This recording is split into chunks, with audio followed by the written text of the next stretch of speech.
For hearing, number one,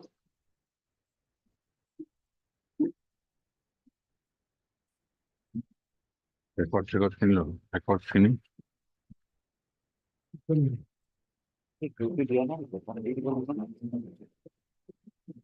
And I can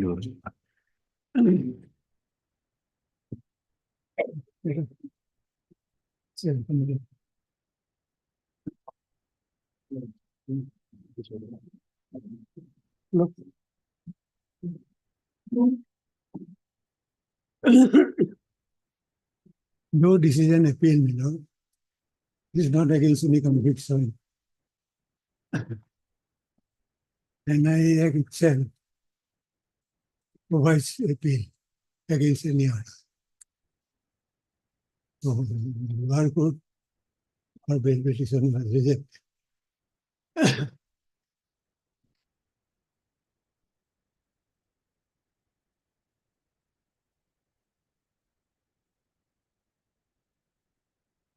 Accused persons are almost 10 years in under trial.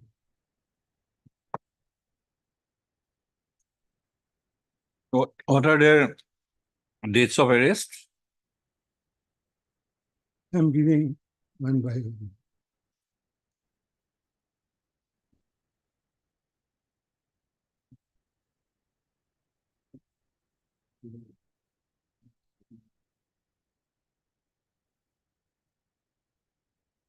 Appellant 1 and 2. 14-1, 2015. Okay. Then appellant number 3, 4, Paragraph 5. 5. Paragraph 5.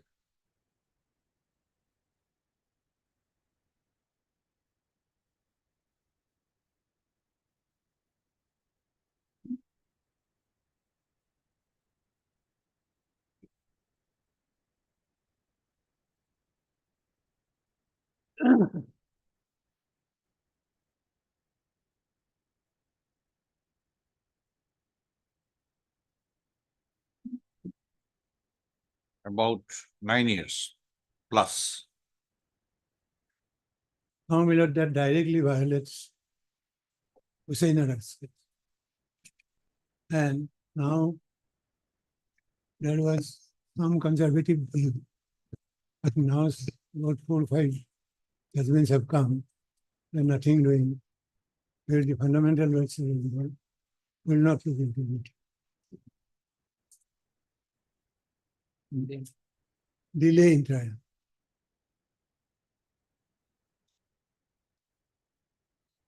Right. I fail to understand why the courts are not following these judgments. I found very unfortunate things. I have to go and argue those things before I could. This is a very bad system. Yes, these people are involved in a very serious case, but that does not mean families should suffer. That does not mean children should not be educated. Many of our accused, their wives left, living behind the children. No, before that, Miller, I also certain things from the judgment. Learned trial court, he was of the view that I am inclined to consider their way, but there is a handicap, namely his view was only constitutional courts, namely High Court and Supreme Court. They are only authorized to do it.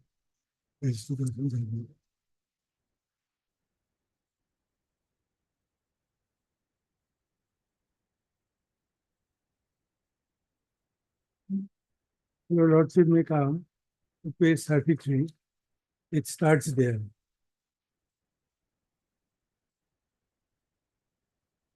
Rather 32 million last paragraph.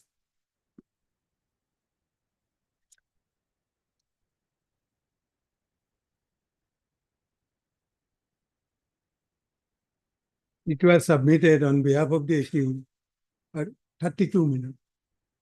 Yes. Accused person that the possibility of early conclusion of the train is bleak. It will be trial. In this regard, reliance has been placed on the decision of the Honorable Supreme Court in Union of versus Nazis so and so, wherein the Honorable Supreme Court has aware that the decision of the Honorable Kerala Court regarding the bail to the accused person on the ground of incarceration of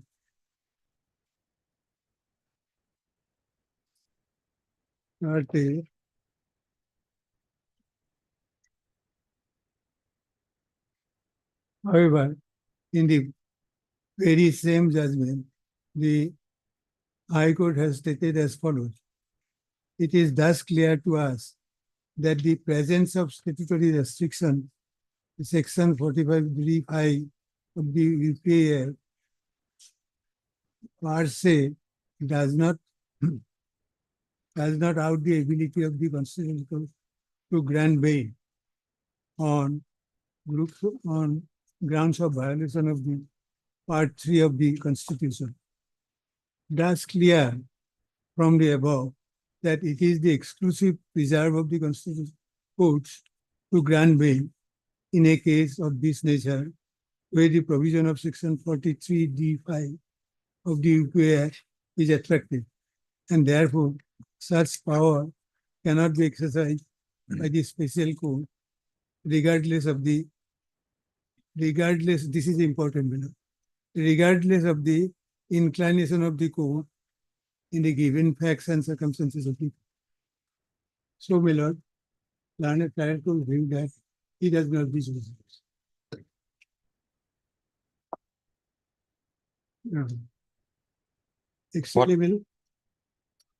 Actually, my lord, can a courts be divided as constitutional court and unconstitutional?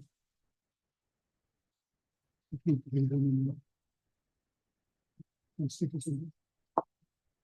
Because if your lordship says, I was very much interested to argue this point, but for the delay in the trial, it's a very important point we decided. Now your lordship will see, in this case, court was inclined to me. But Supreme Court says constitutional court. I would like to say all courts are constitutional. If your lordship considers, I'm just giving the reference, I will not argue that point because it will take sufficiently long. Only I am pointing out to your lordship that procedure for appointing the judges, both subordinate courts and higher courts, it is a constitutional subject.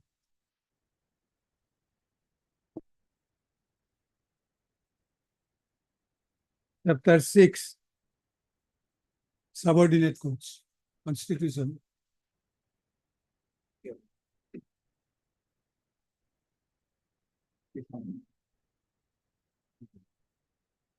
Article 233.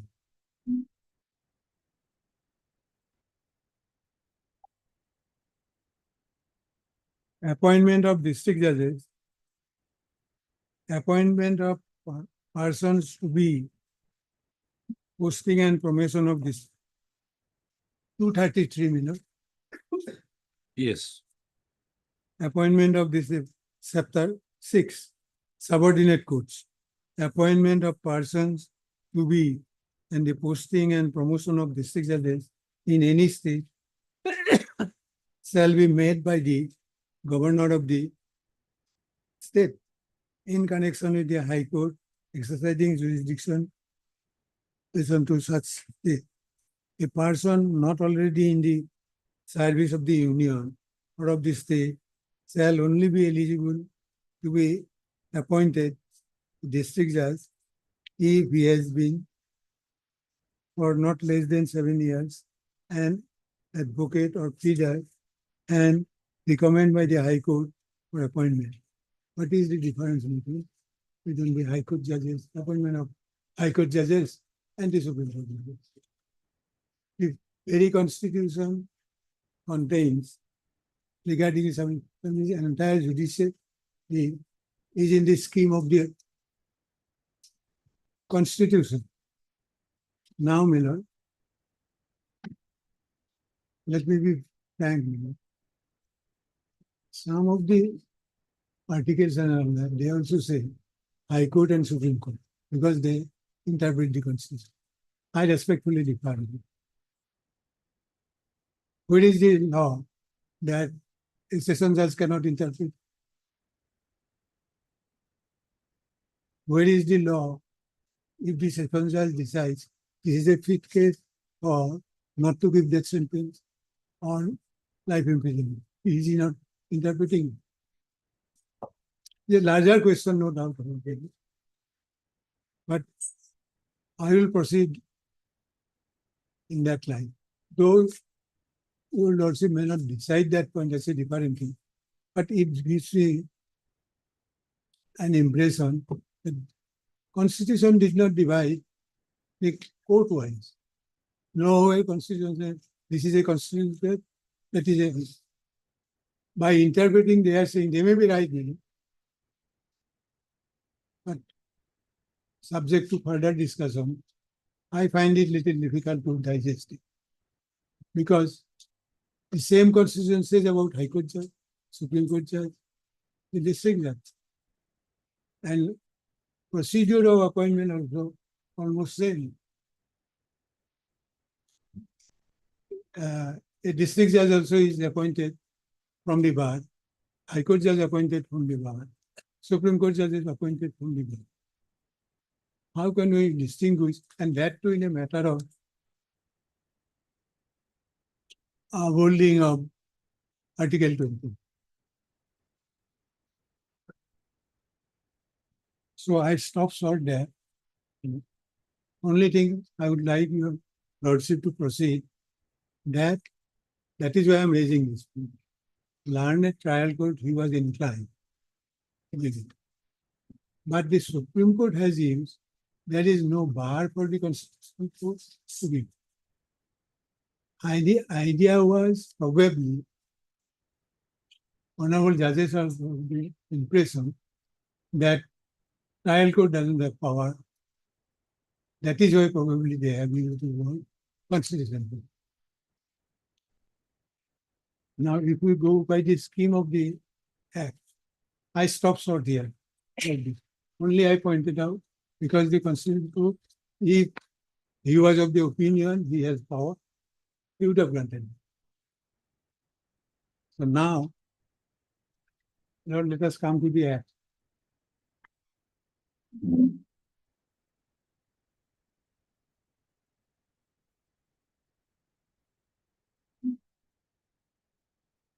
Unlawful Activities Act.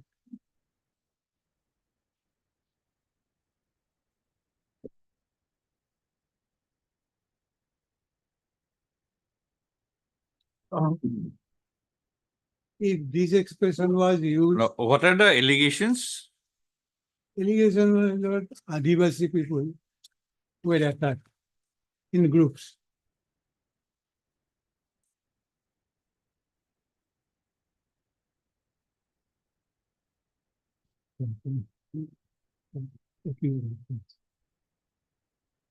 There are 9 accused persons.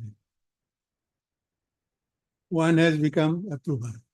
Now, my lord, presently there are about 9 cases.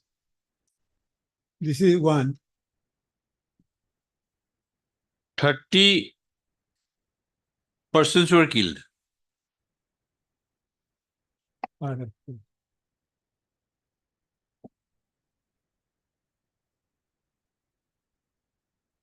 ऐसा, हाँ?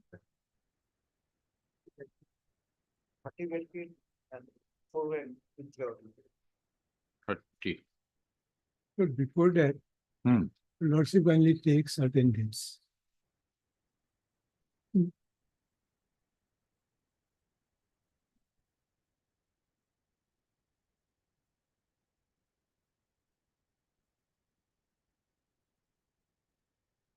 True, facts are very ugly. But that may not prevent the court, in view of their confinement trial, giving trial 9 years something. No, what is the distinction between the provisions of bail under section 439 and an appeal under section 21(4)?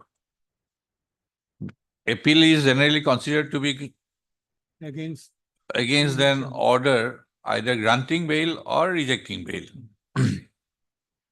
So what will be the scope of this appeal? We have to examine the bail order or other parameters also. other parameters, your lordship Otherwise, parameters governing 439. cannot overrule. 439 may not come here because the Act itself has provided the procedure for bail and consideration.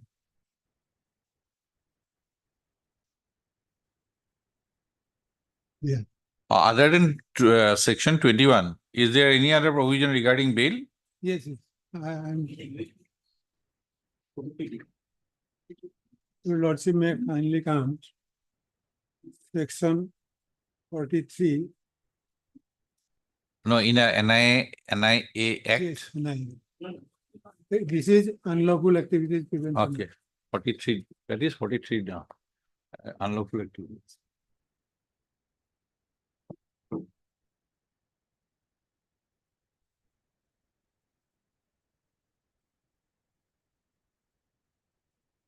First, your lordship will see section.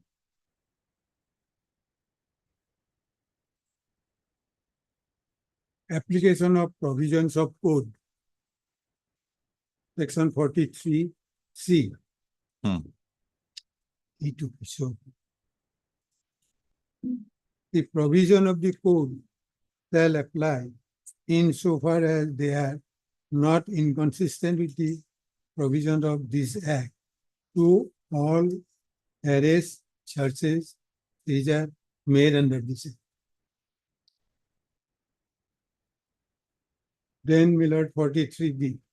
Modified application of certain provisions of the code.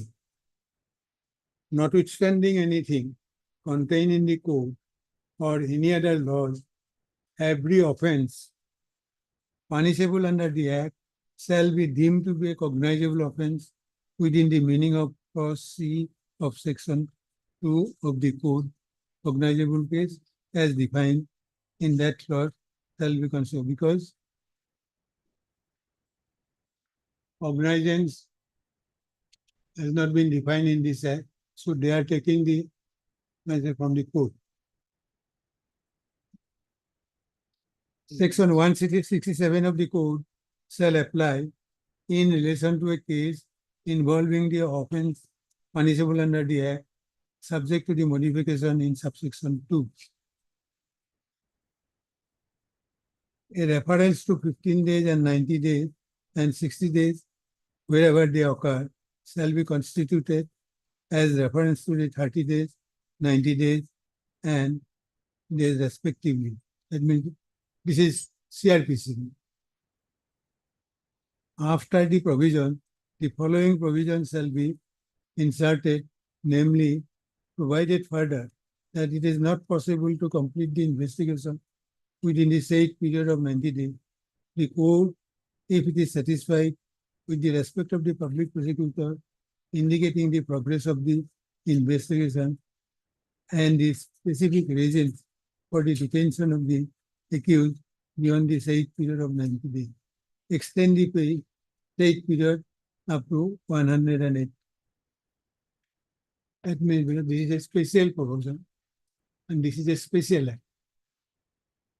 So this provision is for the purpose of the investigation, that it can go 60, 90 days, then 60 days and 15 days. These three may be extended by the court. Provided also that if the police officer making the investigation under this Act requests for the purpose of investigation for police custody from a judicial custody of any person in judicial custody, he shall file an affidavit starting the reasons for doing so and shall also explain the delay.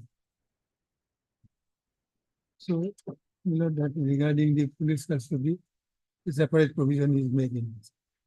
Section 268 of the code shall apply in relation to a case involving an offense punishable under the Act, subject to the modification that the offense in section 1 thereof to the state government shall be construed as reference to the central government or the state government. The order of the state government shall be construed as a reference to order of the central government or the state government, as the case may be. And the reference in subsection 2 thereof, the state government shall be construed as a reference to the central government or the state government, as the case may be. Nothing in section 438 of the code shall apply in relation to any case involving the arrest of any person accused of having committed an offense punishable under this Act. It's anticipated into the provision of the law. Anticipative rule appears to be not allowed. Now, my lord, for the purpose of bail, subsection 5 will be notwithstanding anything contained in the code. No person accused of an offense punishable under chapter 4 and 5 of the Act, 6 of the Act, shall be in custody, be released on bail or on his own ground, unless the public prosecution has been given an opportunity of being heard on the application. This is one embargo. Without hearing the public prosecutor, it cannot be done.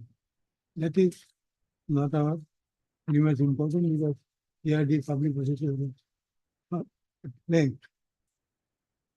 Then comes this important. Provided that such accused person shall not be released on bail or on his own bond if the court in a perusal of the case diary or the report made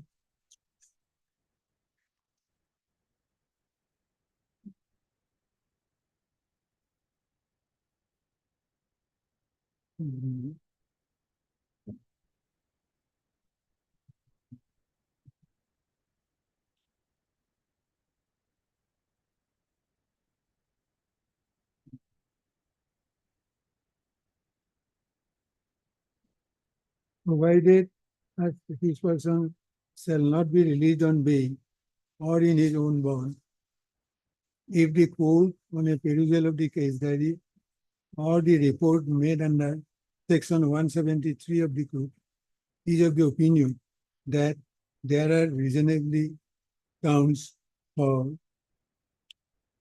believing that the accusation against such person is prima facie true. The restriction on granting bail specified in section 5 is in addition to the restriction under the code or any other law for the time being. Nothing notwithstanding anything contained in subsection 5 and 6. No bail shall be granted to a person accused of an offense punishable under this Act if he is not an Indian citizen or has returned to country unauthorizedly or illegally except in the exceptional circumstances and for the reasons to be recorded in right. So, Miller, including foreigners, bail is not absolutely barred. Subsection 7 says that in exceptional circumstances.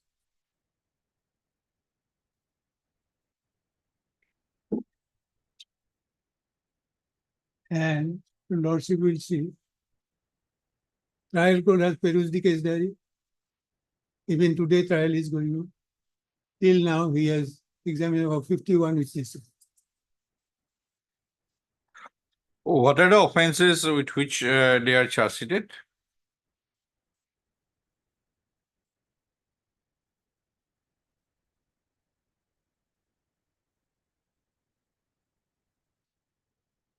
Case is paragraph 6, 6, 7, Hmm? 8. Paragraph 6, 7, and 8. In the charge sheet, Because the chapter is mentioned, so we have just made a table. The lordship kindly comes to the appeal. I'm with the charge sheet. Which paragraph? Arsid Miller, There are three charges, in fact, three charges. Three charge sheet. So your lordship will kindly come to page 6 of the appeal. Paragraph 6, 7, and 8.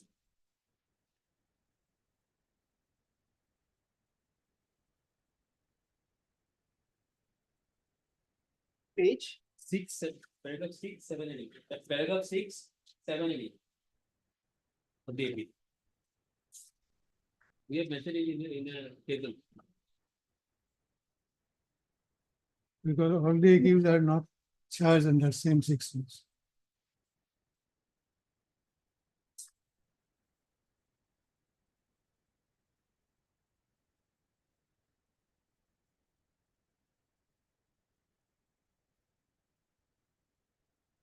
Then paragraph 8.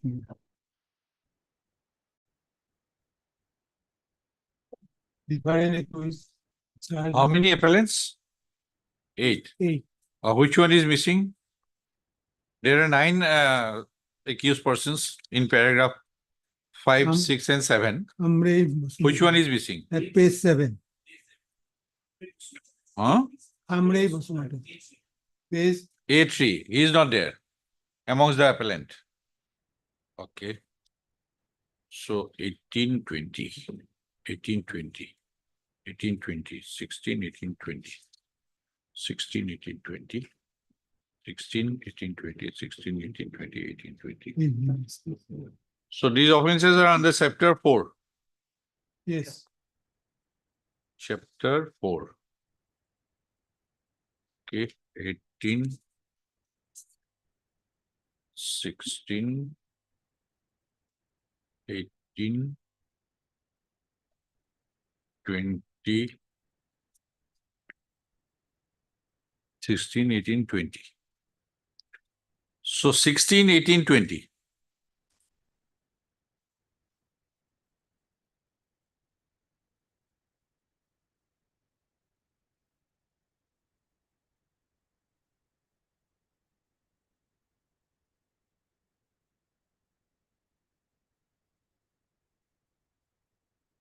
May I give some dates, Miller? Or Charles Payne on 19/9/2016. Charles, framed. Okay, where? Lordship may kindly note down that it will be easier to Yes, where Charles framed? charge frame 19/9/2016. Then trial started on 19/9/2016. yes. Trial started on 18/10/16.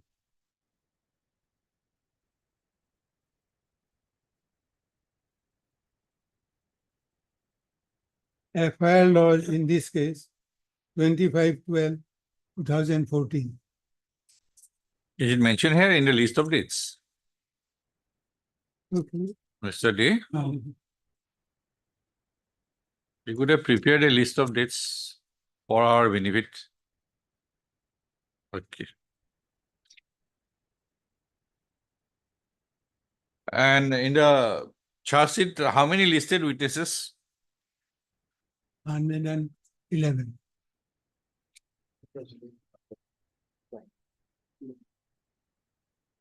Six- 111. Now let me point out one thing. I am appearing in the trial court also. Sometimes one witness comes, sometimes nobody comes. Even Milord yesterday, 2 witnesses, So till date, None. how many? 61. Yes, agreed to 60. So there is no dispute. About 60 witnesses already examined till date. Okay. My learned friend is also appearing in trial court. So that is why I ask for his consensus. Now, your lordship will investigation from 30 December 2014. I want a answer from you Yes, that section 43 D5, yes.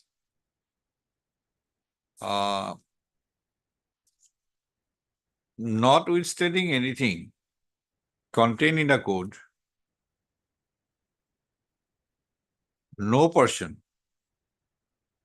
accused of an offense punishable under chapter 4 shall be released on bail.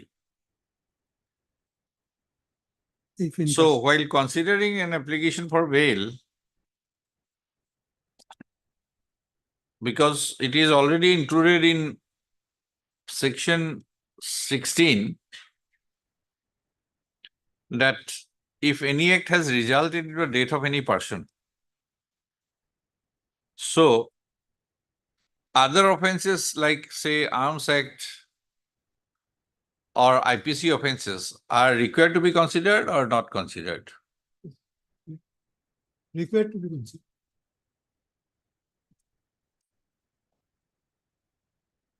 In fact, Millard, this case comes to the very short compass.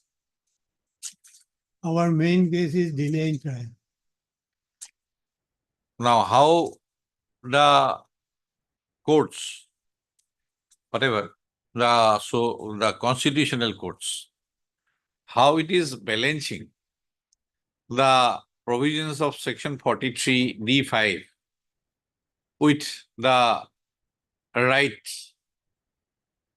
of personal liberty under Article 21. Millard, What are the precedents? last 2 to 3 years, it has Yes. been thoroughly diluted because it is a weapon to curb the insurgency.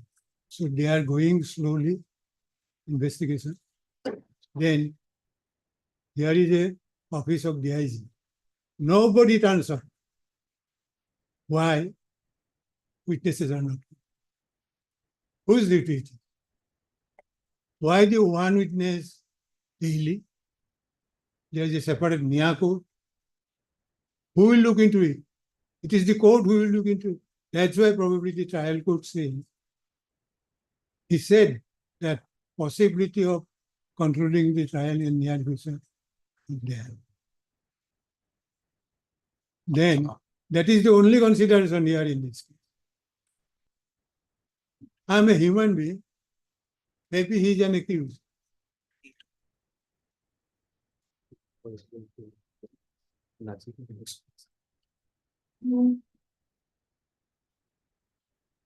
Yes.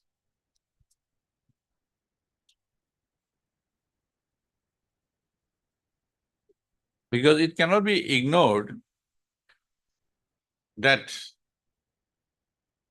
for considering an application under section 43 D5, you have to look into the materials in the case diary and the report. Without dispensing with that particular provision, you cannot look into Article 21 also. You have to see both, I think. Let it be balanced. It has to be balanced. Mm. Now, here is a case of killing of 40 persons. So whether 43 D5, because here is a case of balancing 43 D5 vis-a-vis Article 21.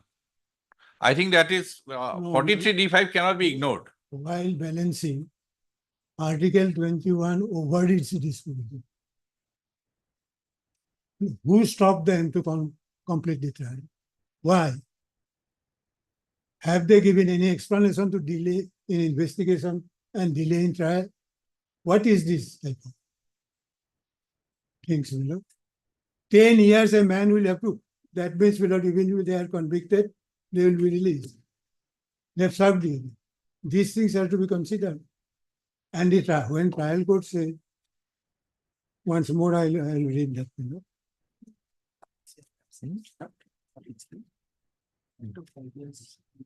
33.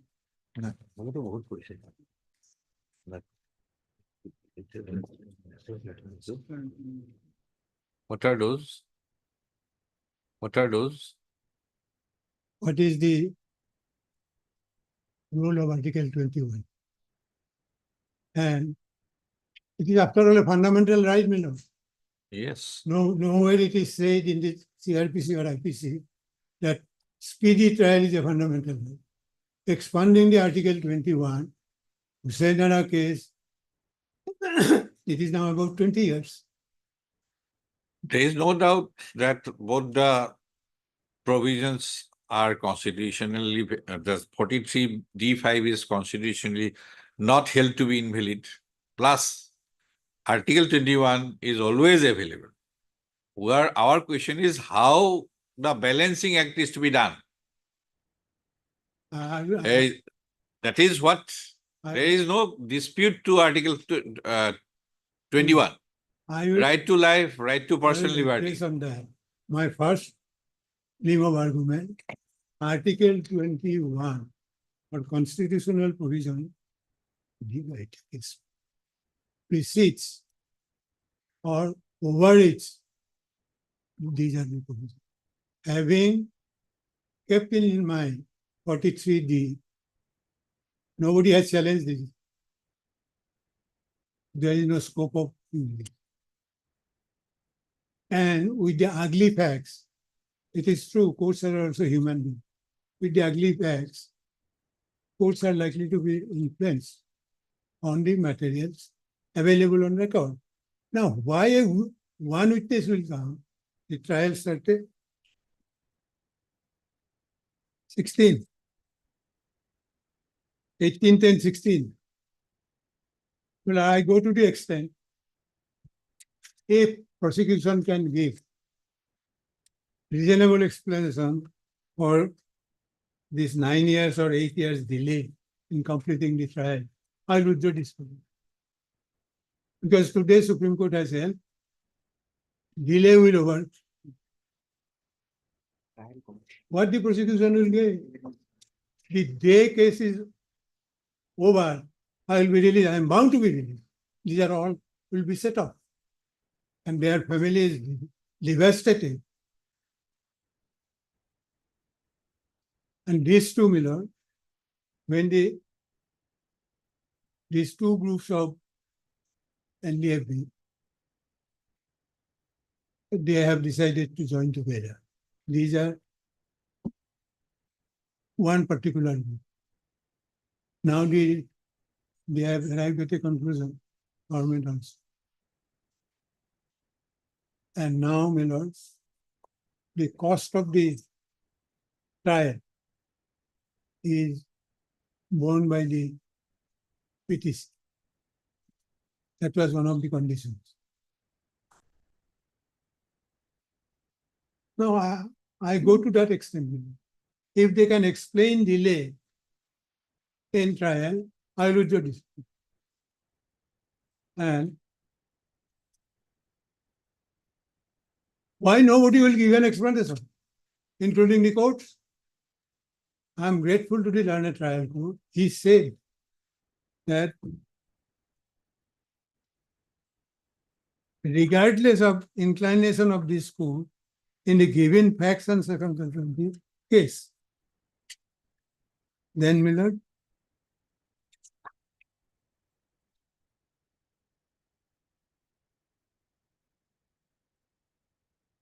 it is thus clear the above that it is the exclusive preserve of the constitutional courts to grant bail in a case of this nature, where the provision of section 43D5 of the PA Act is effective, and therefore such a power cannot be exercised the special court, regardless of the inclination of this court in the given facts and circumstances of the case. Then Miller.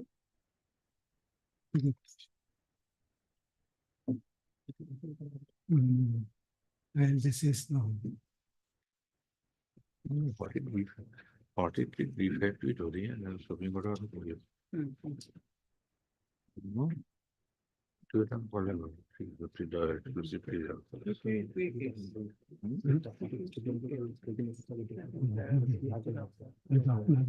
Let me go into my screen.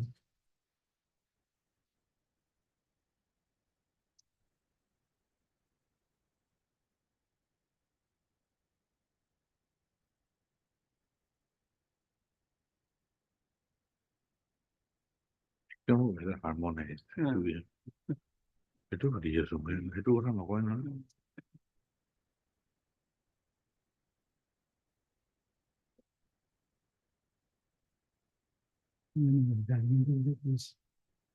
This no.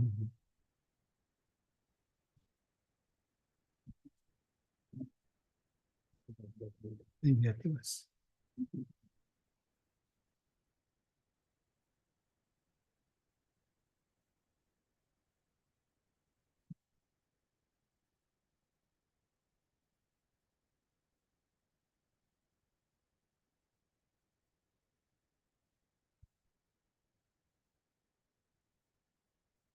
In my respectful circumstance, why the court said so? He has ousted his jurisdiction himself. Can it be done? Where there is no express provision.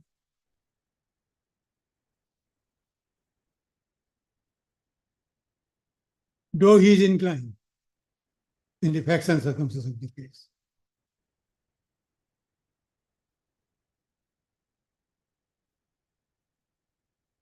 And not only that, Madam, these persons have to face 9 cases of this nature.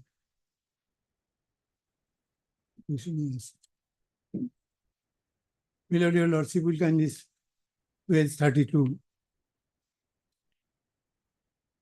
It was submitted on behalf of the accused person that the possibility of early conclusion of the trial is bleak.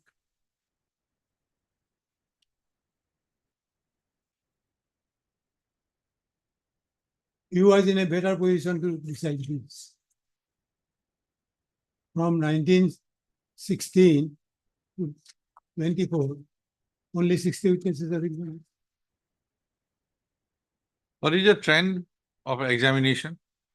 Can you give day-to-day accounts when My lord, and how? Nowadays, it is bloggers. No, not nowadays. I want the compilation. How the trend had continued. Have you understood Yes, sir. what my query is? Now, for the last almost 4 months, it is regular as of now. But the problem But is trend from the beginning. from the beginning. Yes. The records are here. That Then sufficient. I'm not suggesting that the court is sitting. It is the witnesses, they don't come. That is what I am trying to find out. How the trial has proceeded. And what kind of trend Day before yesterday, my lord. is shown to be exhibited from the trend. Day before yesterday, sanctioning authority was called. Nonchalantly he replied, I am busy in a conference. His busyness in the conference, I am not at all concerned. I want a fair trial. If need be, he will be put under arrest, then brought, which is a bigger problem. Then next day also he did not come. And prosecution is sitting tight, no explanation. My learned junior prosecution side there. They're very courteous to inform us that witnesses will not. Only explanation is giving that all over the country, witnesses are spread. Am I to appreciate that? Being in the jail for 10 years?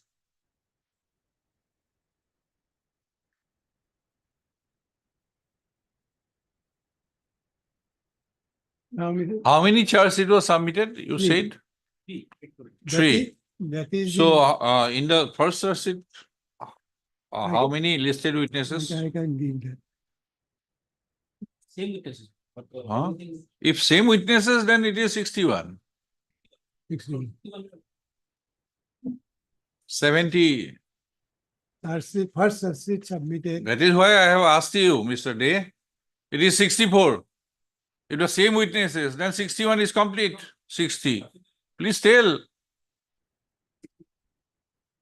See, in the first search sheet, it is only 64. Wherefrom you are saying that 111. The facts must be before the court. If we go by the search sheet, 60 already examined. Second search sheet, put as a option. Let me give you that. Right. 13. Facts must be clear. There were 164 witnesses. Yes. There were 65 to 102 witnesses. 65? To 102. Okay. The third charge sheet, there was 104 to 116 witnesses. 100. 416. But my lord, out of this, around 20 witnesses were named twice. Suppose in charge sheet 1 and again in charge sheet 2. Okay, 20 witnesses common. So around 110, 111 are the actual witnesses. Actual list. Actual witnesses 110, 111. Yes, Mr. Das. Yes, I can total 110. 100? Total. 10. Total for adding all the three charge sheet. About 110. Okay. Okay.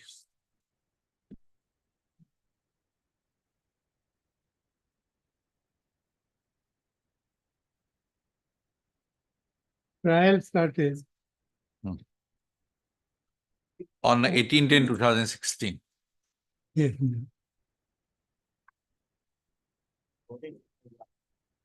So now, after about 8 years, 60. 60.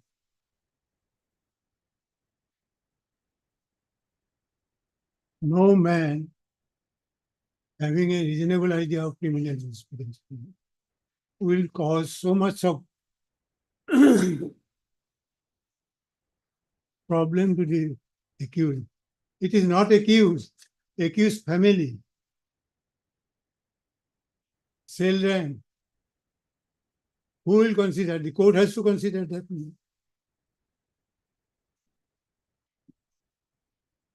I am not oblivious about the nature of it. Yes, it is very bad. But we can't just kill them like that. Yes, that is bad. If need be, they will be hanged. But hang me as early as possible.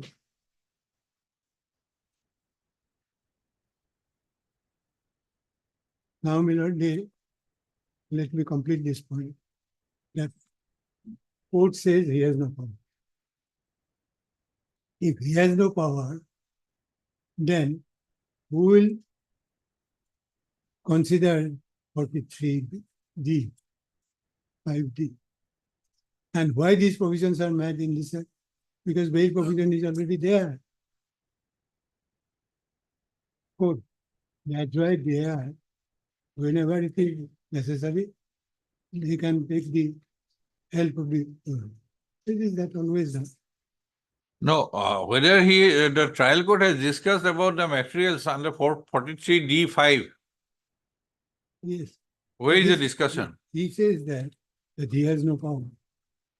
No. He is empowered at least. If he has accepted his position that he does not have the power of constitutional court, to that extent, yes. But where is the discussion on the materials under 43D5, which he is statutorily required to discuss?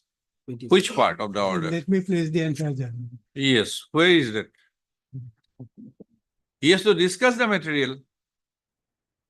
To some extent, not in details. Oh, whatever is constitutional, whatever is there, at least that probabilities of the case, not an elaborate examination, but to discuss. Where is the discussion? Page 31.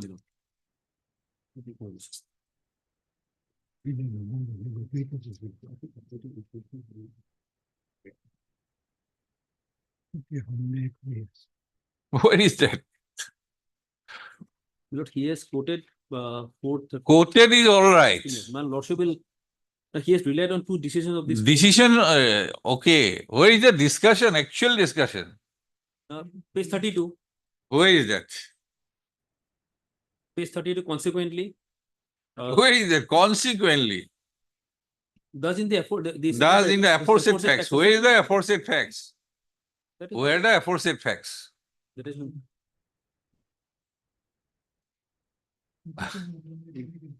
See, it is an appeal. This is not a bail application.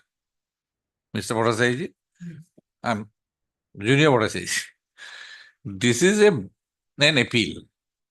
We have to see from the point of view of an appeal. He had two duty. One has he had to discuss the materials, at least not elaborate, but something from the point of view of 43D5. And secondly, the point raised regarding Article 21, protracted trial, personal liberty under Article 21. He dealt with the second aspect, that I am not empowered. Where is the discussion of the first aspect? One sentence is there, paragraph page 32 of our petition. Your Lordship, is the first paragraph. Now going forward in terms of the test devised by Honorable High Court in aforesaid judgment of Joint Court, upon perusal of the materials in the case diary and the charge sheet, I do not find anything there that makes the case. Is this enough? Yes, there is this much. Now, is this, according to you, is this enough? But madam, Please, subsequent. price senior counsel, whether this aspect is enough.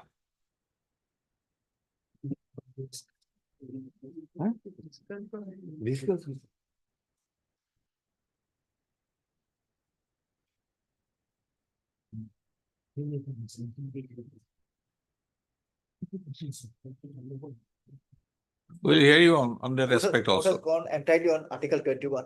No, That is. Try to add that. there are two aspects. Yeah, I have understood. First, Because- 43D5, Exactly. he is legally obligated to discuss. Exactly. Thereafter, he has to balance with Article 21. And then he can say that, yes, I am not empowered constitutionally preserve of this High Court or Supreme Court. Yes, But he has to discuss 43D5. prima facie. Where is that? Prima facie, I am satisfied. Only this paragraph. In fact, the three-judge judgment also says of Supreme Court that 43D5 it takes out consideration, then comes to 21. And Yes, says that 21 is above all these things. yes. Then he can say, Here, so he failed on the first aspect, suppose. Then he is not, cannot jump to second aspect.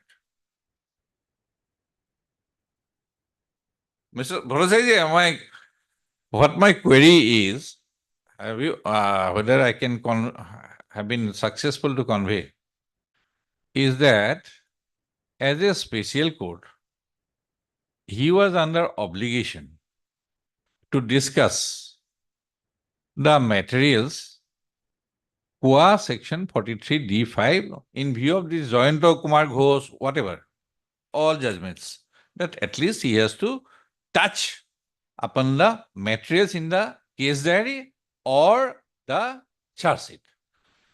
Not elaborate discussion, but as have been held by many decisions, that at least have a look and discuss cursorily 40D5 and to reach a satisfaction that it is prima facie true or not true. Thereafter, he should go into the aspect of Article 21, whether it is balancing that protracted trial, prolonged incarceration, and right under Article 21 outweigh the provision of 43D5. He said something, not in What? What is there? Where is that? I have not found. page 30. Let us have a look, because we have just gone through Page 32. here and there.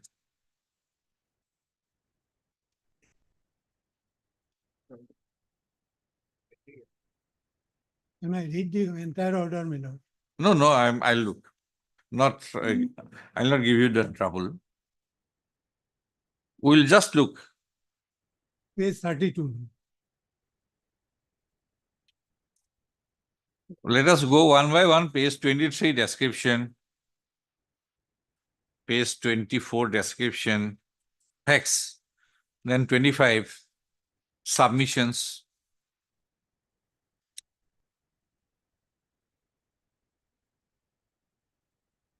25, 26, 27, submissions, 28, 43D 5, 29, Zahur Ahmed Shah Watali, then 30, Jayanta Kumar Ghosh, then 31, section 16, section 18, then 31, Jayanta Kumar Ghosh. Now 32. Where is that? No, he said. Page 32. Let us read from page 32. Second paragraph. Yes. Thus, in the aforesaid facts and circumstances, upon perusal of the case diary and the charge sheet against the accused person, the court comes to the considered opinion that there are reasonable grounds for believing that the accusations against the said accused person are prima facie. Is this sufficient? No. Thus, in the aforesaid facts and circumstances, Yes, thus in the aforesaid sufficient. upon perusal. Come to page 30.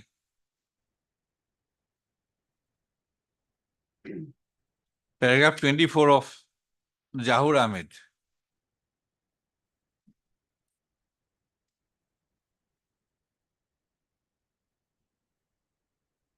The exercise to be undertaken by the court.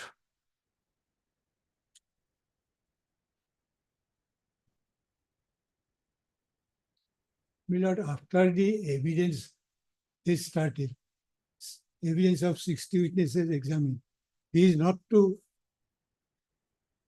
see the charge sheet.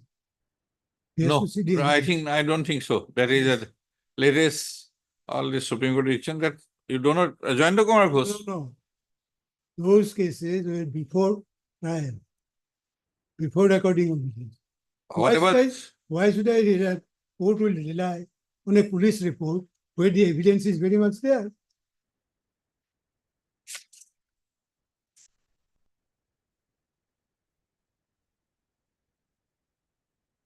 Charge sheet will be considered whether, as per charge sheet, whether evidence has been brought. After the evidence is recorded, almost the court will throw it to the waste paper basket. No, that is. No, I will show, my lord. Okay. The court says, Supreme Court says in last case, Okay, evidence. And it is a matter of common sense. Even if Supreme Court says, Supreme Court nowhere says that when the evidence is there, you have to see the charge sheet. Charge sheet is a prosecution version of the case.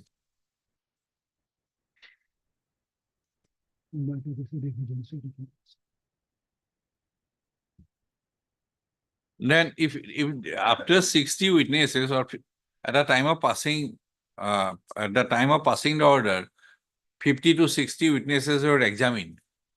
And if that is the law that 50, 60 witnesses evidence are to be examined, then this is wholly illegal, this observation, page 32, second paragraph. Upon perusal of the case diary and the charge sheet against the accused person, the court comes to a considered opinion. Is it correct? This is not. He should have said about evidence. Huh? He should have said about evidence. No, is this a law? That is what I have, but I'm not apprised with such situation. You have to be very frank. A good defense lawyer would send the charge sheet to the waste paper basket. Court cannot see charge sheet after the evidence is recorded, giving priority to the police report. Now, in those cases where evidence was not recorded, then the charge sheet is only available. Because 43D5 says materials in the case diary and the charge sheet. Jayanta Kumar Ghosh, if I remember correctly, that no evidence is to be discussed, only the materials in the case diary. If that the law is changed, then in I think Jayanta Kumar Ghosh. Jayanta Kumar Ghosh is not the final thing. I will say, in presence of the present Supreme Court cases, Yes. those need not be seen. Okay, let us see. Let us see that. No, let me complete the Okay. argument.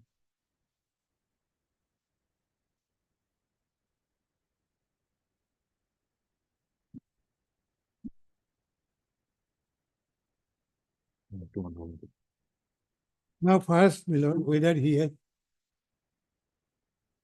plead the or release the person on bail. If we read 43D, there itself it is there. Power is there.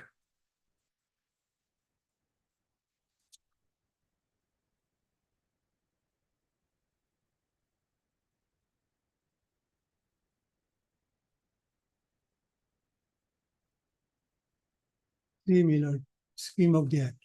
Mhm.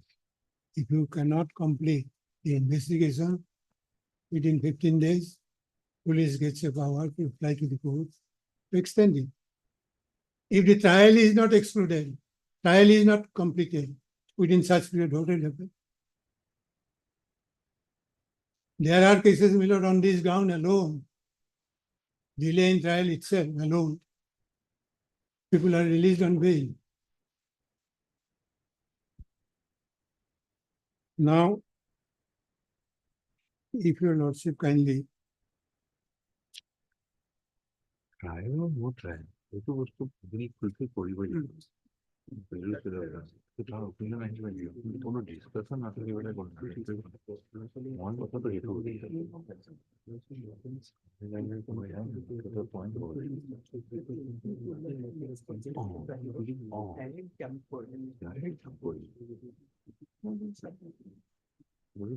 দুটা point হ'ব। প্ৰথম কথা true or not. যদি privacy true নহয়, if it has to be balanced, keeping in Husainara in view,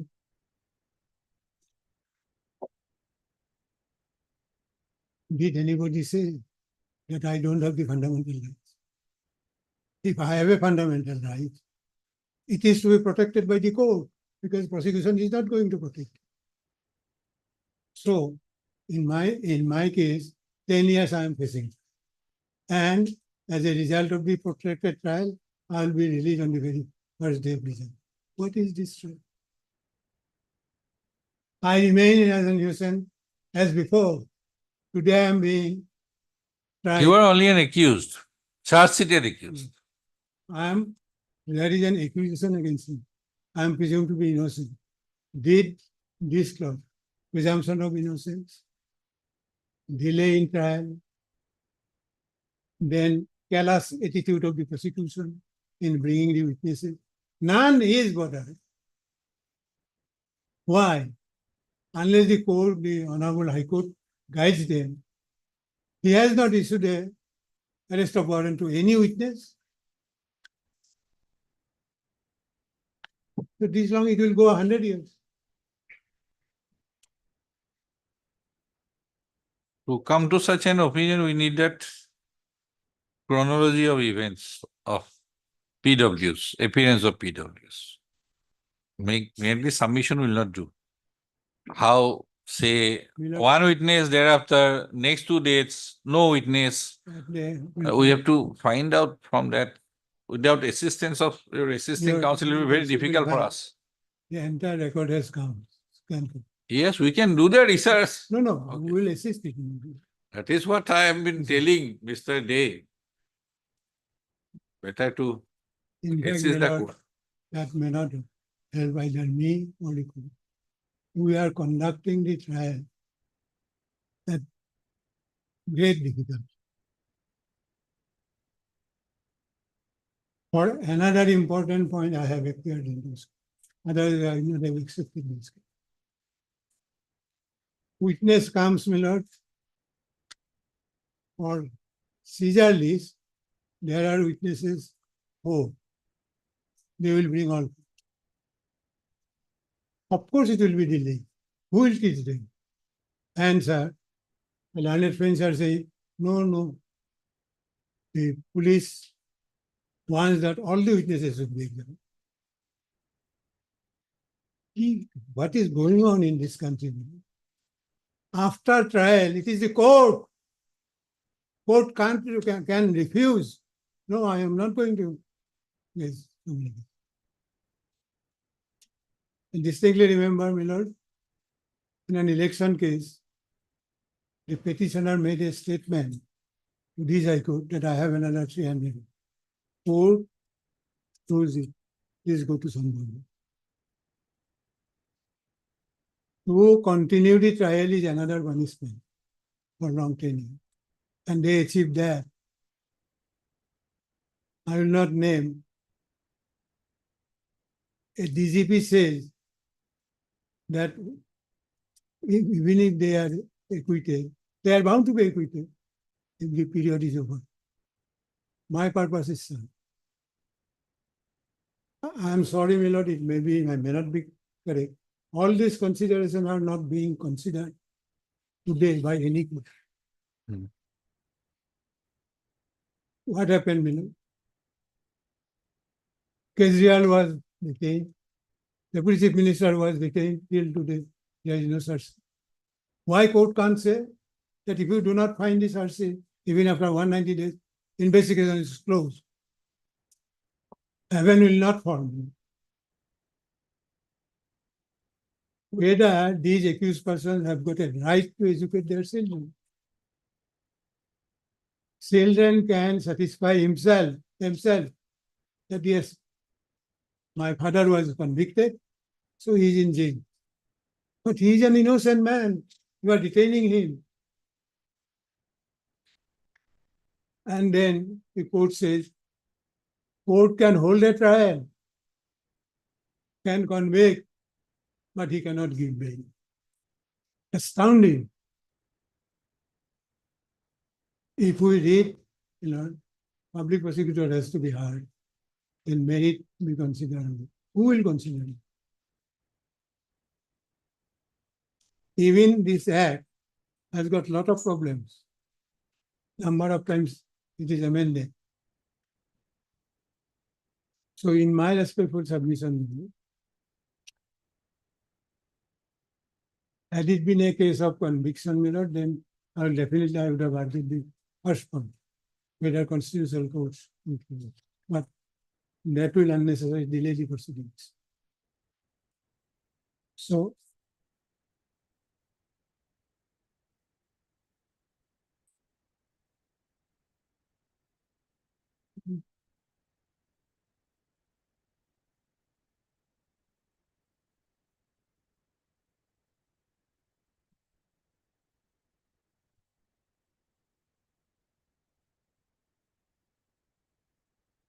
now your lordship will say.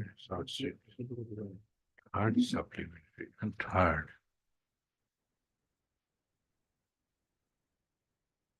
Third, it is a legal account. 2210. Therefore, further investigation. 1910. On 1910-2015, there was a charge sheet.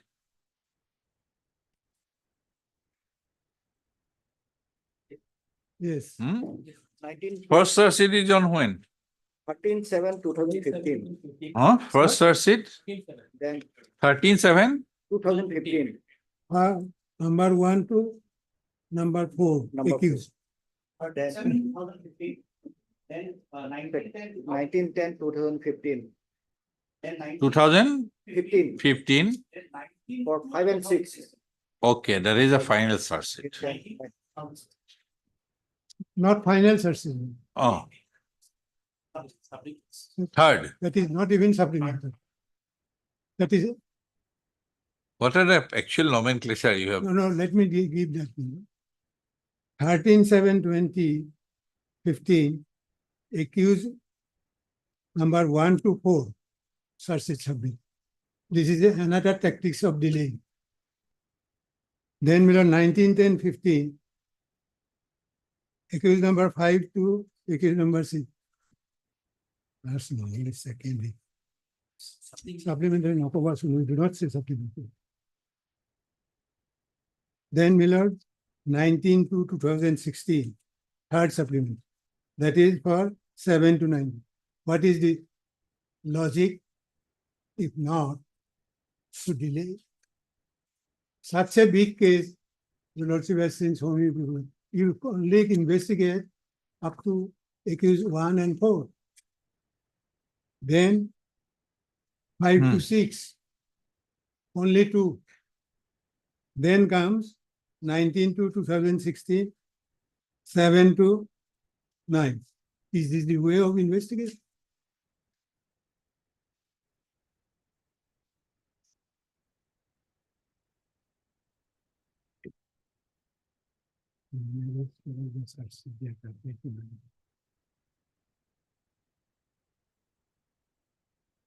This is the first point of delay.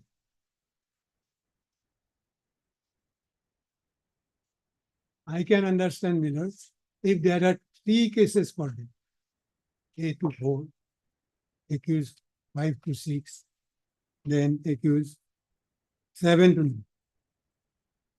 I mean, who will say all these things?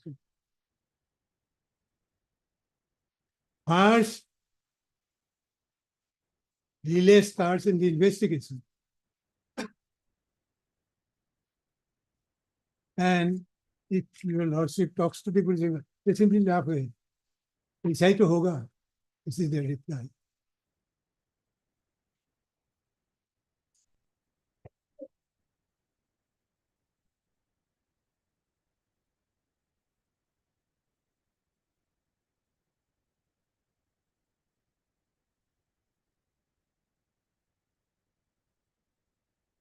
Your lordship would kindly know.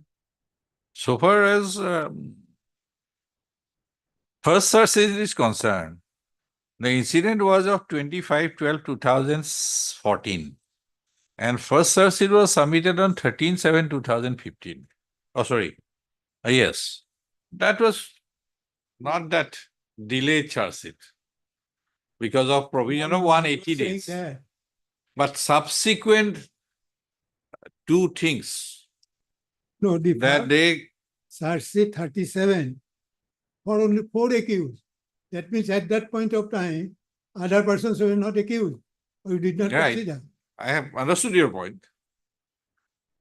For 2 witnesses, they have filed another search sheet. Another search sheet. How can After it be supplementary search sheet? 3 months. Supplementary search sheet, what I mean, Miller, additional. Investigation is completed, then the superior officer looks into it, says, no, these things are not mentioned. So this should be included. Accused wise, if they file such thing, that is not a supplement. Supplementary to what? Supplementary to the first search sheet.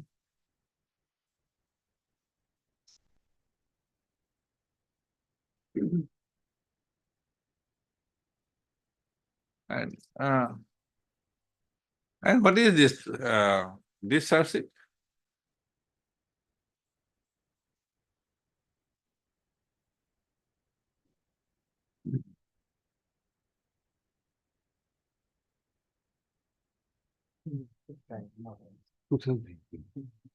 What is this charge sheet?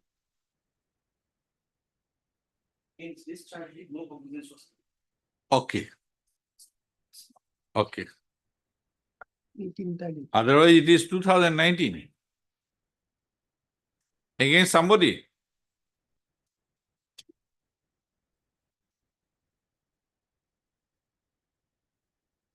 No order of cognizance.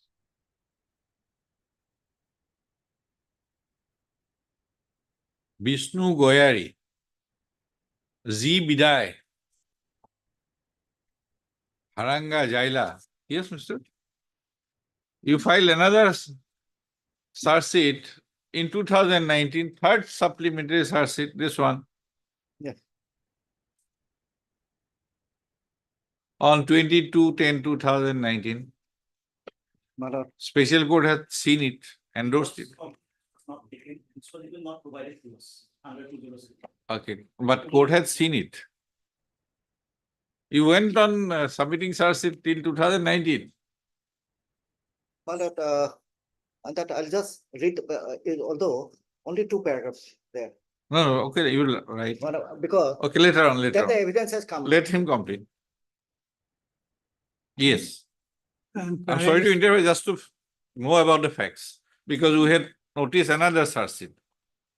So since it is not taken cognizance, only Okay. time period, Okay, they accused wise, they are submitting such. It is, at least I have not heard. Okay. I don't claim I know everything, but definitely in a trial court, it will be taken advantage of. That means on 13/7, you did not have material for witness 5 and 6. Then till 19/2, you did not have material for 7 to 9. And then they were sleeping 3 years. Then come that. Trial court rightly did it.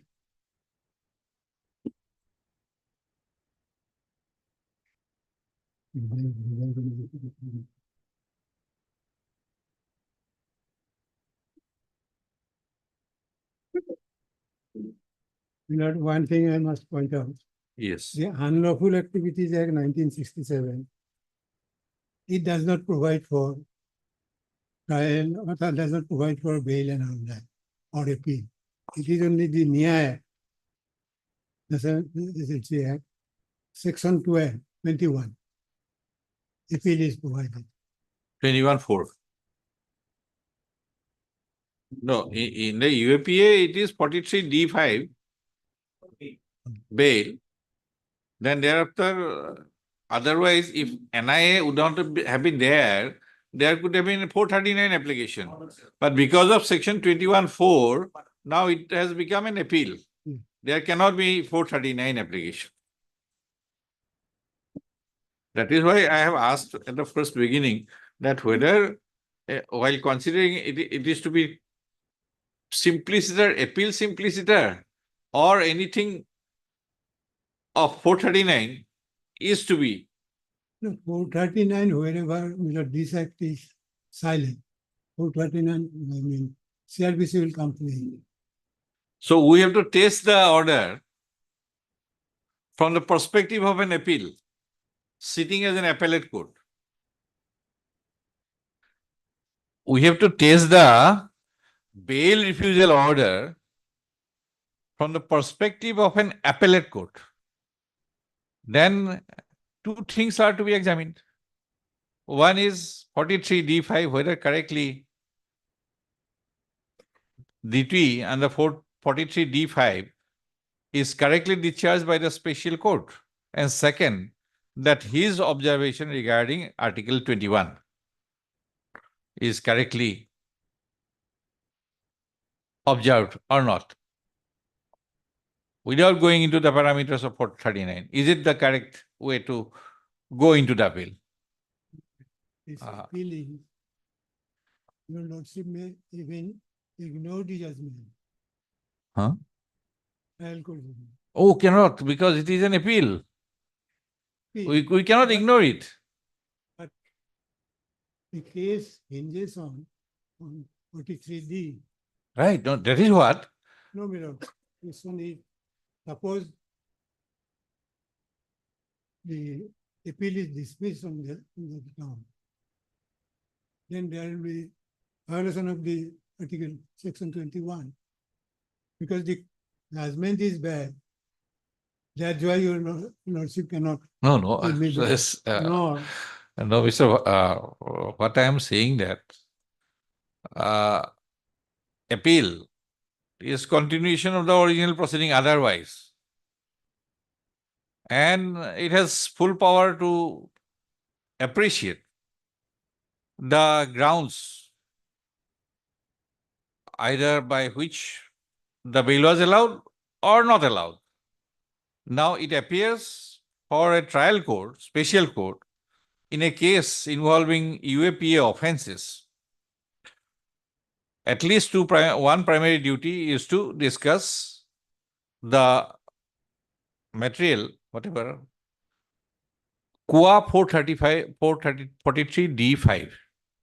And second aspect is that whether that observation made by the special court on the aspect of personal liberty vis-a-vis protracted trial, prolonged incarceration, and Article 21 is correct view or not. That aspect of lordship would have gone into. But now, question is, in the context of Section 43D and the fundamental rights, namely Article 21, whether those were correctly considered by the court. Suppose, my lord, that this judgment is bad. What your lordship is saying, if that is there, because this judgment is bad, your lordship cannot allow him on appeal. Cannot allow the appeal. But High Court also will have to see whether matters. And I don't think, my lord.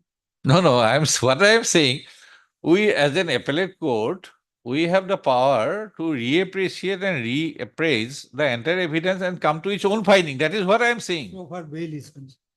No, so far appeal is concerned. Yes, your lordship need not appreciate the evidence. No, not evidence. I'm not saying that. The word I am not saying. I am saying materials. Matters your lordship is viewing this RC. I do not agree. That is what the, please show me. Okay, you will be showing the law. Okay. No, it is.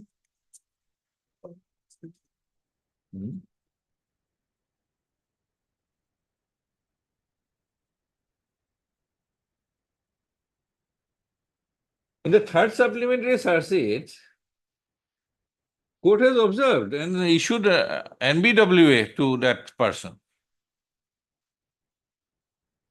on 23/10/2019. Cognizance is taken against the accused person under the aforesaid sections of law. Please read this order.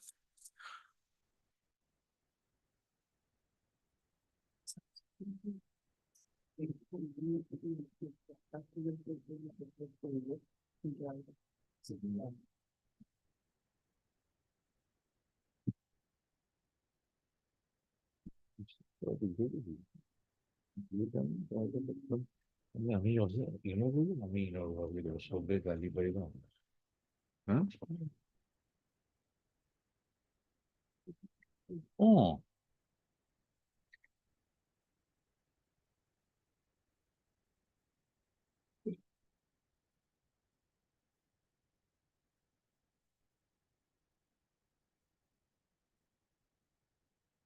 Yes.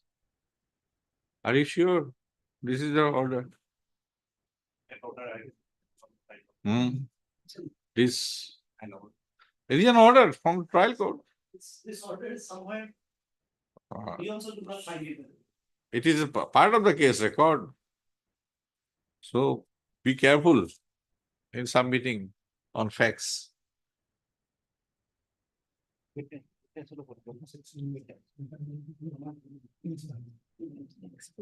Huh?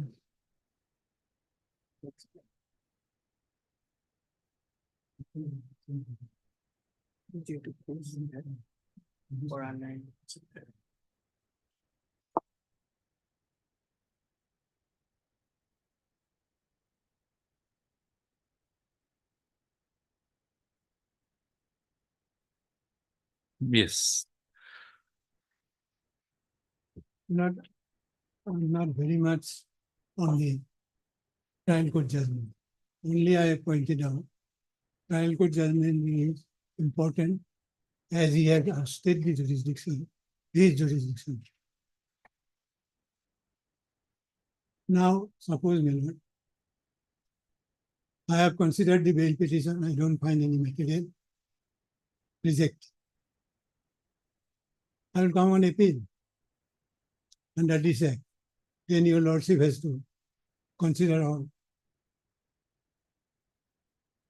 Charge sheet for the how many accused are there, how many witnesses are there, when the incident took place, what type of incident. Because the trial court does not frame charge according to the charge sheet. Trial court will frame charge according to the materials in support of the each section. Of course, that is said, no court does that. Actually, my lord, what I find,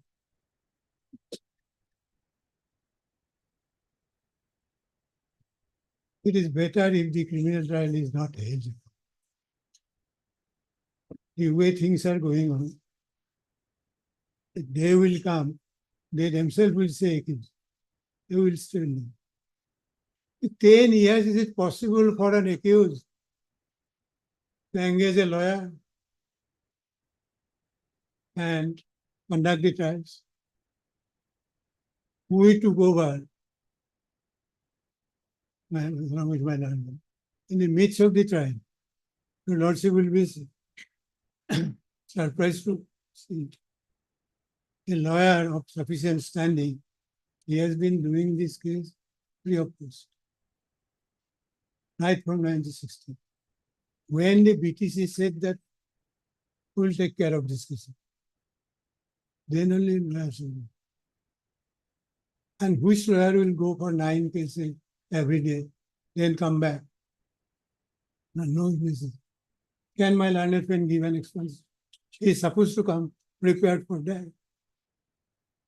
Why yesterday witness did not? It is an affront to the court. He said that he has a conference. In that case, definitely the trial court is a warrant against him. His cases are fixed much earlier than his conference, nonchalantly. And the explanation given, no, I would have done in BC, but the room in which BC is there, that is engaged.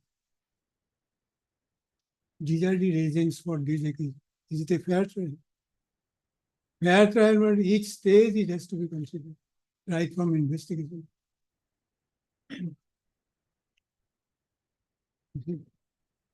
Lordship will get up. We'll resume after 5 minutes.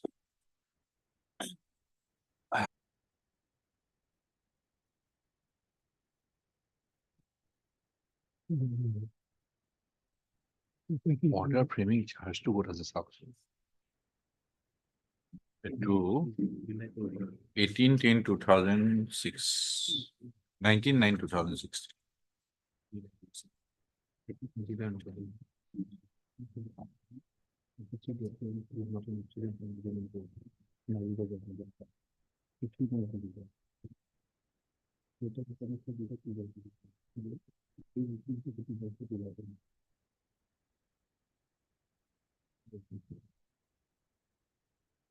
Yeah.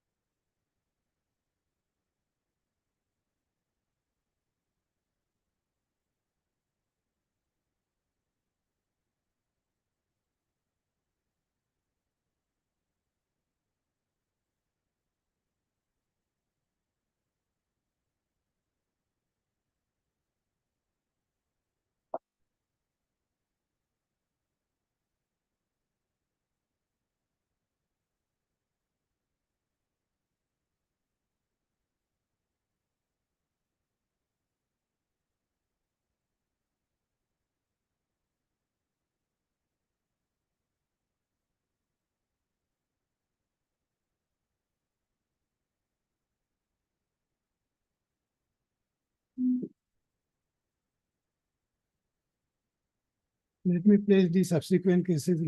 Yes.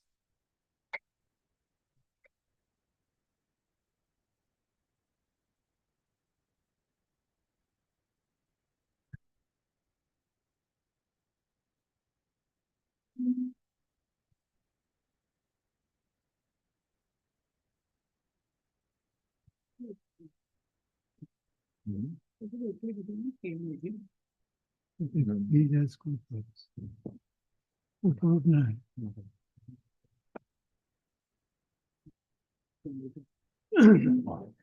If we do only reason.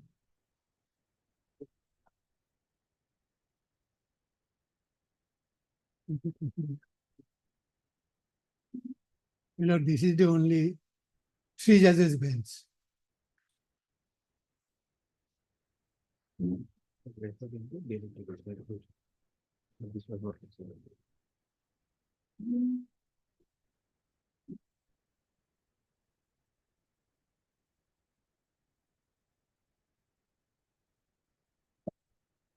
Justice N.V. Raman, Justice Suryakant, and Justice Anuradha Bose.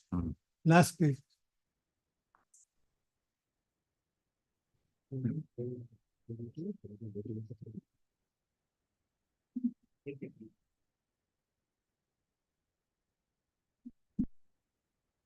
Since your lordship has lordship's query, reply to paragraph 18. 18.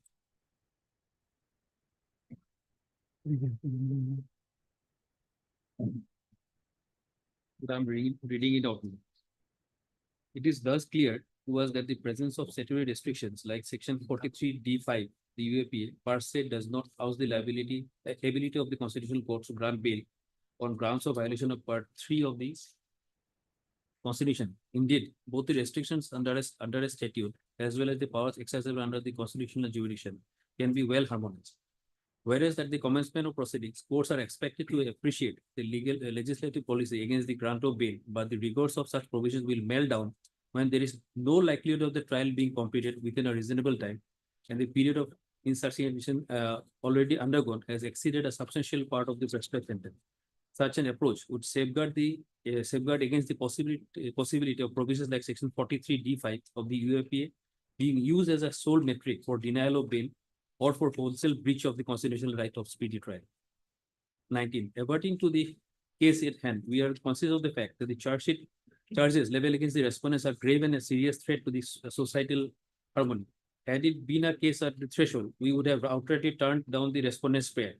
However, keeping in mind the length of the period spent by him in custody and the unlikelihood of the trial being completed anytime soon, the High Court appears to have been left with no other option except to grant bail. An attempt has been made to strike a balance between the appellant's right to lead evidence of his choice and establish the charges beyond any doubt, and simultaneously the respondent's right, granted under Article Part 3 of the Constitution, have been well protected.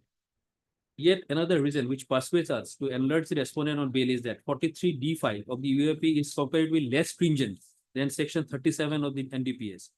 Unlike the NDPS, where the competent court needs to be satisfied that prima facie the accused is not guilty and is unlikely to commit another offense while on bail, there is no such precondition under UAP. Instead, Section 43D5 merely provides another possible ground for the competent court to refuse bail, in addition to the well-settled considerations like gravity of the offense, possibility of tampering with the evidence, influencing the witnesses, or chance of the accused evading the trial by absconding, etc.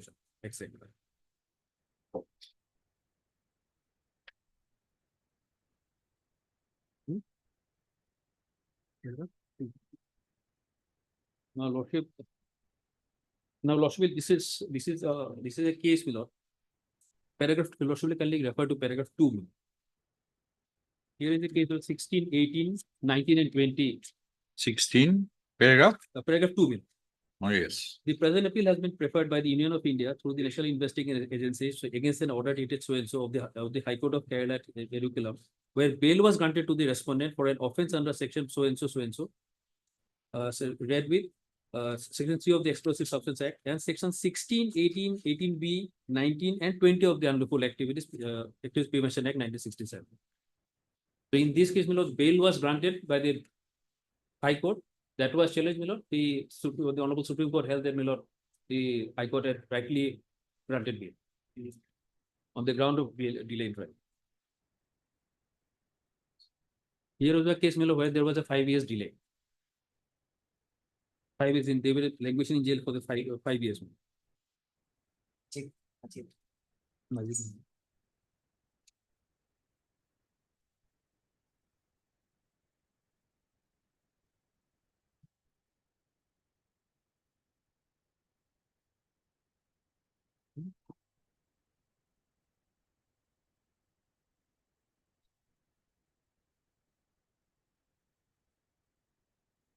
So below the, so far the time is concerned, paragraph 6, last line, Presently, the respondent has spent nearly 5 years and 5 months in the judicial custody.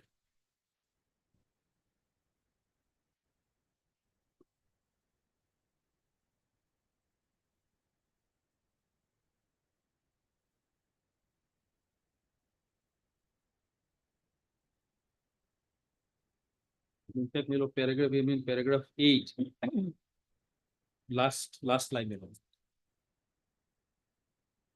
relying upon Shaheen Welfare Association versus Union of India versus and Christian versus so and so, it was argued that such protected incarceration violates the respondent's right to speedy trial and access to justice, in which case constitutional courts could exercise their powers to grant bail regardless the limitation prescribed under such annex. Even paragraph 11, my lord. Here is submission, my lord. No, yes,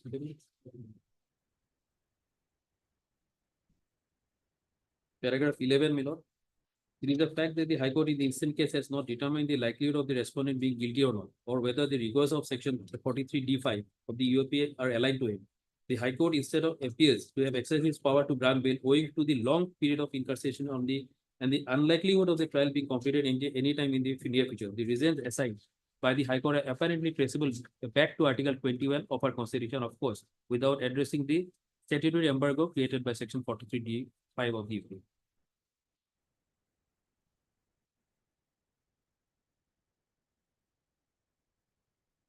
I think 13 is also relevant, my lord. 12, 13. 13, my lord, even in the case of special legislations like the Terrorist and Disruptive Activities Prevention Act 1987 of the or the Narcotics, Drugs and so and so, which do have some. So whether in this case is there an indirect criticism on the aspect of High Court not dealing with the aspect of 43D5? No, my lord, here because some subsequent judgments are there that you have to deal with 43D5, thereafter you do Article 21.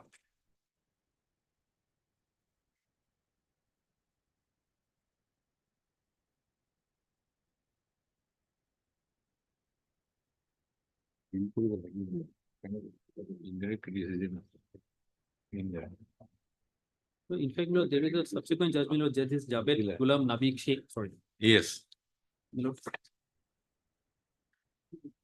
Relying on this decision of I'm just asking what should be the correct approach. Right.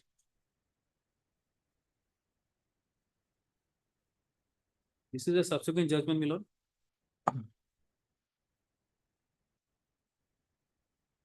Javed Ghulam Nabi Sheikh, my lord. Here, relying on this case, my lord. I'll just take you to, my lord. Here, paragraph 16. This case was referred to, my lord. Nazib's case. I'll just take you to paragraph 18. Criminals are not born out, but made. The human potential is everyone is. You are reading? Paragraph 18. My lord, Nazib's case was referred in paragraph 16, my lord. The article which you had referred to. Now, paragraph 18.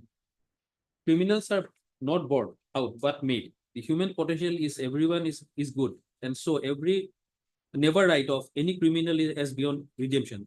The human fundamental is often misused, missed when dealing with delinquents, juvenile and adult. Indeed, every saint has a past and every sinner a future. When crime is committed, a variety of factors is responsible of making the offender commit the crime. Those factors may be social and economic, maybe the result of value erosion or parental neglect, maybe because of the stress of circumstances, or the manifestation of temptation in a milieu of affluence contrasted with indigence of or other privations. If the state or any prosecuting agency, including the court concerned, has no wherewithal to provide or protect the fundamental right of accused to have a speedy trial as enshrined in under Article 21 of the Constitution, then the state or any other prosecution should not oppose the plea of bail on the ground that the crime committed is serious.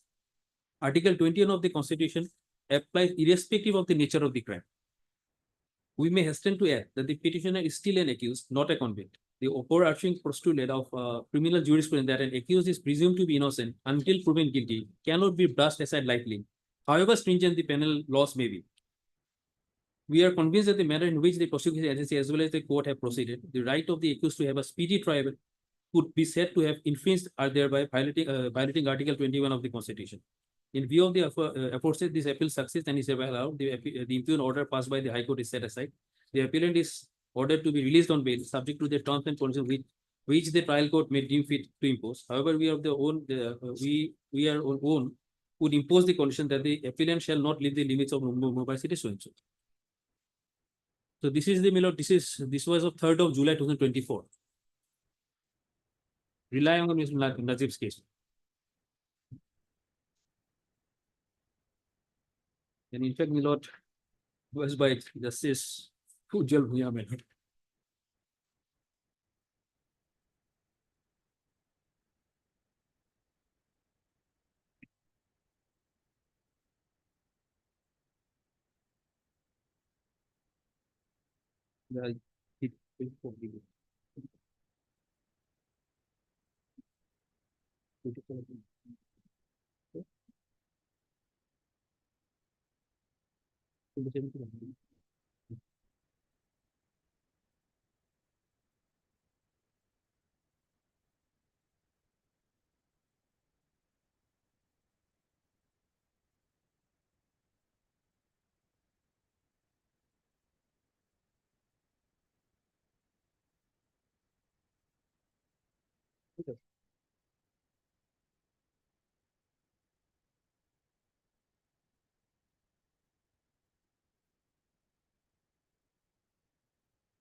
This is of July 2018, July 2000.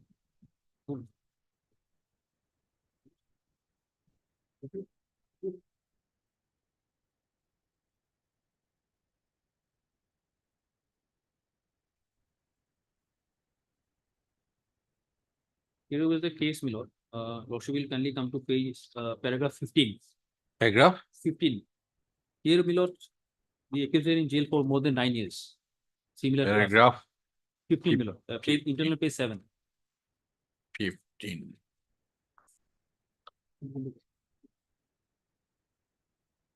Mr. M.S. Khan, learned counsel for the appellant, submitted appeal is in custody for more than 9 years. There is no possibility of the criminal time being concluded in the near future. Therefore, the appellant should be analyzed on bail. So, here is a case similar to us. Now, Lordship will kindly 21 below, this is section 498B IPC and section 16 of the UAP Act. And Lordship. Paragraph 21 below, this was a case under section 16 of the UAP Act. Below. Paragraph 21. 20. It is true that the appellant is facing charges under section 489B IPC and under section 16 of the UPA, which carries a maximum sentence of life imprisonment if convicted. On the other hand, the maximum sentence under so and so, but as noticed, the trial is proceeding in a snail's pace. As per the impugned order, only 2 witnesses have been examined. Thus, it is evident that the trial would not be concluded in the near future. Now, 22. It is right law that an accused is entitled to say a speedy trial. The court is near catena of judgments has held that an accused or an under trial has a fundamental right to speedy trial, which is traceable to Article 21 of the Constitution of India. If the alleged offense is a serious one, it is all the more necessary for the prosecution to ensure that the trial is concluded expeditiously. When a trial gets prolonged, it is not open on the prosecution to oppose bail of the accused under trial on the ground that the charges are very serious. Bail cannot be denied only on the ground that the charges are very serious, though there is no end in sight for the trial to conclude. The bench in a recent decision of so and so criminal has held that however serious a crime may be, an accused has the right of speedy trial under the Constitution of India. There was also a case where fake counterfeit Indian currency notes were seized from the accused appellant. He was investigated by the NIA under the National Insurance and was charged under the UAPA. Along with section 489C, he was in custody as an under trial prisoner for more than 4 years. The trial court had not even framed the charge. It was so and so. I'll just keep 24. Lordship will kindly come to 24. Paragraph 24. Earlier in the Supreme Court Legal Aid Committee so and so, this court had issued a slew of directions relating to the under trials in jail facing charges under the NDPS for a period exceeding 2 years on account of the delay in disposal of the cases lost against it. In respect of the under trials who were foreigners, this court directed that the special judge should impound their passports besides insisting on a certificate of assurance from the concerned embassy high commission of the country to which the foreigner accused belonged, and that such accused should not leave the country and should appear before the special court as required. Similarly, in the case of Shaheen Welfare Association, so and so was considering a public interest litigation where certain reliefs were sought for under trial prisoners charged with offences under the terrorist activity so and so, languishing in jail for considerable periods of time. This court observed that while liberty of a citizen must be jealously safeguarded by the courts, but at the same time, in the context of the stringent law like the Tata Act, the interests of the victims and the collective interests of the community should not be lost sight to. While balancing the competing interests, this court observed that the ultimate justification for deprivation liability of an under trial can only be on account of the accused under trial being found guilty of the offences for which he is charged and is being tried. If such a finding is not likely to be arrived within a reasonable time, some relief becomes necessary. Therefore, a pragmatic approach is required.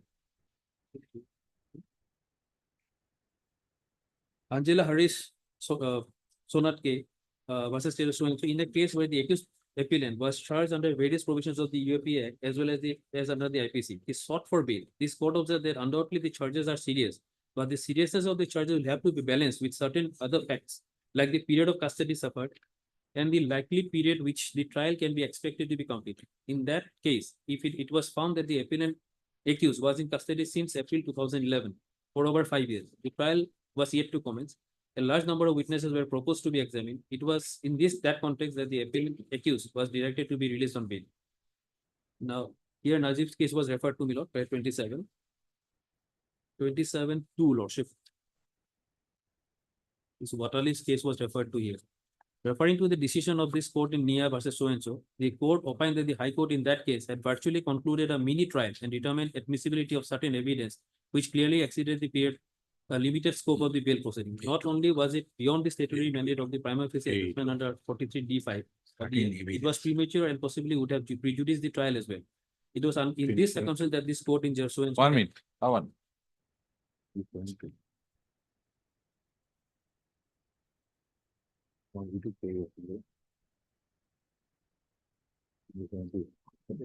to a decision of this court, this could appoint that the High Court in that case would have partially concluded mutual and determined admissibility of supplement become further, which clearly exceeded the limited scope of the bail proceeding.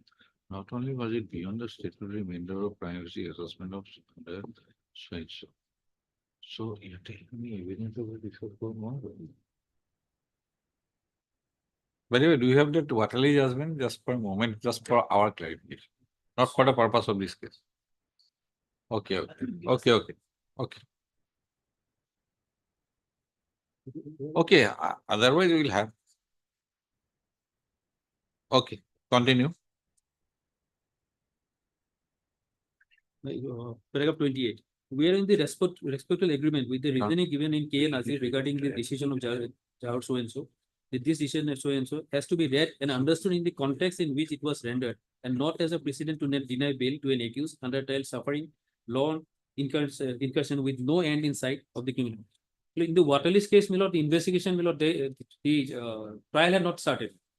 While granting bail, my lord, the court had gone into the evidence. That was my lord.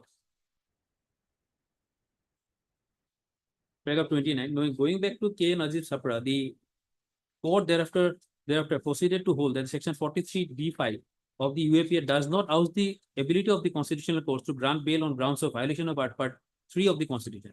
Long incarceration with the unlikelihood of the trial being completed in the near future is a good ground to grant bail. The court also distinguished Section 43(d)(5) of the UAPA from Section 37. It has been held. That is the other case, my lord.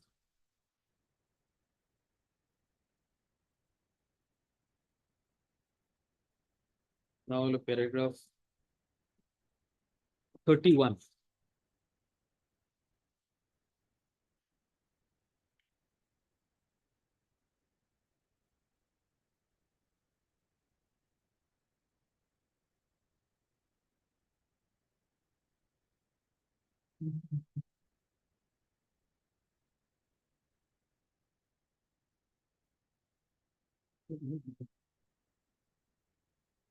In Gurvinder Singh Suprat, on which reliance has been placed by the respondent, the two-judge bench of this court distinguished K. Najib with holding that the appellant in K. Najib was in custody for 5 years, and the trial of the appellant in that case was severed from the other co-accused whose trial had concluded, whereupon they were sentenced to imprisonment of 8 years. But in Gurvinder Singh, the trial was already underway, and that 22 witnesses, including the protected witness, have been examined. It was in that context the two bench of this court, including the Singh, observed that mere delay in trial pertaining to grave offence cannot be used as a ground to grant bail. This court has time and again emphasized that right of life and personal liberty enshrined under Article 21 of the Constitution of India is overcharging and sacrosanct. A constitutional court cannot be restrained from granting bail to an accused on account of restrictive statutory provisions in a penal statute if it finds that the right of the accused under trial under Article 21 of the Constitution of India has been infringed. It has in that event, such statutory restrictions would not come in the way, even in the case of interpretation of a penal statute. However stringent it may be, a constitutional court has to lean in favor of the constitutionalism and the rule of law, of which liberty is an intrinsic part. In the given facts of the particular case, a constitutional court may decline to grant bail, but it would be wrong, very wrong to say that under a particular statute, bail cannot be granted. It would thus run counter to the very grain of our constitutional jurisprudence. In any view of the matter, K. Najib being rendered by 3-bench decision is binding on a 2-bench decision like us. Thus, having the discussion made above, we are of the considered the continued incarceration of the appellant cannot be justified. We are therefore inclined to bring bail. Again by Justice Bhuya and Milord. Same bench.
Questionnaires Khatun's Miller, just refer to one paragraph.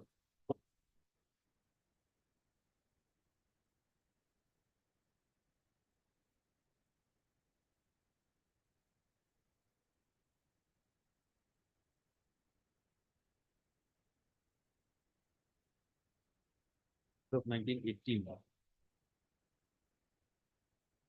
Paragraph 5, Miller.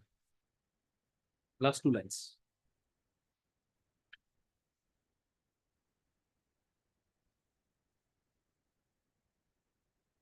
But it starts with we think. We think that even under under a constitution, though speedy trial is not specifically enumerated as a fundamental right, it is implicit in the broad sweep and content of Article 21, as interpreted by this court in Maneka Gandhi versus so and so. We have held that in the case under Article 21 confers a fundamental right on every person not to be deprived of his life or person or liberty, except in accordance with the procedure prescribed by law. And it is not enough to constitute compliance with the requirement of that article that semblance of a procedure should be prescribed by law, but that the procedure should be reasonable, fair, and just. If a person is deprived of his liberty under a procedure which is not reasonable, fair, or just, such deprivation would be violative of his fundamental right under Article 21, and he would be entitled to enforce such fundamental right and secure his release. Now, obviously, procedure prescribed by law for depriving a person of his liberty cannot be reasonable, fair, and just unless that procedure ensures the speedy trial for determination of the guilt of such person. No procedure which does not ensure a reasonably quick trial can be regarded as reasonable, fair, or just, and it would fall foul of Article 21. There can therefore be no doubt that speedy trial, and by speedy trial, we mean reasonable, expeditious trial, is an integral and essential part of the fundamental right of life and liberty enshrined in Article 21. The question which would therefore however arise is as to what would be the consequence if a person accused of an offense is denied speedy trial and is sought to be deprived of his liberty by imprisonment as a result of a long delayed trial in violation of his fundamental right under Article 21. Would he be entitled to be released unconditionally, freed from the charges leveled against him on the ground that trying him after an unduly long period of time and convicting him after such trial would constitute violation of his fundamental right under Article 21? That is the question we shall have to consider when we hear the writ petition on merits and adjournment. But one thing is certain, that we cannot impress it too strong on the state government, but it is the high time that the state government realize its responsibility to the people in the matter of administration of justice and set up more courts for the trial of cases. We may point that it would not be enough merely to establish more courts, but the state government would also have to man and by competent judges, and whatever is necessary for the purpose of recruiting competent judges, such as improving their conditions of service, would have to be done by the state government. If they want to improve the system of administration of justice and make it an effective instrument for reaching justice to the large masses of people for whom justice is totally a meaningless and empty word. So, this was relied on.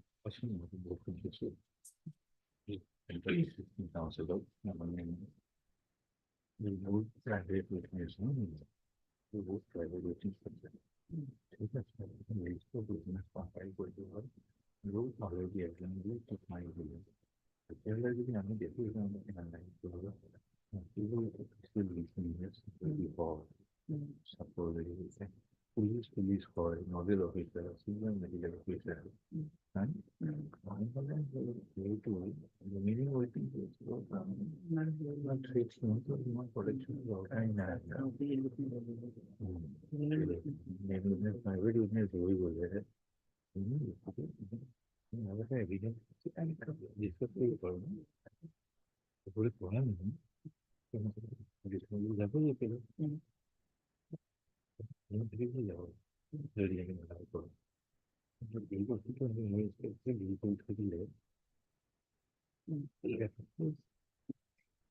private business very good. Remaining witnesses now shown. So there it was the village very with the effect for the PCDC to the trial.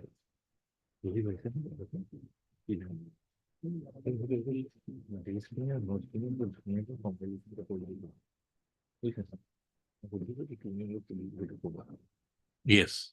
First, Milord, this prisoner's case was relied in paragraph 12, Milord, of this Javed Ghulam Nabi's Sheikh's case. Paragraph 12 of Milord, Javed Okay. Ghulam Nabi Sheikh's case. Milord.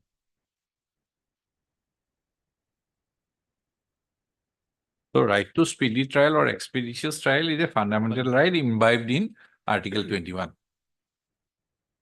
The 60 witnesses, 10 years, Milord, another 60 witnesses, another 10 years. Mr. Day, for our assistance, kindly provide us a note with all the dates and you had mentioned that on a particular date, one witness is turned, one doesn't, because those things are not there in the appeal memo. So kindly provide that. And you have said that 60 witnesses are still yet to be examined, correct? Now, who are these witnesses? Are they official witnesses or they are private No, witnesses? 110 witnesses you say. So give the list of 100 witnesses and put a column there already examined. There were certain witnesses, Milord, who are these witnesses to the disclosure memo. Yes. That will you So include, you indicate there indicate that. who are the remaining witnesses, Caesar witnesses, disclosure witnesses. In a disclosure, Milord, there are two witnesses. Both are being caught to No. prove that. So those, Milord, ultimately it is unnecessarily delaying the process. No, you make an I'll make an analysis for our assistant. I'll do. That compilation, at least naming whoever is named in the search sheet, name and examine as PW1 and who are yet to be examined, don't tick mark that. And what kind of nature of witnesses, that oral or seizure witness or medical witness, just indicate us for our assistance only. Okay.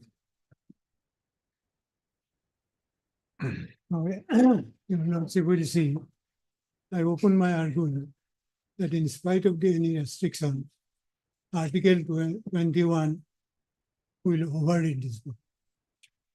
After reading this decision, my Lord, there is no doubt delay is the only ground for which all these cases. And then not only that,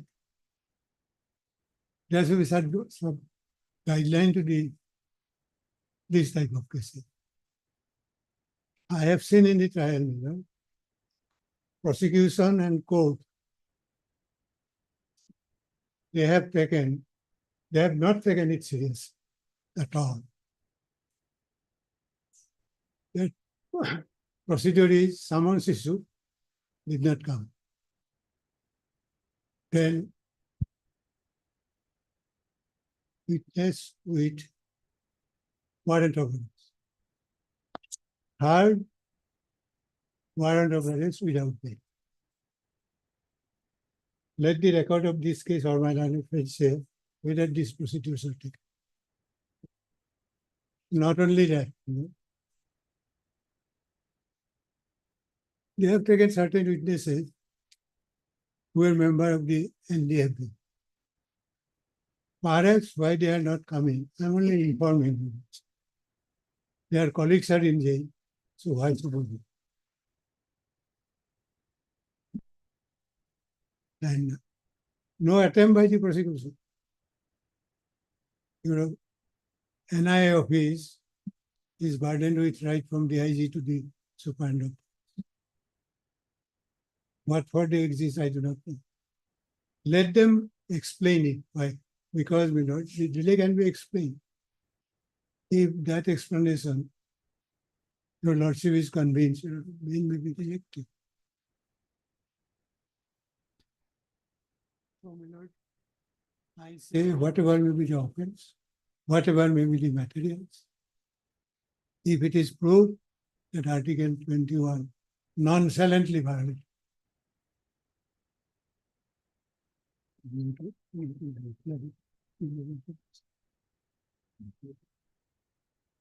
they have filed a reply. Okay. Objection. Nothing on delay.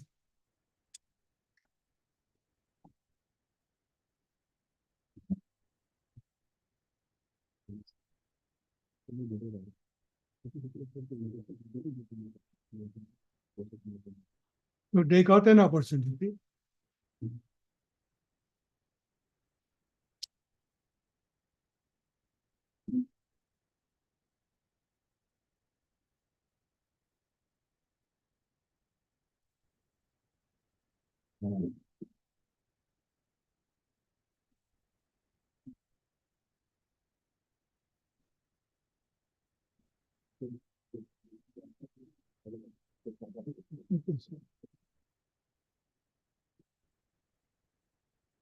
And your lordship will find 3 judges judgment.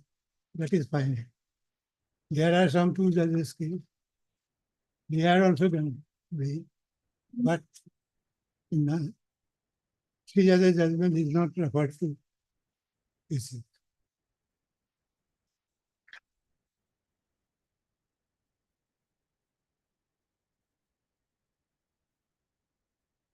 We don't know.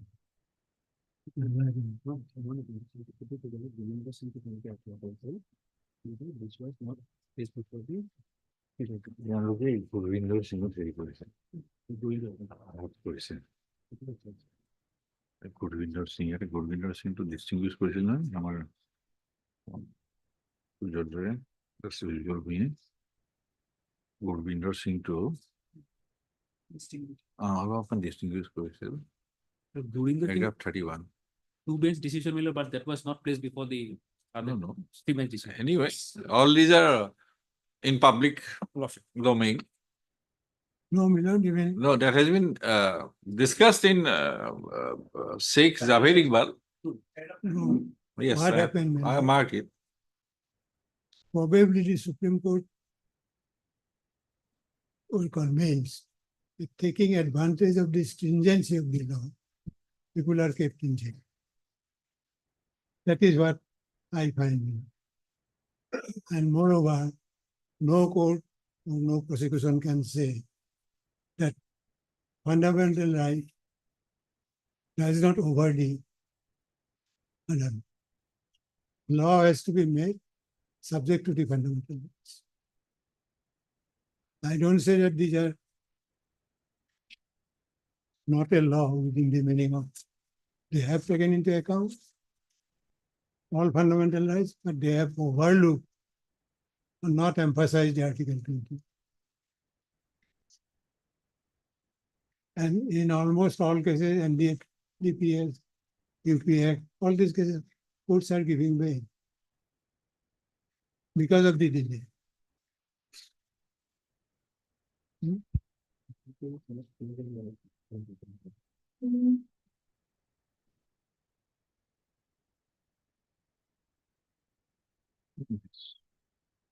Subject to reply, my I continue.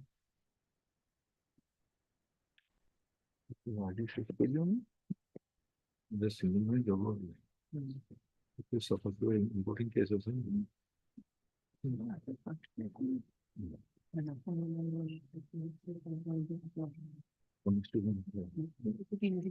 Oh. Yes.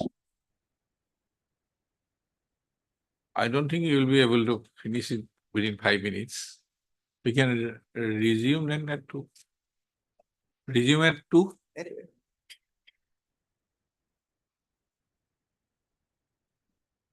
How much time will take? don't know. I'll I be, do not know. Okay, no, because there are single benches that might suffer. Then some lawyers are sitting. That is why we have, because my brother has also, and after that, we can conclude if possible, I think better, because after Diwali, my brother might not be available here. So we can conclude today, or so we can start at 2. can you get tomorrow? No, tomorrow is miscellaneous day. I think I'm ready to remember. we can resume. Okay. Okay. We can resume at 2.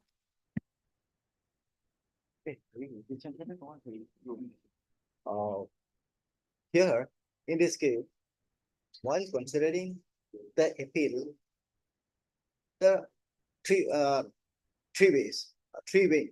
One is looking into the material, number one. Number two, Article 21, that will come after looking into the materials.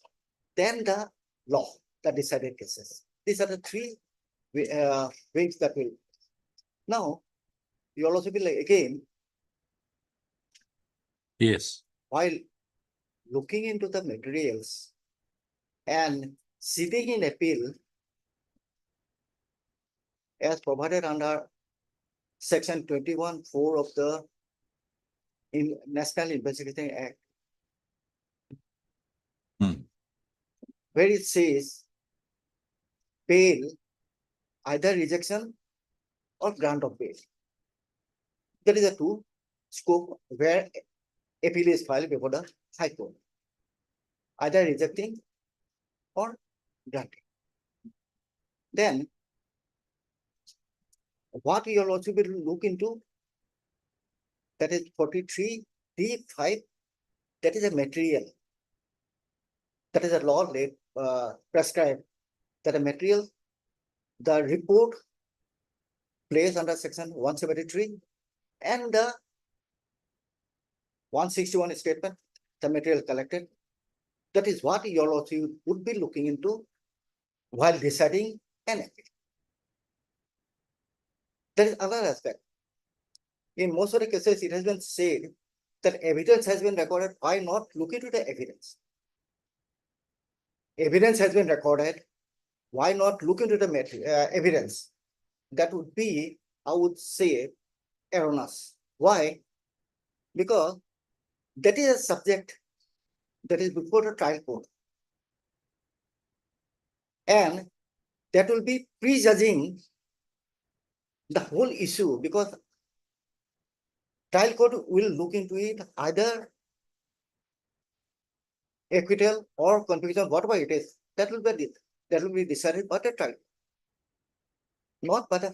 So it has been specifically said that this court, even if the trial proceed, will look into only the materials under 173, report under 173 and the 61, not beyond that. 43(d)(5) says materials in the case diary or the report. Now, when charge sheet is submitted, then it is a report, because all the statements and all these things are part of the report. So during investigation, yes, materials in the case diary. After submission of charge sheet, it is a report. Report. That will continue, because that is all this will be part of the charge sheet. Yes, that will continue. That is what in 2019 5 FCC 1, that is Waterley case that I will face, that is saying that it will continue. That prima facie that is finding, that will continue up to the end of the trial. Okay. Not before. Because judging the evidence, it will be erroneous, because that's the material. Collecting all the material, who will find either acquittal or conviction, that is a different. Now, another question that came up before your lordship while reading the impugned order here. Your lordship has come up from your lordship that he has not discussed the material. He has only said that prima facie looking into the case study, I'm of the opinion, so, and discuss other. Now, in whichever way it is, I'm just putting for your that is your lordship. Another aspect, supposing the trial court in a case without discussing any materials grant bail. This is where it is a reason grant bail. The prosecution come up before the High Court says that there are plethora of evidence, but the trial court has ignored all the materials, etc. Also, although it was before the trial court 173, as your lordship has said, and 161, and granted bail without discussion, whether the court will not entertain that appeal, because there are cases says that in spite of all these materials, the trial court has ignored all the materials, so the bail granted is set aside and set back to the trial. That is what. So in this case also, when the trial court has said in his own opinion that I have looked into a case study, yeah, although he ought to have discussed, maybe discuss little more or little less, whatever. That is up to. So I think this appeal will stand and it will be before lordship to appraise all the material and come to a finding both ways. One is whether material exists or not. Other, article how far Article 21 will succeed and the benefit given to the active side, etc. Now, your lordship has already seen, but just regard. The FIR was dated 25/12/14. That is 310 of 2014. Let's give it into PS apply. I think Bishop Charlie PS.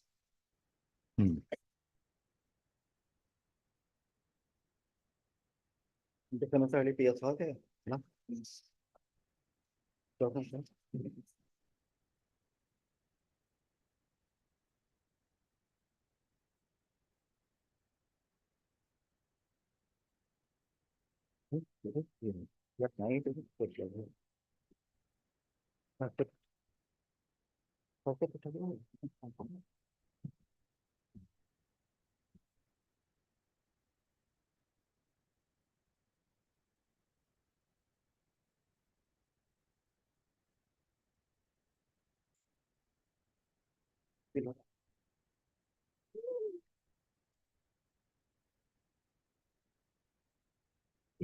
You also will find this in appeal at page 22.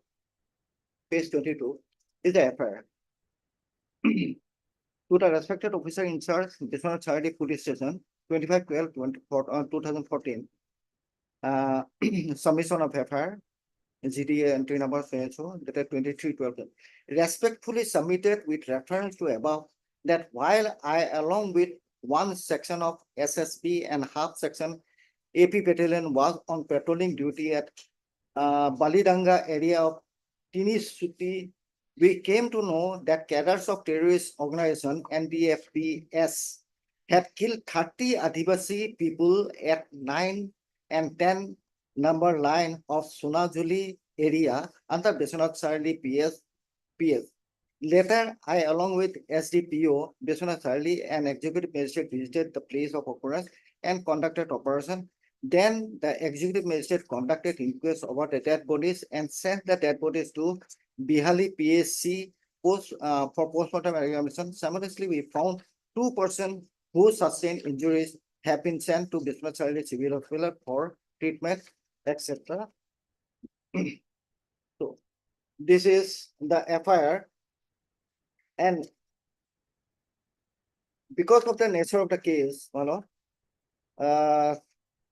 the Ministry of Home Affairs, that is page 20, the Ministry of Home Affairs so and so individual dated 27/12/14 has directed National Investigation Agency to take up the investigation of the FIR case number 310/14 dated 25/12/14 registered at Biswanath Charity PS, Dispute Unit 2 under section so and so, arms act so and so, the contents of the complaint so and so, and that is dated 30/12/14.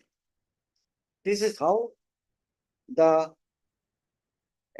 FIR, the incident killing of 30 Adivasis in that area. Now, after investigation by taking over the case by the National Investigation NIA, the first search sheet was filed on 30/7/2015 against accused A1 to A4, and that is, my lord, your lordship may kindly take up the search sheet, because this search sheet I'll be reading, my lord, the subsequent search sheet, only 2-3 paragraphs, not the whole one. This I will just take a little detail. Dated? Dated 13/7/2015. That is the first search sheet in the case.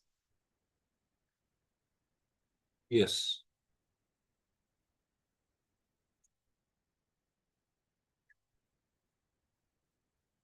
Hello. My lord.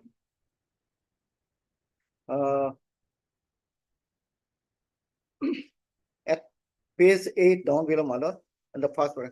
The instant case was originally registered FIR number so and so dated 20 at Biswanath Charity, Singapore. It was alleged that on 23/12/14 at around 17 hours, some armed group of persons suspected to be cadres of NDFBS fired initially upon the innocent Adivasi Satal village at Sonajuri village, which is under the jurisdiction of Biswanath Charity PS of Sunitpur district, Assam. During the indiscriminate firing by the armed cadres of NDFBS,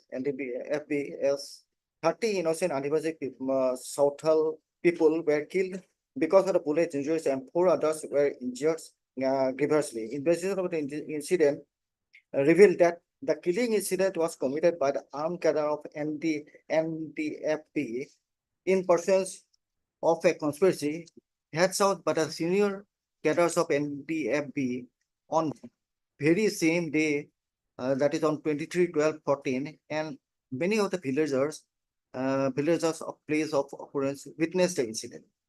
Subsequently, in comparison of so and so, you also may kindly skip that. Section 2. Section 3.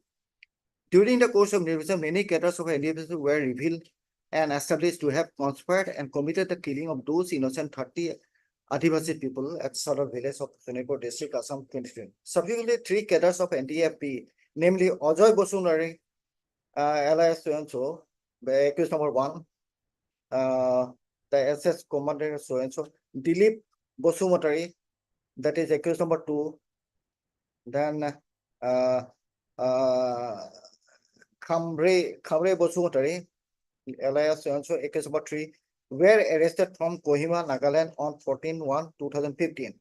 And another 4th accused person, namely Nitul Doimari, was also shown arrested in connection with the instant case on 11/2/15.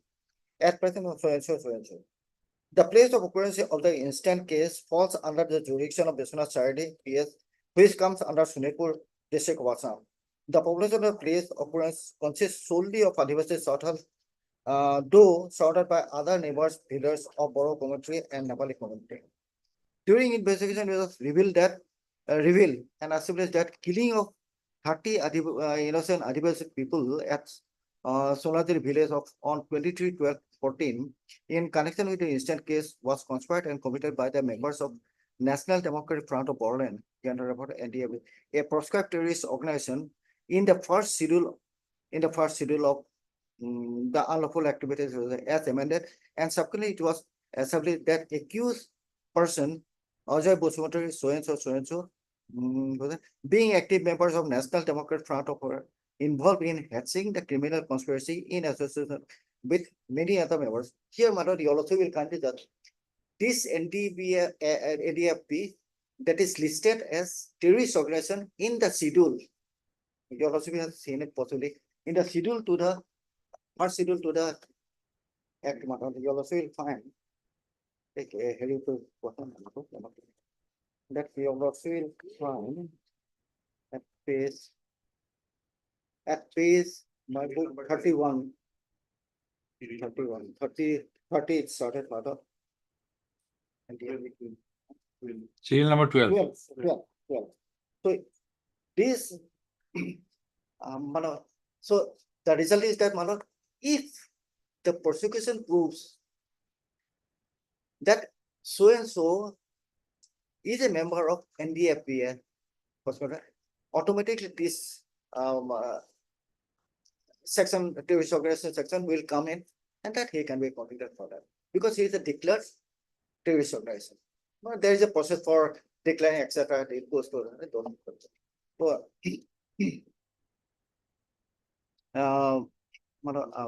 I had the occasion to preside over a tribunal of UAPA yeah. from Tripura. Oh, that's all. Next paragraph, during the investigation, the detail of 4 injured persons have been identified, so and so, so and so. These are the injured person. You'll also will find in the next page, at page 11, injured person, 1, 2, 3, caused by, some are caused by, even you'll also will find at page 14,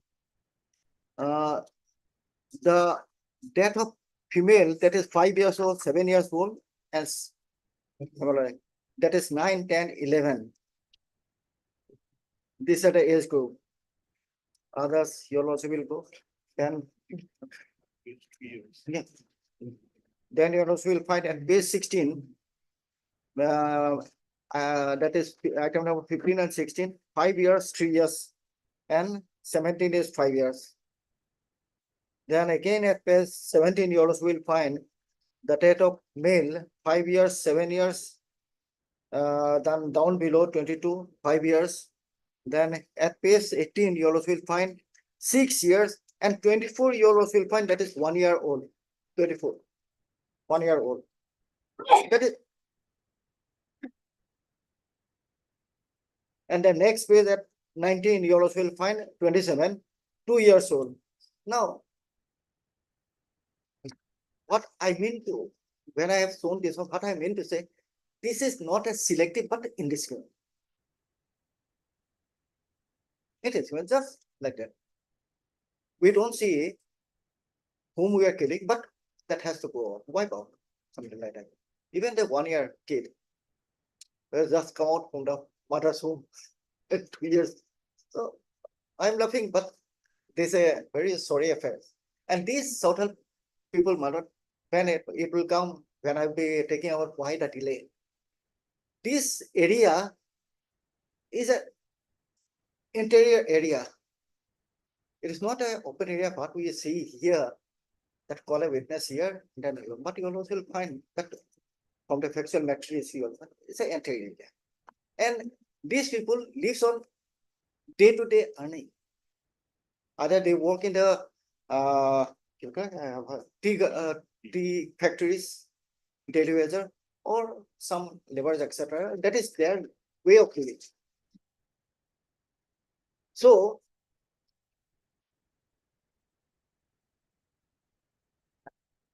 now they are the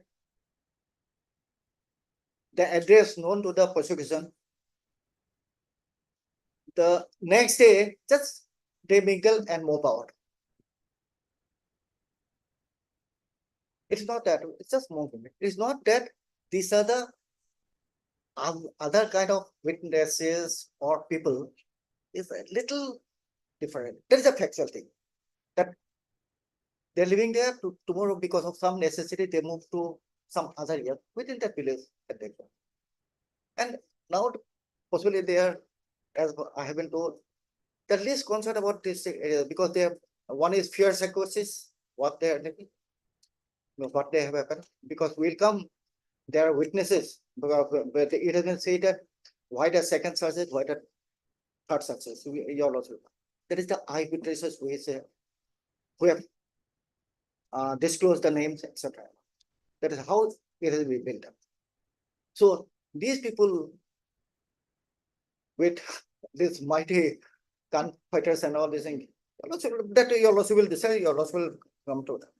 Now, you also may come to page 21, 17.4. During the investigation, the interception of mobile phone conversation accused A1, A2, A3, A4, and many other cadres of NDFB, which were intercepted lawfully by the special branch of Assam Police, were taken into record in the instant case. Thereafter, on the basis of scrutiny of the same interception of mobile phone conversation between cadres of NDFB, along with the translated transcript of the same interception conversation and a call detailed record of the relevant mobile contact numbers of the accused person collected and taken into record in connection with the instant case, it had been revealed and established that the whole conspiracy set up in the instant killing incident on 23/12 at Sonajali village so took place under the direct command and control of G. Bidai, along with many of his associates, and A1, A2, A4 of the incident, which can summarize as follows. That G. Bidai, as commander in chief, call up his personal mobile number, to accuse neutral. This G. Bidai has been killed. That is a detail. That is a G. Bidai is killed. Absconding.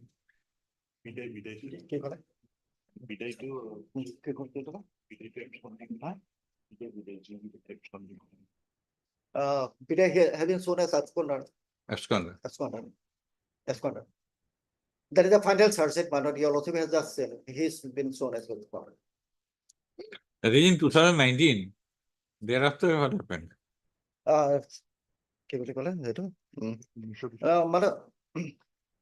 That here I may just go on reading, but these are No, because all the whatever. But subsequent report might, I don't know. yeah, these are the report That that is this Bidai had been killed. no, these are the materials.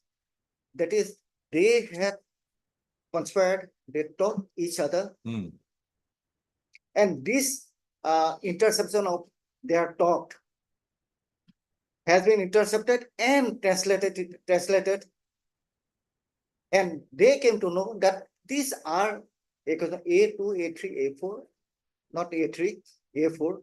They are involved with Bidai, and they conspired for attacking on 23/12/15.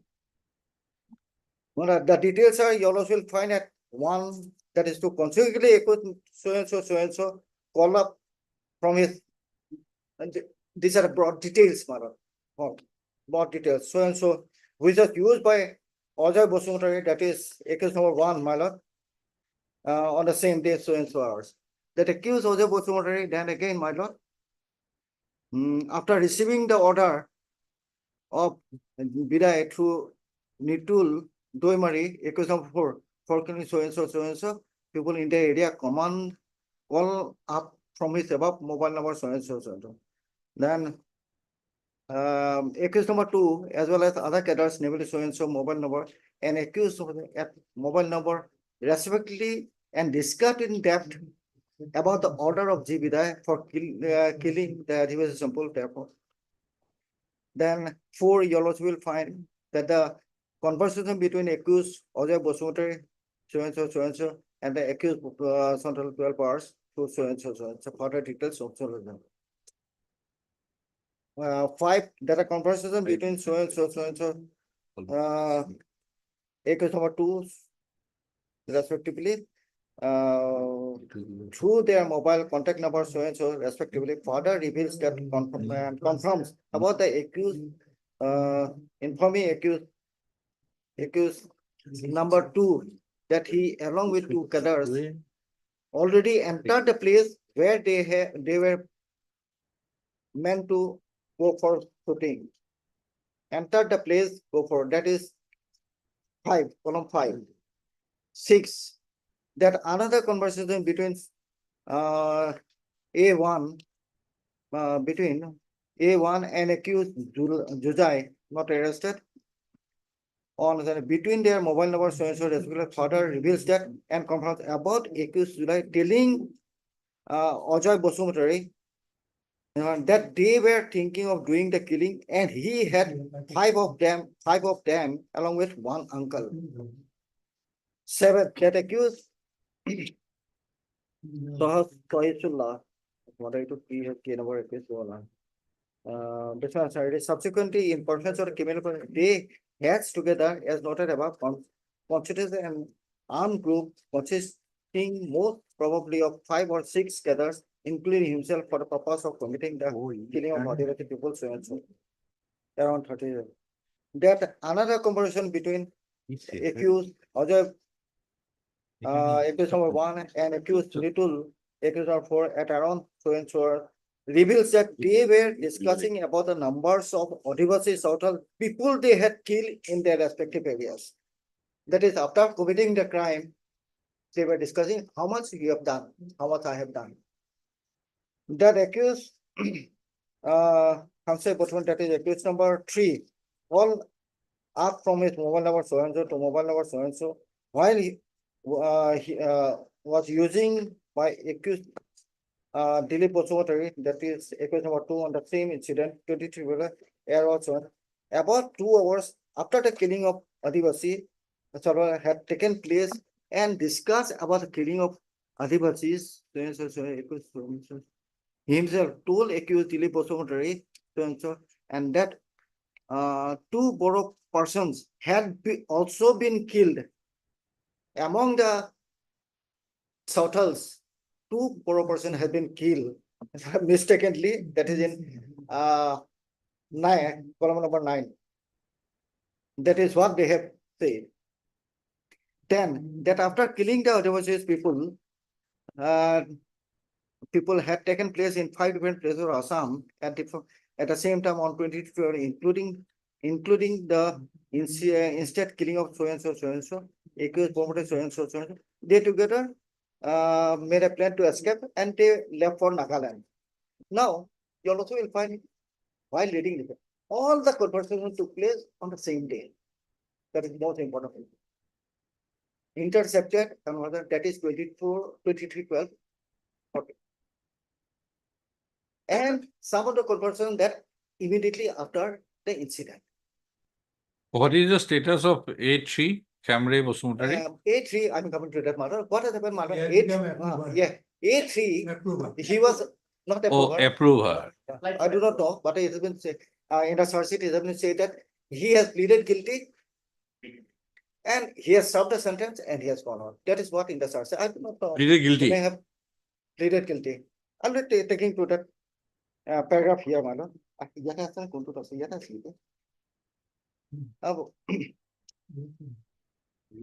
come to that, madam. I'll come to that. That is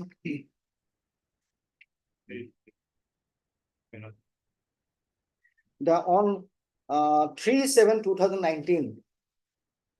Accused number 3 pleaded guilty of offense under section 19 and 20 3/7/2019 orders. 3/7/2019, and accordingly sentence, he has served the sentence. 3/7/2019.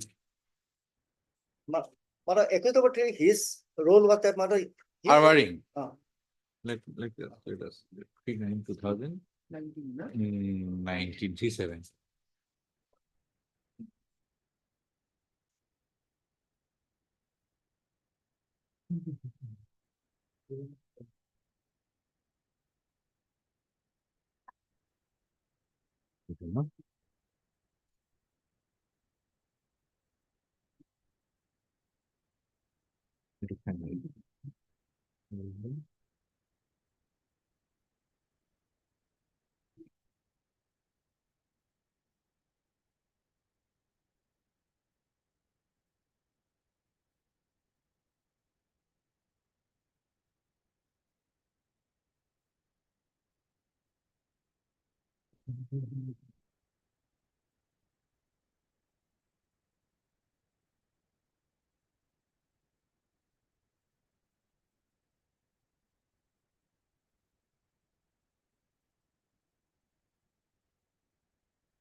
So he has been convicted under section 19 and 20. 16 and 19, my lord. Okay, already No, no, convicted. 19 and 20. He was hard on the point of sentence. That is membership. 20 is membership, my lord. 7 years on each count.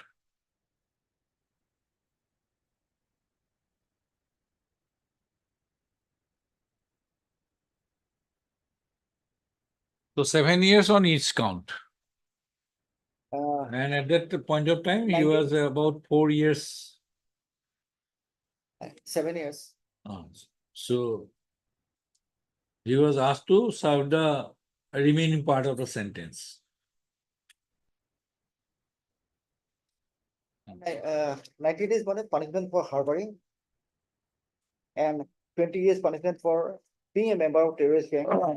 The court has convicted him for 7 years each. So, that's it. 19 and 20.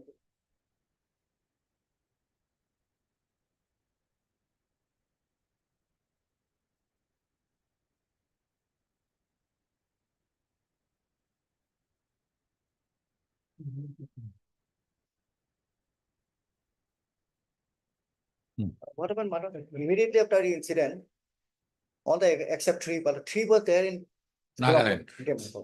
all they went there. They took shelter in his place in order to disguise. All of them means A1, A2 or everybody? A1, A2, and A4. Okay. A4. So, accused number 3's role is only to shelter them for that period. He is also a member of terrorist gang. For he has been named, but his role is there. He was not in the Place of occurrence. in the incident. That 17.5, Malone. That on the basis of report of voice analysis by forensic expert at Civil Chandigarh,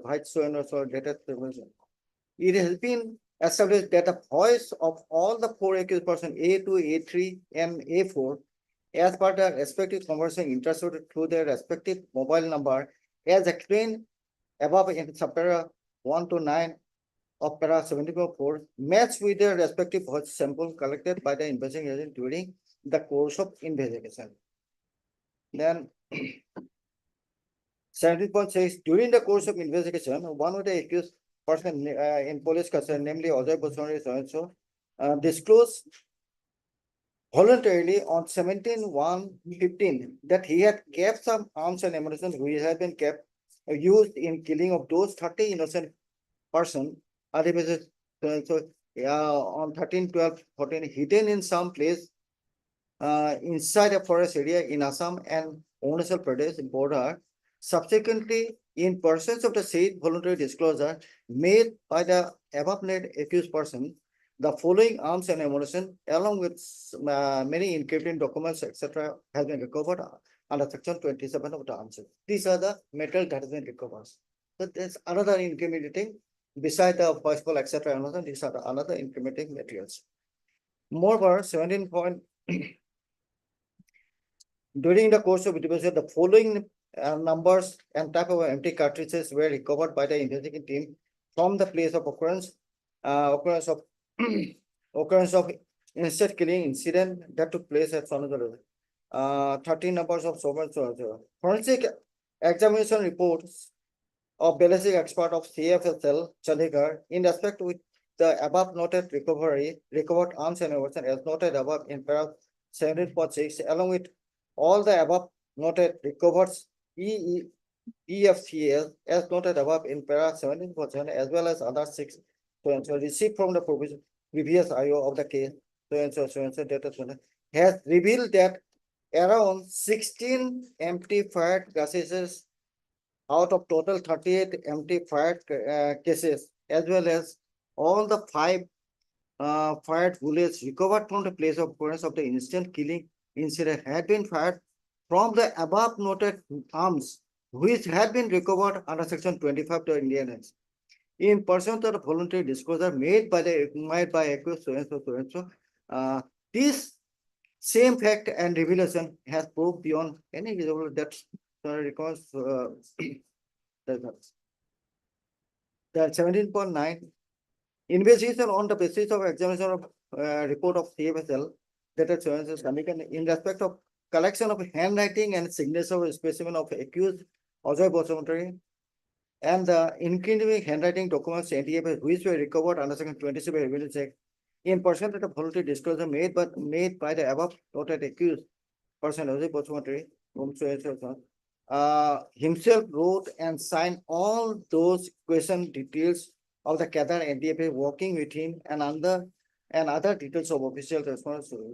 This same report of forensic expert has been proved beyond reasonable doubt that accused Ajay Basumatary was an active member of the proscribed terrorist NDA. Further, during investigation on the basis of the contents as well as the expert opinion in respect of incriminating documents,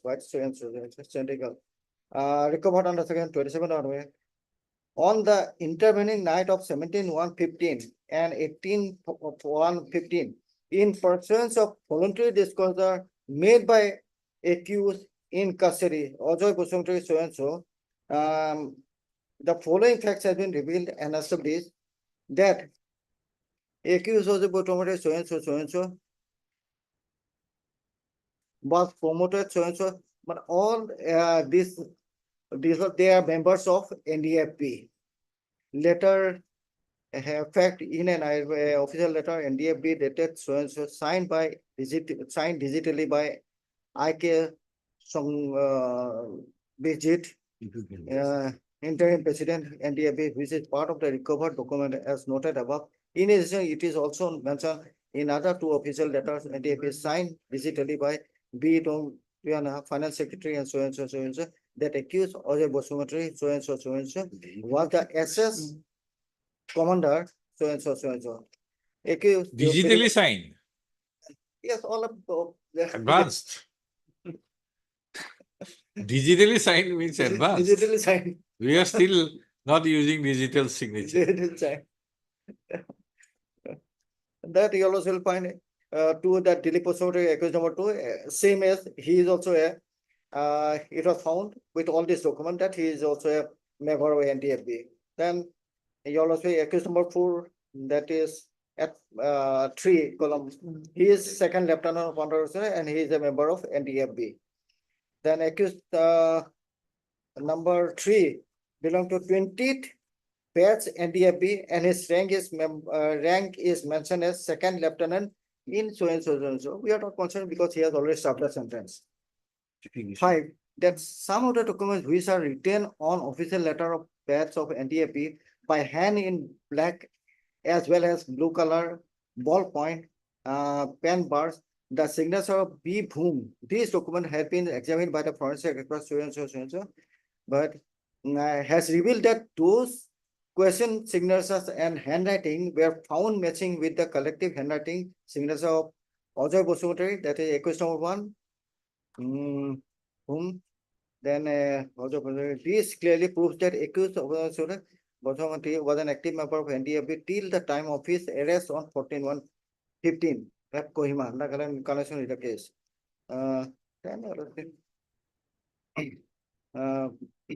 In addition, some of these noted handwriting documents of NDFB mentioned in name B.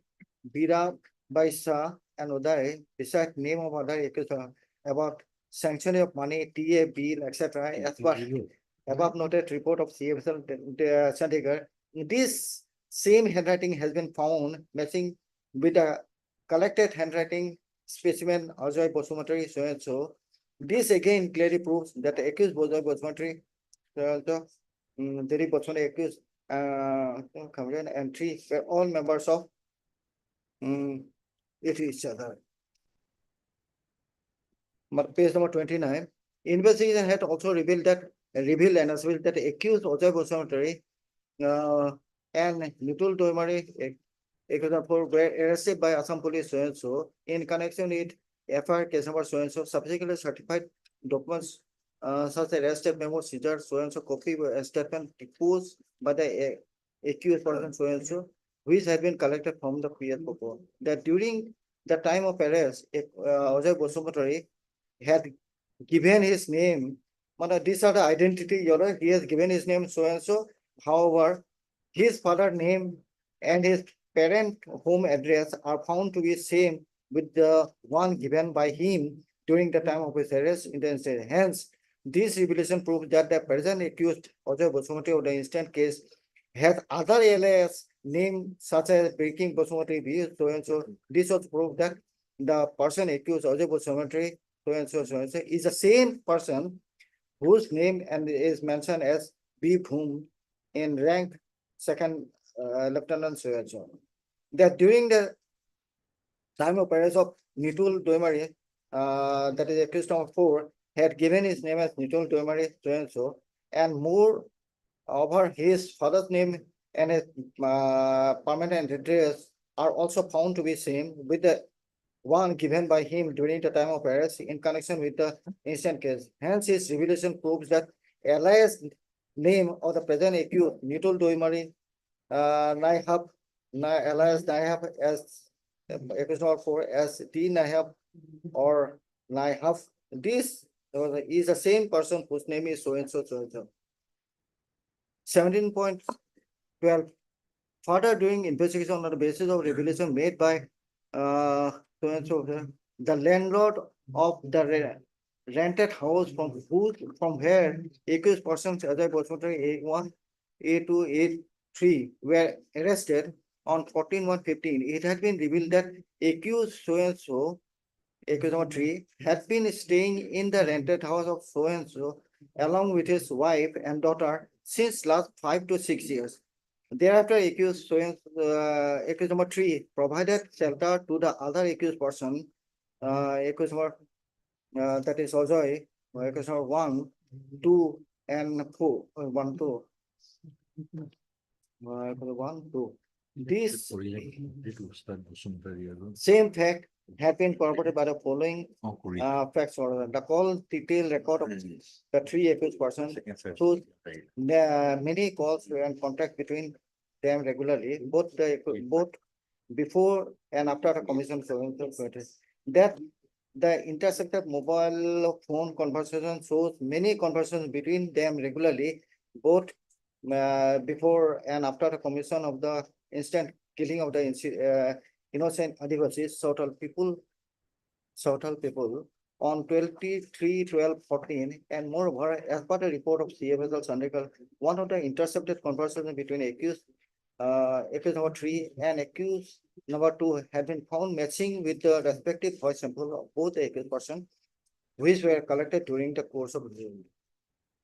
The CDR analysis of mobile number so and so of accused was interested with has established beyond doubt that his name, BSNL mobile contact number had been regularly used as mobile number so and so. 17.13.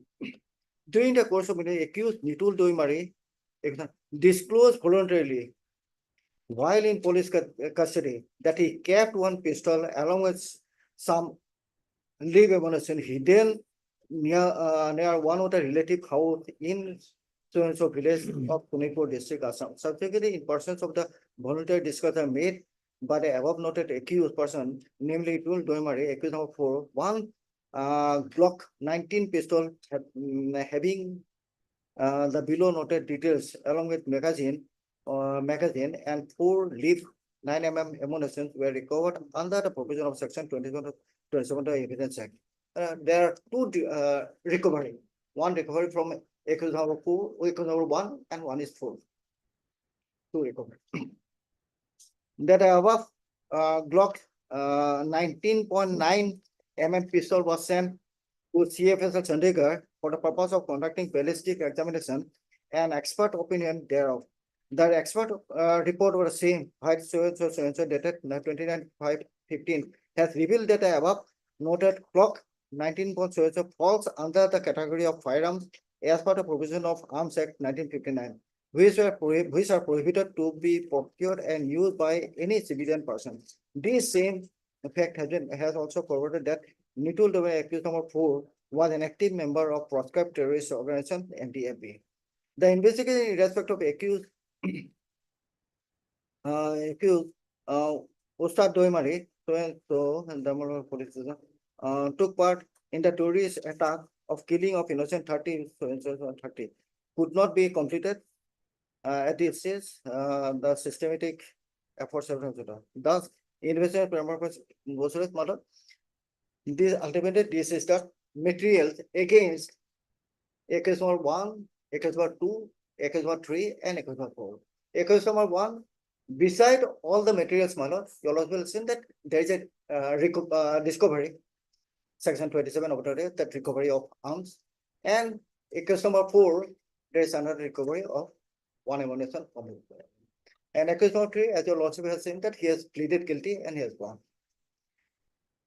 Now, your lordship will, it will be very short matter that the second search sheet is 1910-20. Oh, 1910-15, my lord, sorry, 2015, sorry. That is against accused number 5 and accused number 6.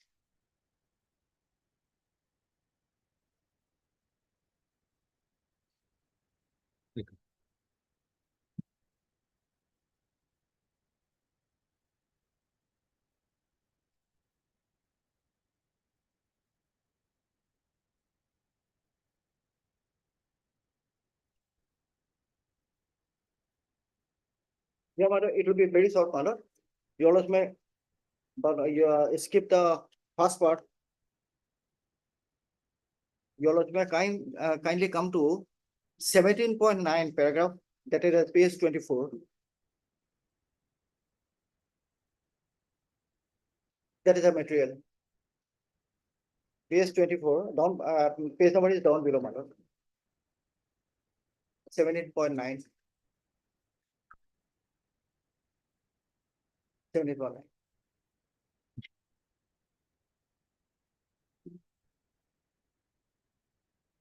Take a look.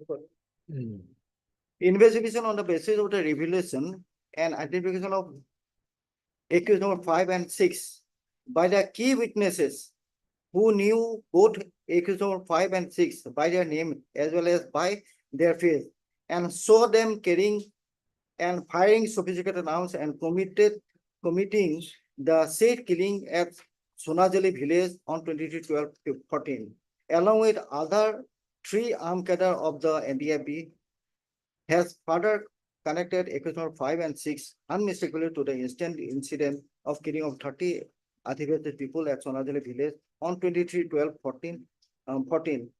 So accused number accused 1 to recover the seized arms, so and so. 17.10. Further, on the basis of the revelation of key witnesses, it has also been established that accused Ustad was carrying and firing one long sophisticated arm upon the innocent villagers as he walked in and out of the village Sonajoli, along with other 4 armed companions, including accused Pohar Narzari, Jan Narzari, accused number 6 on 22 at Sonajoli village, and was one of the 5 members of the terrorist squad of NDAB who committed the crime.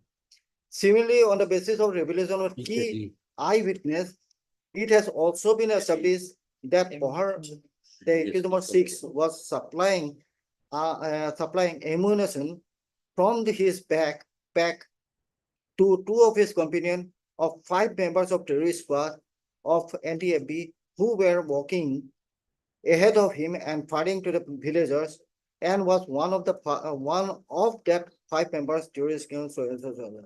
The 17.12 oral testimony of one witness was also firmly established that both accused number 5 and 6 are members of NDB, and they have been working for NDB in Biswanath Charlie and surrounding areas since before and during the incident. So, for accused number 5 and 6, these are the paragraph number, because other paragraph are the recital of the same what has been stated. I will read. Then you also may come to another supplementary source ballot, that is 19 to 16. That is for accused number 7 to 9. হেৰি কিবা হেৰি কৰিব পাৰি 19 to 16 প্ৰথমখন file on 19 to 16 মানুহটো লিখিছে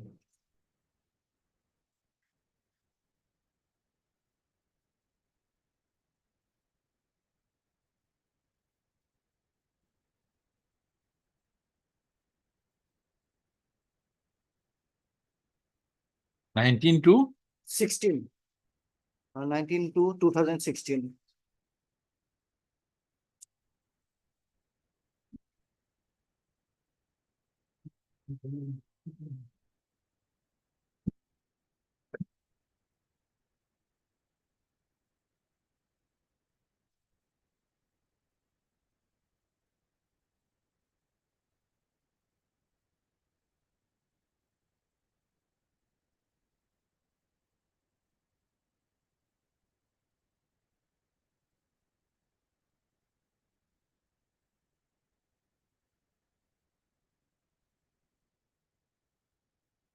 yes.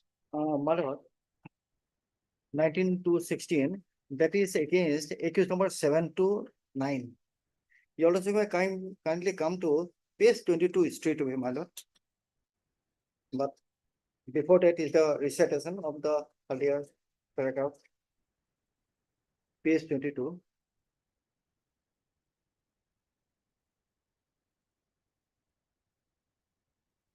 At paragraph 17.8.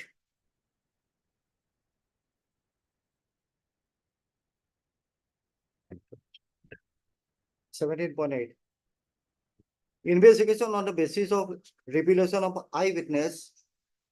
It has also been established that accused Ajanta Sargari Agar, accused number 7, was also one of those 5 armed persons, and he himself was carrying one small arm in his hand, with which he accompanied accused number 5, 6, and 7, and accused number 11 in firing and killing of 30 innocent people on 23/12/14. We don't have any 11. Accused number 11. Should it be 8 or 9? Accused number 11. 11 to yes, 11 to 9.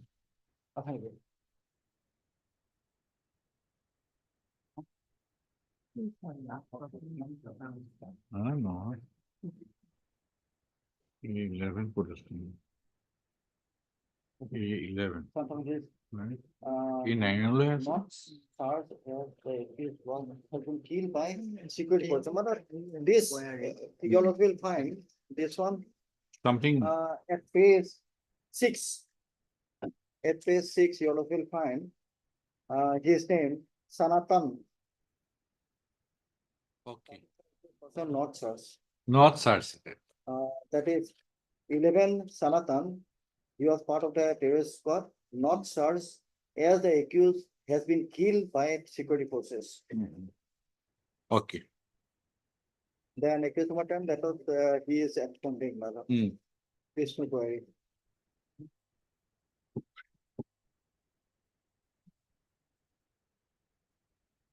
Hmm. 17.9. Similarly, investigation on the basis of revelation of the eyewitness, it has also been established that accused Gojan Narzari, accused number 8, was also one of those 5 armed person, and he himself was carrying one long sophisticated arm in his hand, from which he fired, and he, in association with accused number A5 and 6, A5, 6, and 7, and accused number 11, kill those 30 innocent edifice people at Central on 23/12. 17.10. Investigation on the basis of the analysis of the legally intercepted mobile phone conversation between cadres of ADFG, as well as on the basis of the report of the forensic analysis Chandigarh, by report number so and so, in respect of voice of those legally intercepted mobile phone conversation with the collected voice sample of accused Julius, that is accused number 9, has also established that accused Julius Basumatri, Julia, accused number 9 was directly involved in hatching the conspiracy to commit a terrorist act of killing of innocent Adivasi people on 22, as well as in pursuing the same conspiracy to commit so and so on 2012. Was number 5. Then 17.11 investigation on the basis of the revelation of one of the surrendered cadre of NDFP who has been taken as a protected witness. PW5, PWB under section 17 of the NIA and presently staying at some designated camp of NDFB has established the following fact that accused person, accused number 7 is a member of NDFB who belong to 35 to 35. Paragraph. Paragraph. 17.11 at page 22. Yes.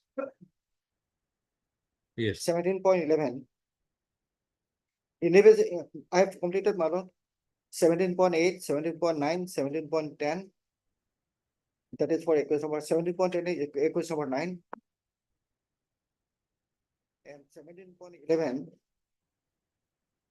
Investigation on the basis of the revelation of one surrendered cadre of NDFB who has been taken as a protected witness, PWB, under section 17 of the NIA and presently staying at some designated camp of NDFB, has established the following fact that accused person, that is accused number 7, is a member of NDFB who belong to 35th batch of NDFB.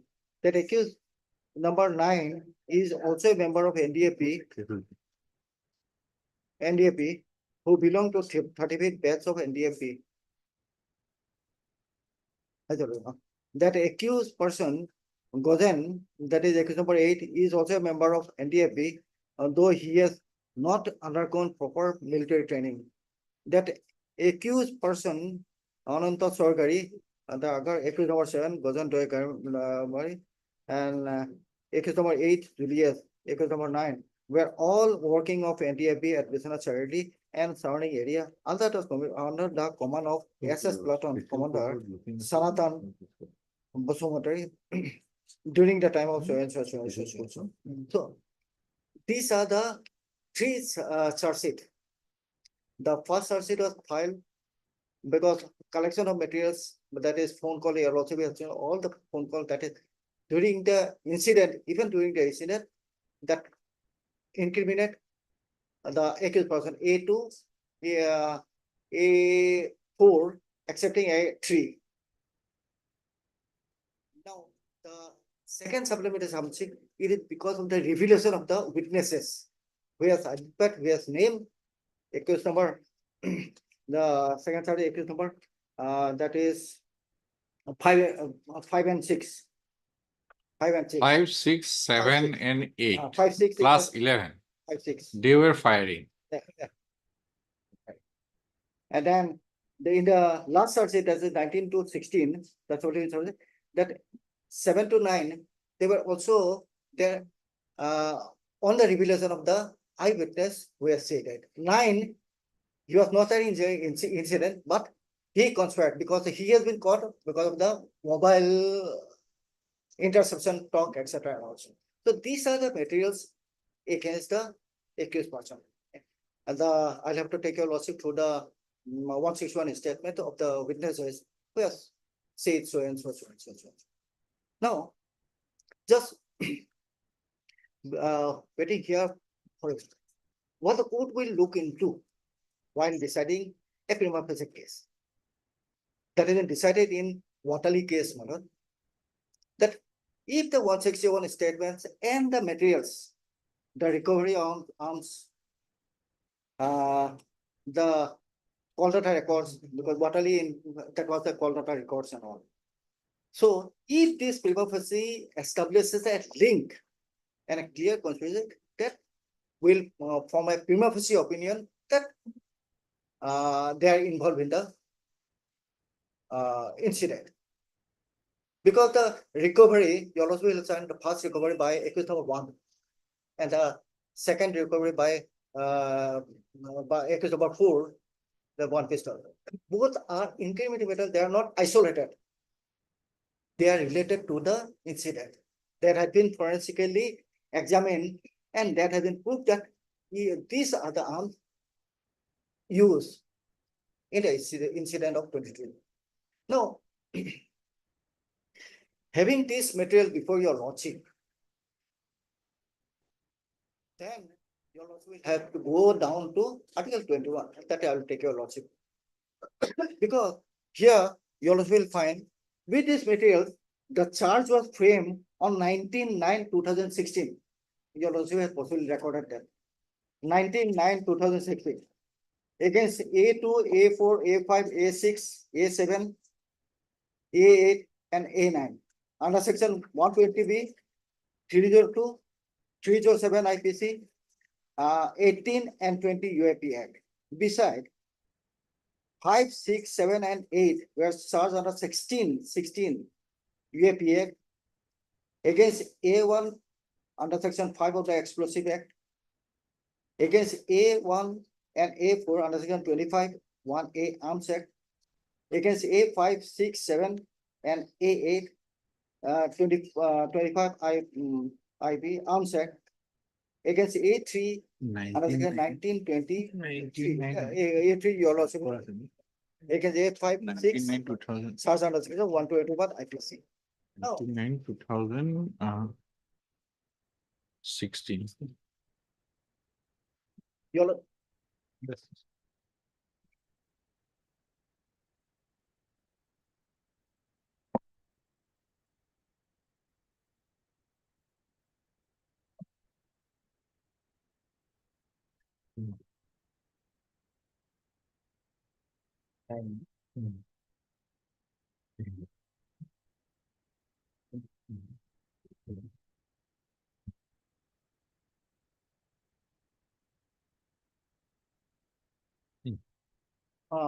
this premium charge is important. One is to know the section that is involved. Because here, section 302 as well as section 16, that entails a partition of life, maybe more. So what about the decision that has been cited? My lord, if the law prescribe a sentence of 10 years, definitely, if a man has suffered 5 years or 6 years in a jail, definitely he is entitled to bail. But if he is charged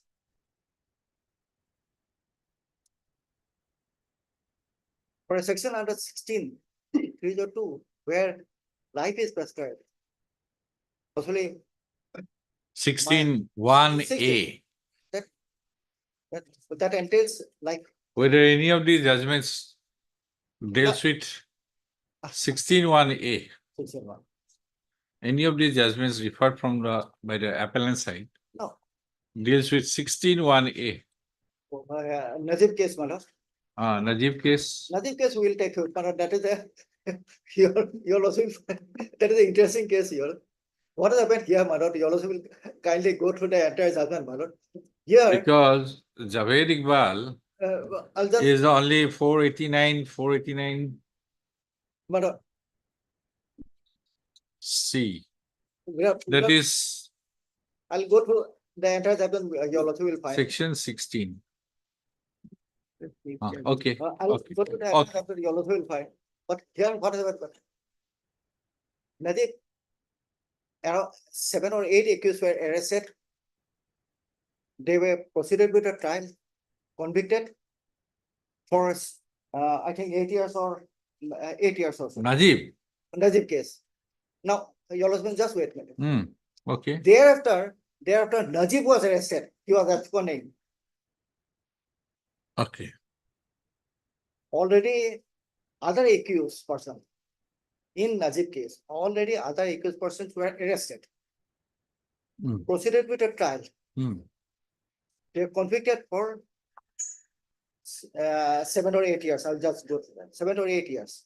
There, Najib was absconding. he was caught later on. Then the bail petition came up. The court says that if other accused, co-accused were sentenced for 7-8 years, and this man, he has already in jail for 5 or 6 years, why not grant him jail? That is a whole case. Am I clear? That is the case. That is why that Najib case has been on the case, Article 21, that has been denied. Okay. So each case has got its own footing, Manoj. It is not that, definitely you also will consider Article 21. But it had no 302. Najib case had no 302. Yeah. I'll just place the entire subject, Manoj. That is what I have read. That's on record, Manoj. There was no killing. In So- Najib case, there was no killing. So that is it.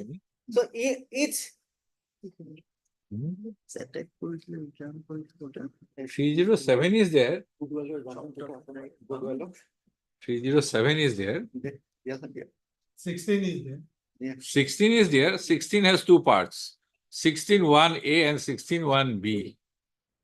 16(1)(a) deals with death of any person.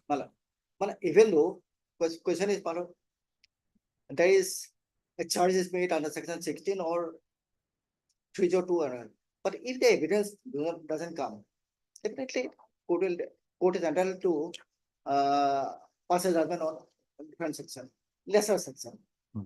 That is, although there are materials under 161 or other materials are there, but positive evidence has to be before the court to convict under section 16. Hmm. Yeah.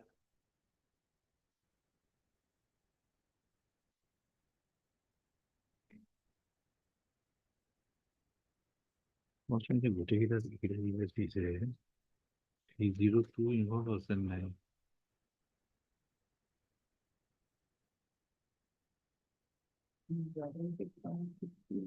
Ha 16 definition বহুত terrorist একটো মস্ত দিলে বহুত কেইটা আছে পাৰে যেতিয়া আহি গ'ল কিলিং ইনডিসক্রিমিনেট কিলিং এটা কথাটো বেলেগো হ'ব পাৰে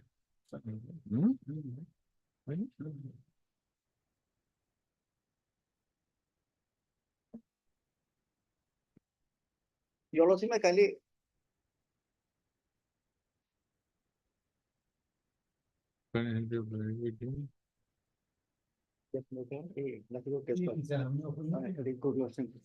kindly look to paragraph 32, Madam. 32 of 32. Just for it. of 32. which case The Gurvinder. Council, there is Gurvinder Singh case, Madam. The appellant counsel has relied upon the case of Page 30 32, page 21. paragraph. Paragraph 32. 32. The appellant counsel has relied upon the case of K. Najib to back its contention that the appellant had been in jail for the last 5 years, which is contrary to the law laid down in this case. While this argument may appear compelling at the first glance, it lacks depth, substance. In K. Najib case, this court was confronted with a circumstance wherein, except the respondent accused, other co-accused had already undergone trial and were sentenced to a period of not exceeding 8 years.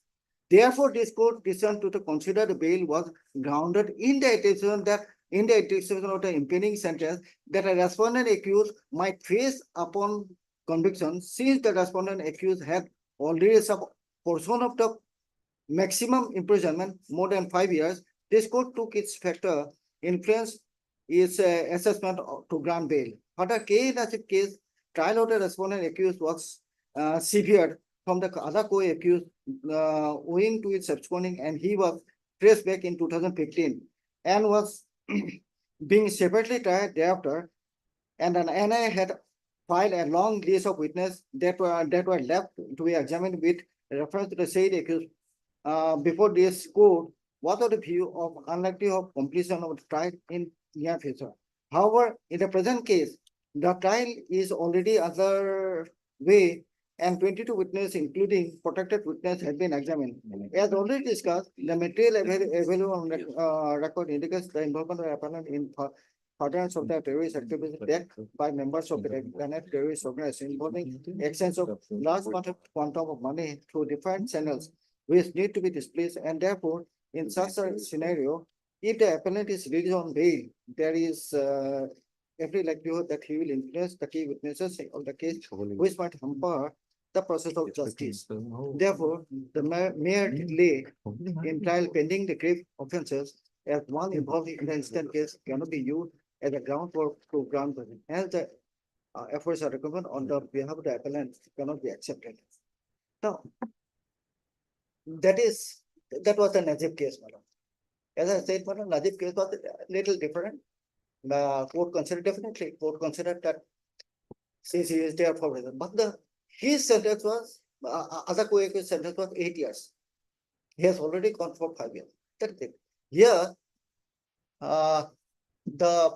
we have gone through the materials, madam. The material shows we don't know what will come tomorrow in the trial court, but it shows that all are involved in a heinous crime of killing of 30 innocent people. So it entails definitely, if it is proved, that life sentence. So what What Nine or- about the contention of the appellant that 9 or 10 when out years? of 110, 60 witnesses have been examined? So there is no value can be attached to the charge sheet. Well, that aspect you also will definitely look into it. That is a No, different- you have to address. Even I will. You have to address. I'll I'll not look into it. Why should I look? address, madam. Now, my Which is not content that it is deemed to be accepted. next point is that here, when the charge is framed, that is in Waterley's case, my lord, is more that is paragraph, I think. We are not yet equipped Paragraph with 18 of- Waterley. Paragraph 18 of. We are not yet equipped with Waterley. Waterley case. I have given the list, my lord, that is 2019, 561. Waterley.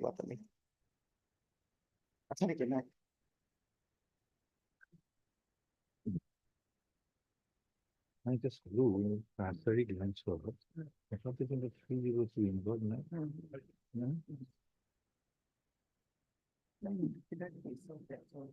Next one put बोलेगा ना हाँ ठीक तो क्या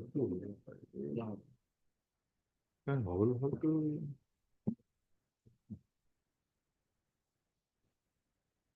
एक तो हो गया इतना तो दिखता है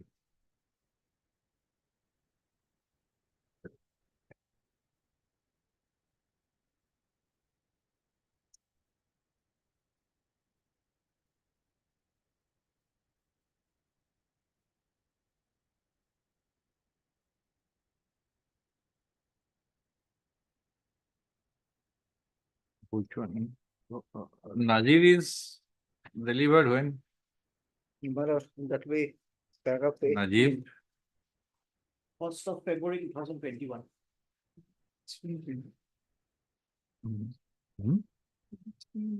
Three. Najib. Waterley was discussed in Najib. No, discussed in Najib. Yes. Let us see how it has been dealt with. 17. 17.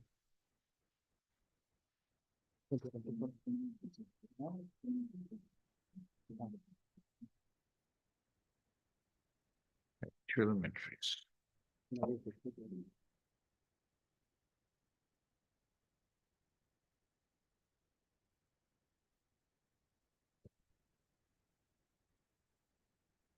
Okay.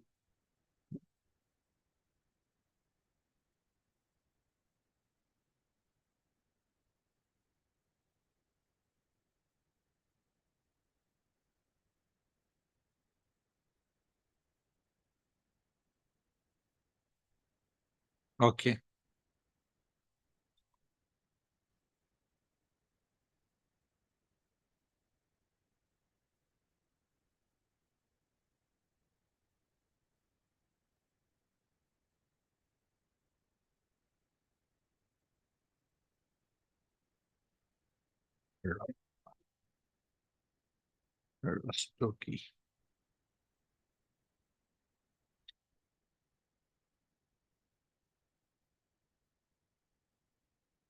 Before going to Watali, come to paragraph 17 of Najib.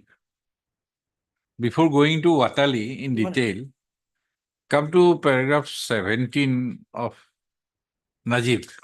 17 of Najib. Evidence on record discuss question, evidence on materials on record discuss. 17. As regard the judgment of Watali, George, cited by Lana Revaji, we find that it dealt with an entire different factual matrix.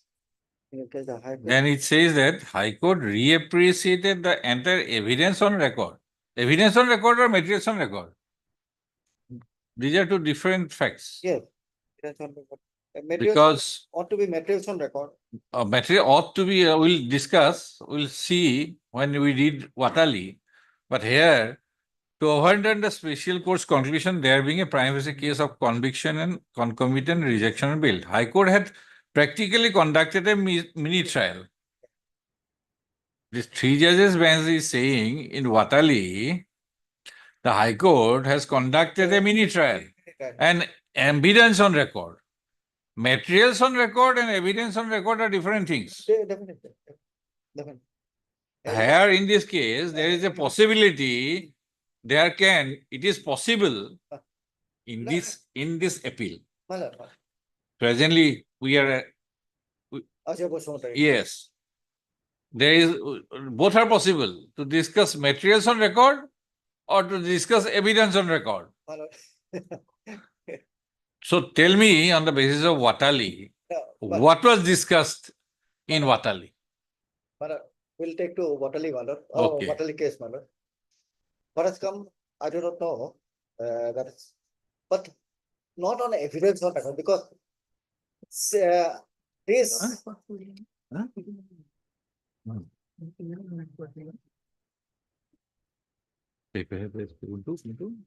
First hurry, no?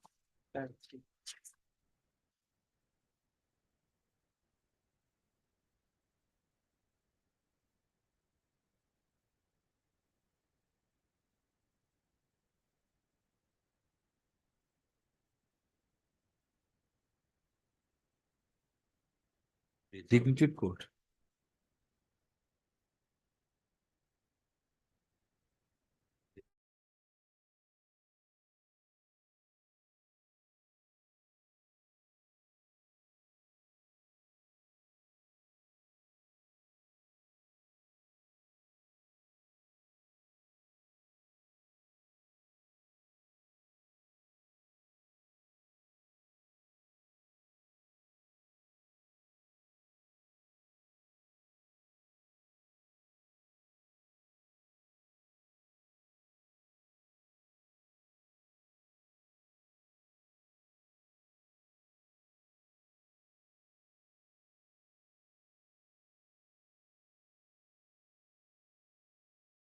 Of such offense, it is necessary for the court to record such finding.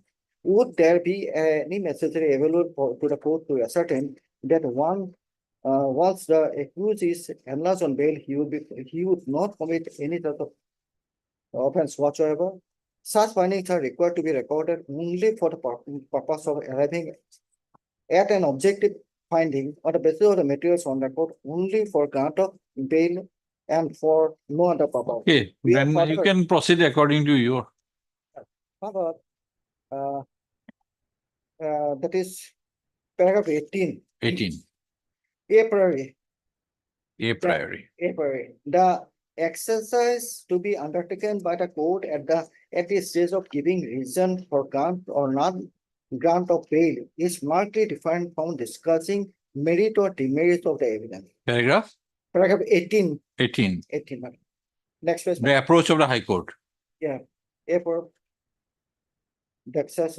The approach of the High Court. Yes.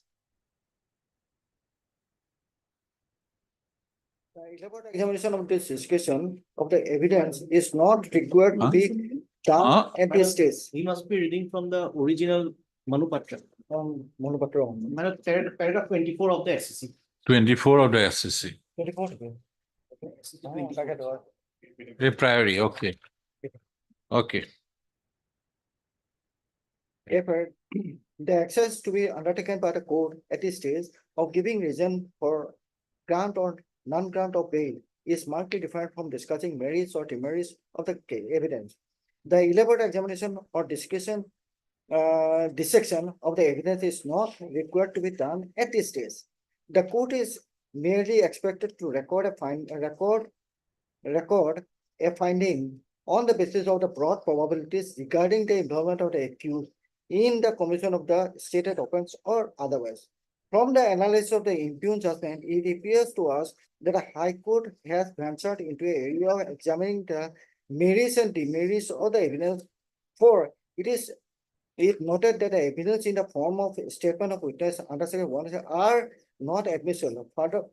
Further, the documents placed into service by the investigator were not admissible in evidence. It also noted that it was unlikely that the document had been recovered from the resident of so and so till paragraph 13 of the. Similarly, the approach to the High Court is completely discarding the statement of the protected witness recorded under section 164 of the Code of Criminal Procedure on the specious ground that the same was kept in a seal cover and was not even perused by the designated court, and also because reference to such statement having been recorded was not found in the charge sheet already filed against the respondent. In our opinion, is in complete disregard of the duty of the court to record his opinion and that the accusation made against the concerned accused is prima facie true or otherwise. The opinion must be reached by the court not only in reference to the accusation of the FIR, but also in reference to the contents of the case diary and including the charge sheet report under section 160 of the Code of Criminal Procedure and other materials gathered by the investigation during the investigation.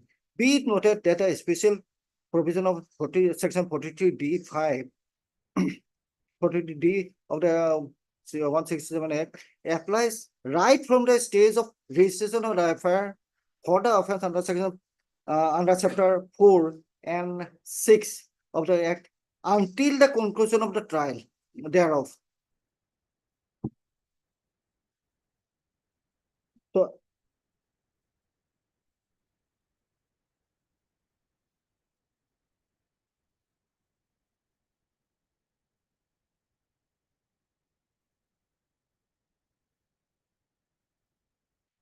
So Watali criticized the approach of the High Court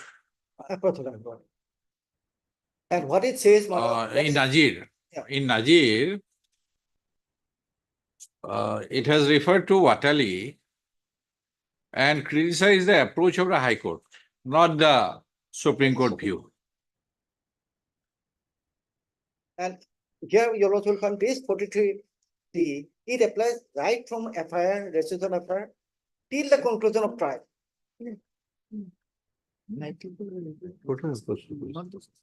আর এটা high court এটু বলে not the evidence 60 witness কি পাইছে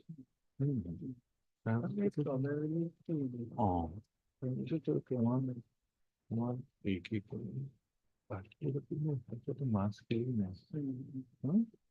yes. So this 43D applies right from FIR till conclusion of the trial. It is not that because charge sheet is filed, 43 will not come. on that evidence recorded 43D will not come.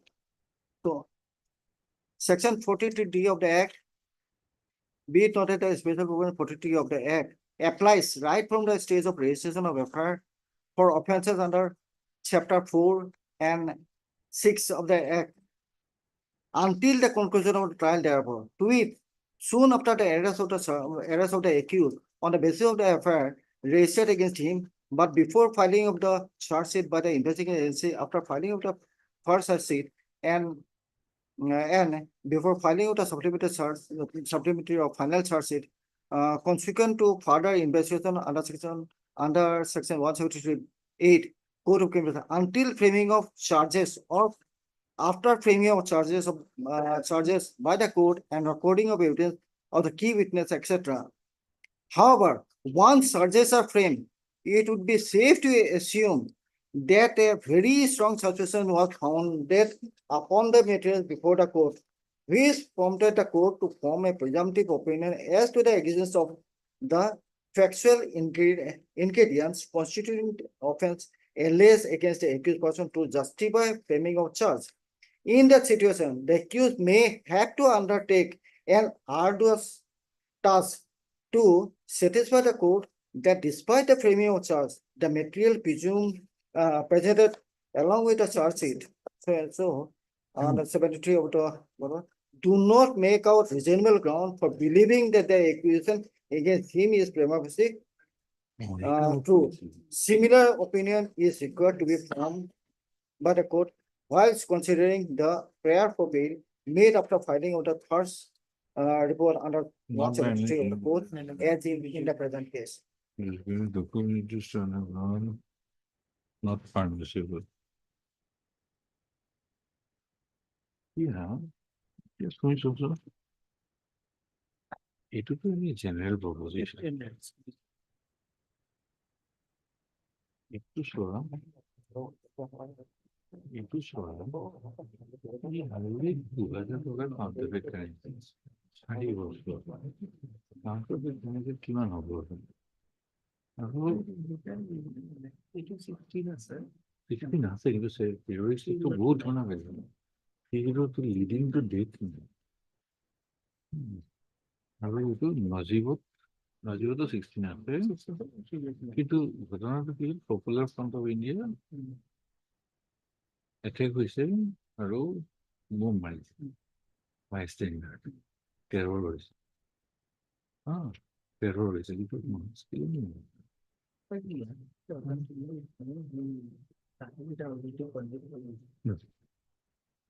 yes.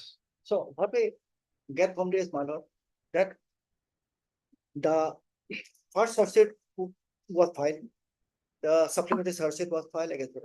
The first charge sheet was filed at your lordship, that there we have found the mobile interception talking to each other, then recovery from accused number 1, disclosure by accused number 1, and recovery by accused number 4.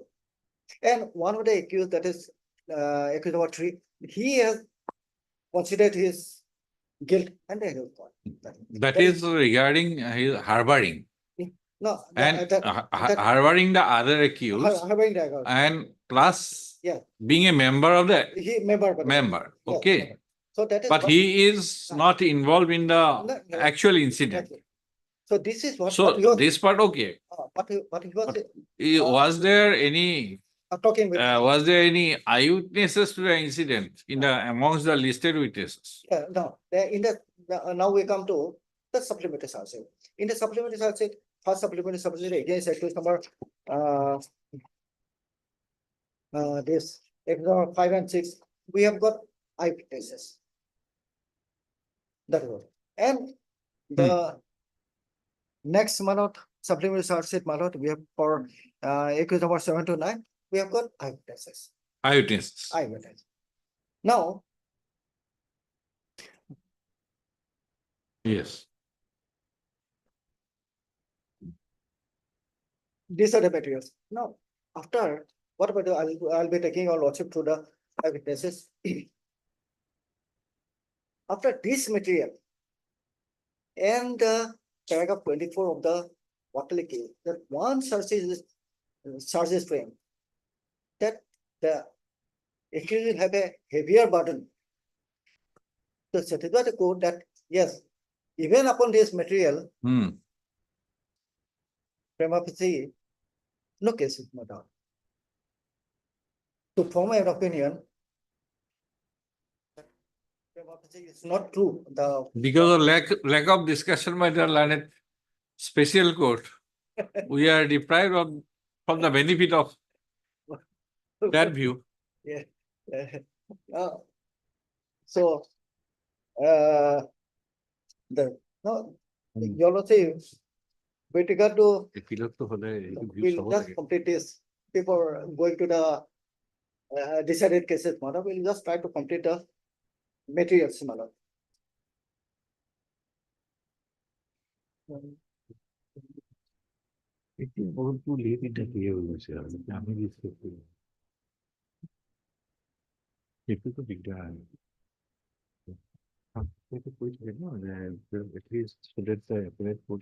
Has the benefit of going through the reasoning. Reasoning is acceptable when the shortly discussed with the reasoning যদি differ করে না elaborate. Somebody,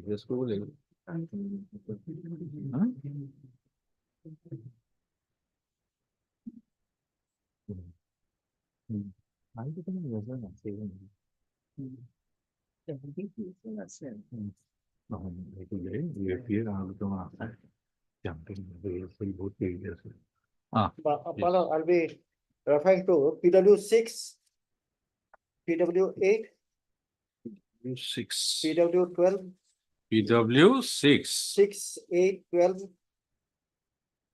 Hello. PW 13, 6, 8. 6, 8, 12, 12, 12. 13,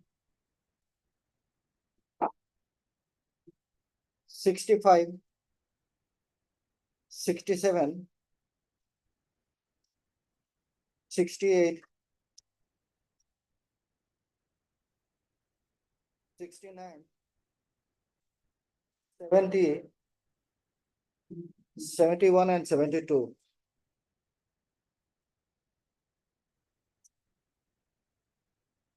And protected.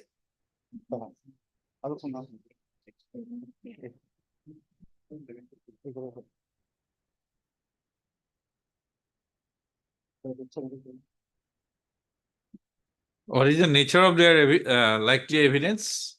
Eyewitness. These 6, 8, Yeah, yeah. 12, 13, 15, 65, etc. What are their likely kind of evidence? Their status? Eyewitness. Eyewitness, but they see the, they see the, But there can be category of witnesses. yeah, and possibly, But you can, if you can classify them, it will be easier for us. You have named 6, 8, 12, 13, 65, 67, 68, 69, 70, 71, 72. Now, they are of different categories or same category? No, they were in the village. They are not, they were in the incident. That's why they are. They may be incident, but they are eyewitnesses identifying the accused. Yeah. Yes. There can be two categories of witnesses. That incident had happened in front of my eyes. That he is also an eyewitness. And another category of witness that incident had happened and these are the perpetrators of the incident. Yeah. The second, I am asking about second category. Second category.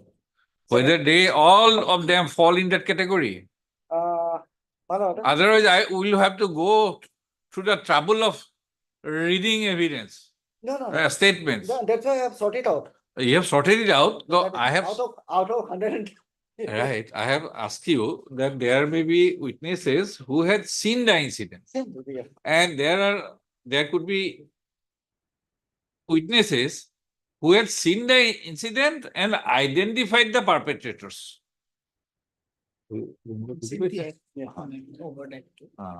Overt act.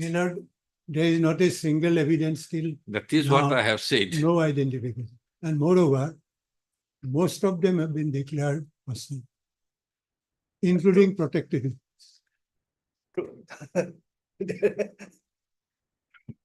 We have seen one, but in terrorist cases that will happen, but we have taken it gracefully. It is not that part of. Yes, Mr. Counsel, can you classify? Okay, the senior counsel, whatever the list of witnesses is stated, some of them are eyewitnesses and some of them are belonging to say, surrender group or some of them are protected. No, I am asking. Have you understood my question? That some of 160, we're confined to 161 statements, right? Now, these listed witnesses, which the senior counsel has mentioned, now some of them may have in their 161 statement stated that we are present in the place of occurrence or we have seen the incident occurring.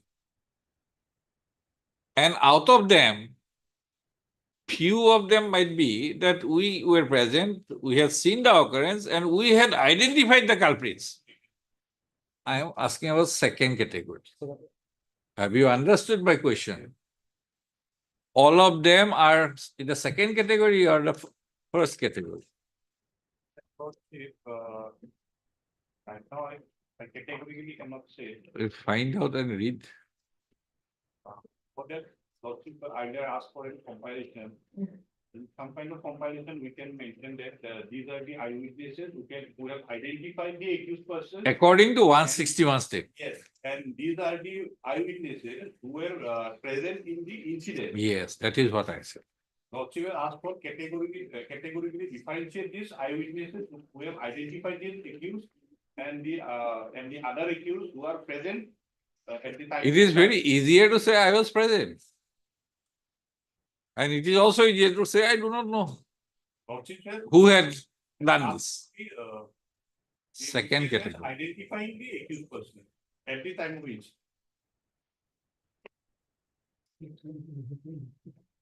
We'll maintain a list and submit. From the post-mortem report, it is very clear that the incident had happened. Right. Question is how it had happened. Bullet injury, yes. That is also clear. Ballistic report. But question is identifying the witness. 161 statement. I am not saying about testimony before the court. Am I clear? Yes, protected witness. Protected witness on that. Protected. Anything about protected witness you have mentioned? Protected, that is A, protected A. They are categorized as A, A. Then B, B, then D. D. Protected A is stated about accused number 2, 1, 3, 4, and 9. Accused number A1, A2, A2, A1, A3, A4, and A9. A3, A4, A1, A3, yeah, A3 also, A3, A4. A9. Okay. Then protected B is stated about A7,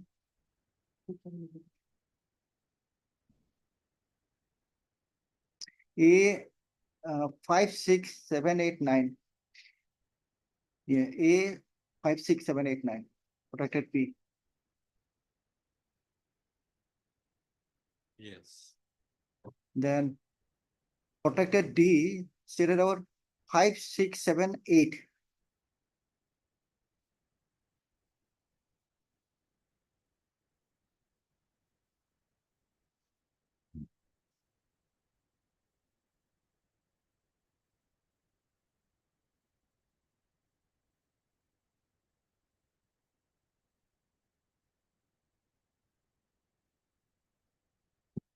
Yes.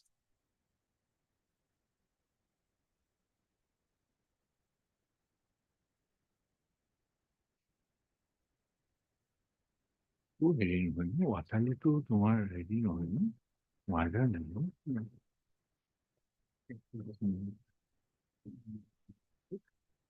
তোমাৰ ওপৰতে পৰি যেন পাইছো কথাটো।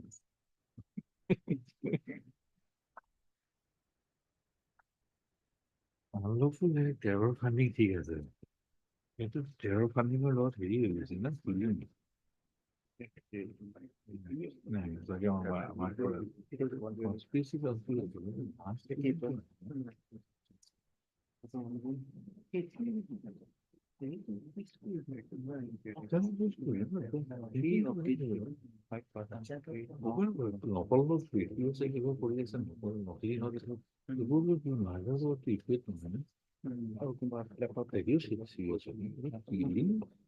Killing of a person, you have no right to kill a person.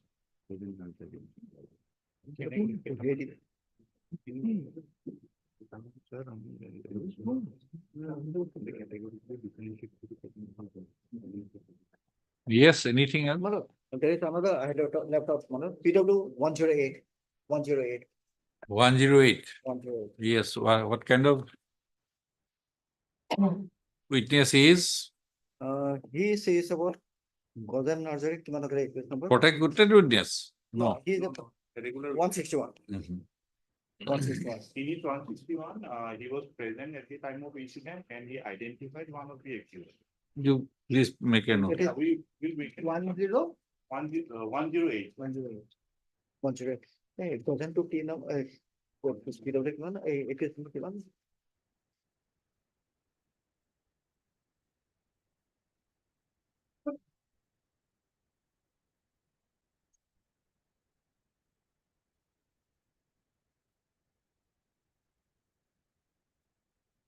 এইবোৰ দেখিছা নাই ৱাটালিত?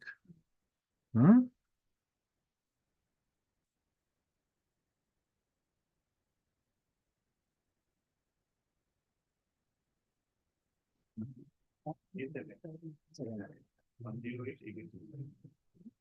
এইটোতো দিব দিছিল ন লিষ্টখন। তেওঁ কৰিলে নহয়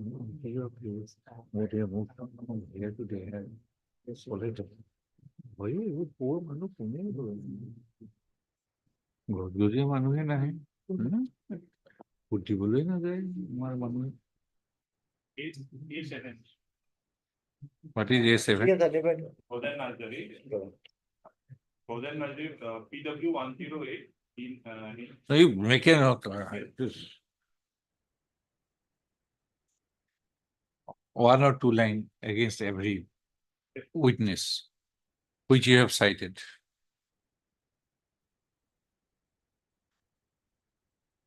Yes, anything?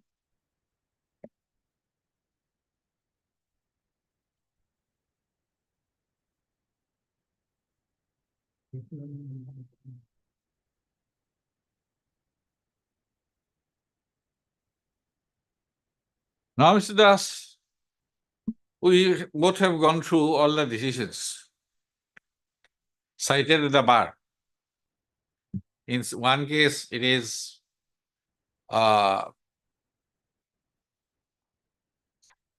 what is called fake currency. One is conspiracy. One is terror funding. Even Watali is also not that- amounting to there- killing of or mass killing. No, In none of the cases, 302 is involved. And we are confronted with a case where not only 302, but 30 of them, yes, more severe than terror. nothing is telling with the facts of this case. Invoking Article 21 in those cases might be different from invoking Article 21 in this case. Could be. Or maybe on the same yardstick. Secondly, there are two situations. If we are ordained to discuss on 43D5, we have to either hold it is prima facie true or prima facie not true. Either of it. Thereafter, we have to consider Article 21. 21. Exactly, that is what I have said, madam. This is our tentative view. That was- Just because the learned special court has failed What? to discuss anything on Article 43, sorry, Section 43D5, Madam. we would be failing in our duty That's the if we do recited- not discuss Article 43D5. That's recited judgment, given the judgment. 43, yes. Had the trial court discussed it, not required any elaborate discussion, a short discussion, that is not there. So we are deprived from that benefit. But that does not mean that as an appellate court, we also should not discuss it. If we discuss it, either of the two conclusion, prima facie true Yeah, or prima facie not true. yeah, exactly. If prima facie not true, Article 21, yes. Yes, But if it is prima facie true, if we reach a view, I am giving you the proposition, madam, if it is prima facie true, whether in that case also Article 21 will be that is what brought I- into picture and outweigh that is the finding of prima facie true. that is where I have just said that the charge sheet will reflect that 16 and 302, where the punishment conferred is life. Now, if a man, he says that I am there in the jail for so many years, definitely court will look into it, that what is the length of, if proved, what is the length of sentence that you will be serving.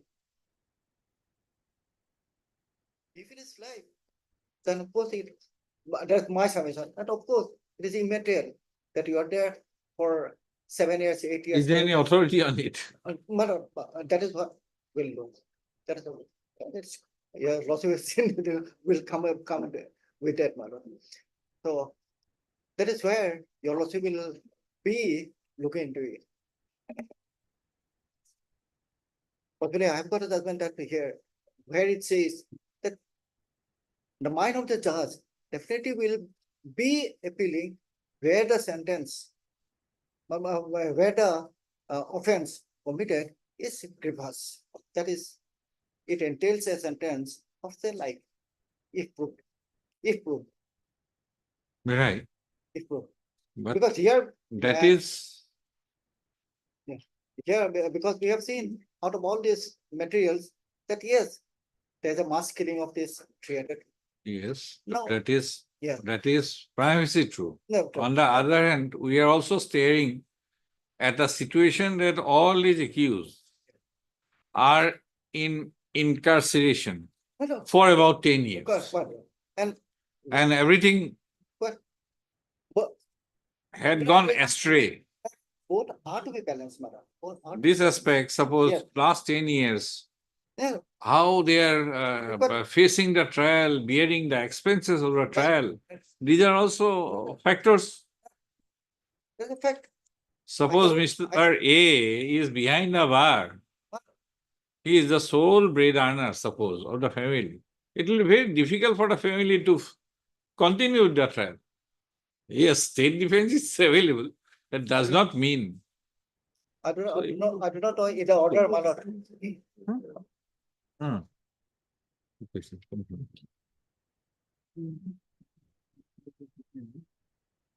No,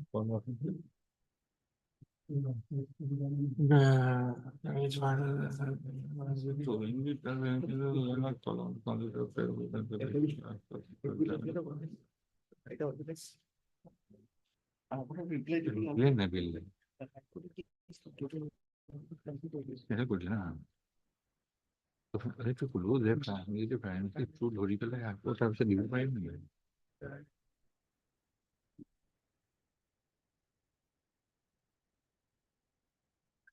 না, আমার কেসটো তুমি president নেই না? Yes.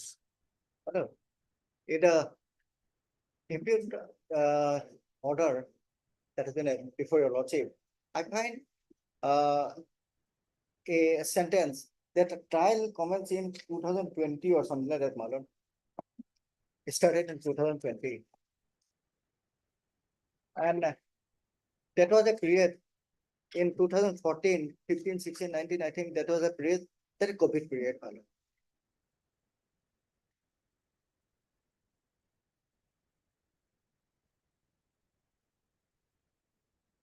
Whatever COVID is for all, Yes, uh, Malon, these are the factual metrics that because otherwise, Mr. Das, one thing is sure, it is not possible, but it is laid down in the NI Act that section 19, it should be day-to-day trial, day-to-day trial. right? Uh. On all working days. Yes. And have precedence over the trial. Not possible, but At least, the prosecution could have made endeavor, Malon, considering this 100 number of witnesses. you also will. It is laid down. For that, you also will look into it. That I cannot say that because it is one duty of the court below. One is that if you fix a date consecutively for that has happened in my cases, Malon, in 2-3 cases that It is possible. not Kasa case. It is possible. I have done it, Malon, continuously for 1 week. Because of the nature of the case. Yeah. It should be for the benefit of the accused as well as the prosecution. If conviction, okay. If acquittal, it should be faster. But That is not done. there, I had 300 witnesses, Malon. Within what period you have completed? I think 6 years or 6 years. Here it is. 6 years or so. 6 years. Here it is But- 10 years almost. No, but that was a court where that was not exclusively NIA court. It was here in the district judge complex where This NIA is specific. NIA plus CBI. This is NI exclusively. This is NIA. This is NI exclusively NI Act. I think as well as I think CBI. CBI. Okay. But there now there are 4 CBI courts. We had while I was there, Manoj, we had in the trial court, that is per day, there are about 17, 18 cases or trial cases. Okay, anything in this case? More? You also may kindly fix it. Why? I have said in the very beginning that after next week, that is after 30th, no? After 30th October, my brother will not be here. We can have it on Tuesday, Manoj. We'll try to complete it Tuesday. We'll to complete it.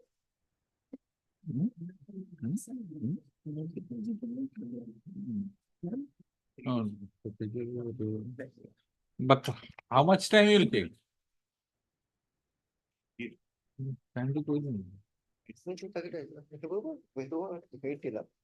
No, if it is possible to conclude, can conclude today. I will take about say 1.5 hours so. But within the first half I will complete it, Manoj.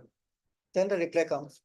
No, it will be very difficult. We have had the Because entire time. here mostly I have taken a lot. You have to only answer how to balance this case of primacy true vis-a-vis Article 21. Yeah, no, that is it. I understand your lawsuit. That is a short point. Yeah, that I understand your lawsuit. You have taken us through all the charge sheet. We have gone through it. Witnesses, he will give a compilation. He will give a short one. These are the vital witnesses according to the prosecution.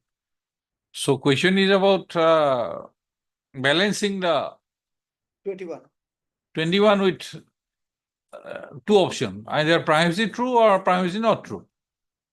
What I am submitting, madam, after what I have taken your lordship through the charge sheet, the report under 173, as well the witnesses, as well the this recovery, etc. and all. Yes. There is a prima facie case, number one. Let us forget about any doubt. There is a prima facie case already.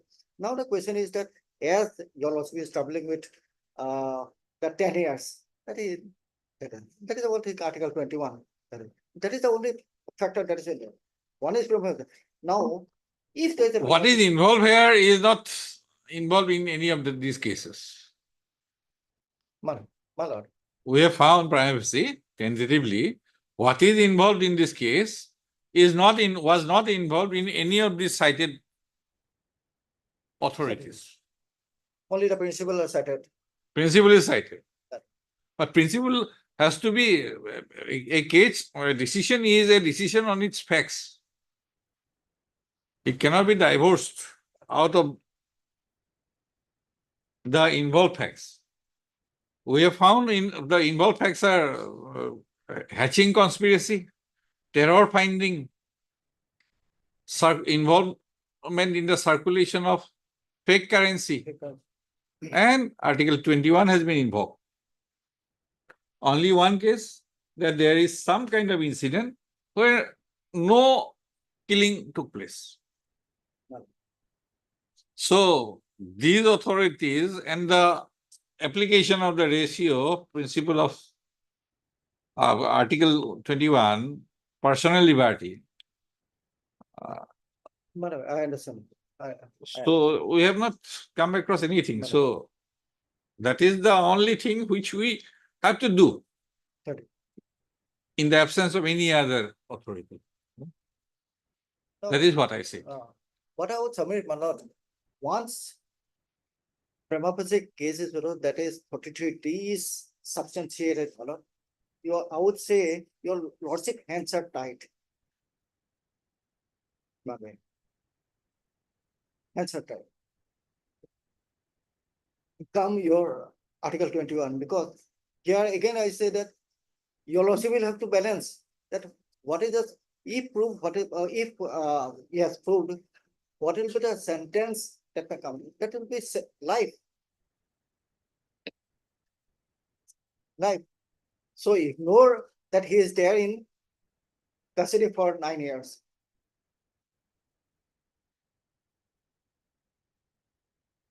Article 21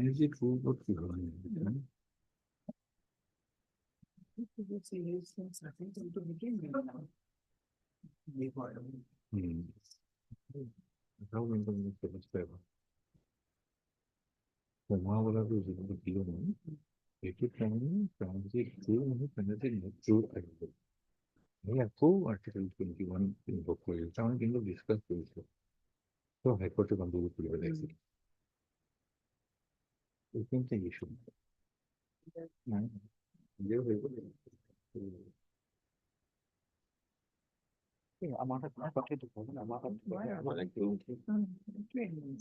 In the absence of anything, we can conclude.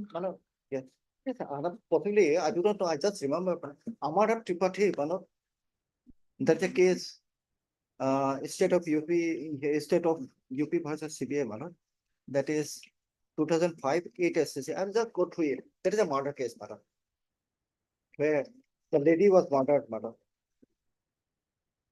Amara, not Amar Money Tripathi, 2005.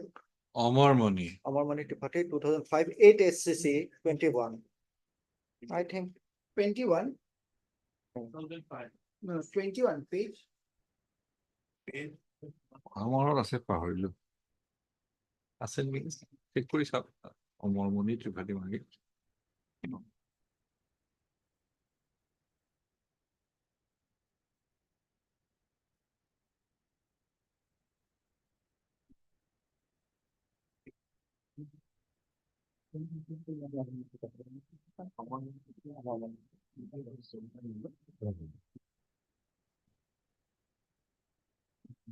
ডিলেটো হৈ আছে লাগি যাব But आगे फिर Indian condition किसी में given है इस finding में it was put to find ये लोग को handle बनाएंगे कि मुझे नहीं विषय बोलेंगे yes That case, I'll have to go little through it, Manoj. Our money to I know we can give a Yeah. copy I think, Manoj, that is not a UAP case, Manoj. That is a conventional murder case. By a minister. I just recollect, Manoj. I don't- yes minister yes anything in reply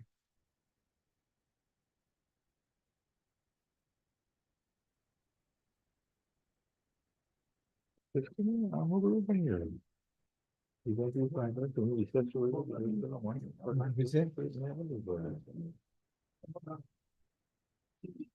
yes Lord, if we Mr. come- Das, anything further? Then we'll, in the meantime, you check. Manoj, We can hear. little more. Nothing, only the dissent. You find out, check out. Uh. In the meantime, we can hear.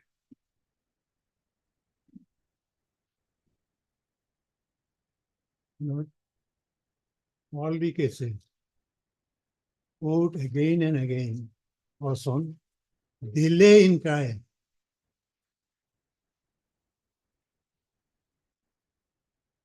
Trial starts after framing of suit. So what happens? If the delay is caused during investigation stage, that will be also included. Delay is caused in static trial. That will be also included. So, your lordship will find there again the question comes, why the delay is caused? Here we find delay is caused deliberately. Because as I said, that nobody is taking, including the trial court, any initiative to bring the witness. And to compel the witness. So that way it may continue for unlimited period. And it may so happen, meanwhile the trial court is transferred. High Court may take some time for appointing his incumbent. That way delay. That is not in our hand. Now, what my learned friend says, he is only on facts. I have, at the beginning, it says that facts are very ugly. But still, I'm not deprived of the fundamental rights, being in the day. Fundamental rights goes on till I go to grave. So who will take care of that? I am not saying that people are innocent at this time. I am not saying that they will be acquitted. I am not saying that they should not be tried. Let them be tried. What is my demand? This only started after the case came to the court. I'm not finding fault with the rather I will say, my lord, the investigation was quite quick. 14 to 19, 5 years. 14 to 5 years. Then trial from 19.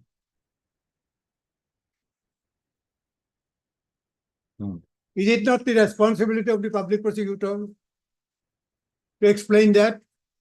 Why? He may be having reasonable explanation. No, he has not applied his mind. That is, he has not uttered a word till now. My only limb of argument is the Article 21. When on these facts, court has said the division, the three judges, you have to declare. He will declare. My lord, the reply.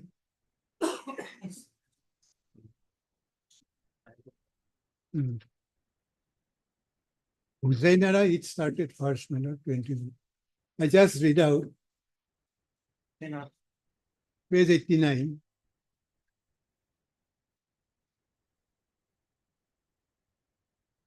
Paragraph 5.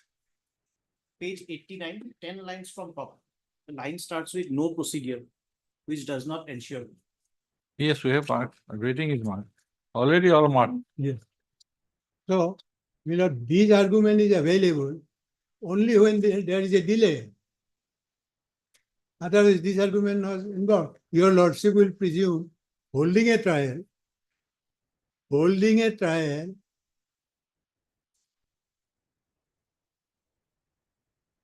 nobody can take any offense.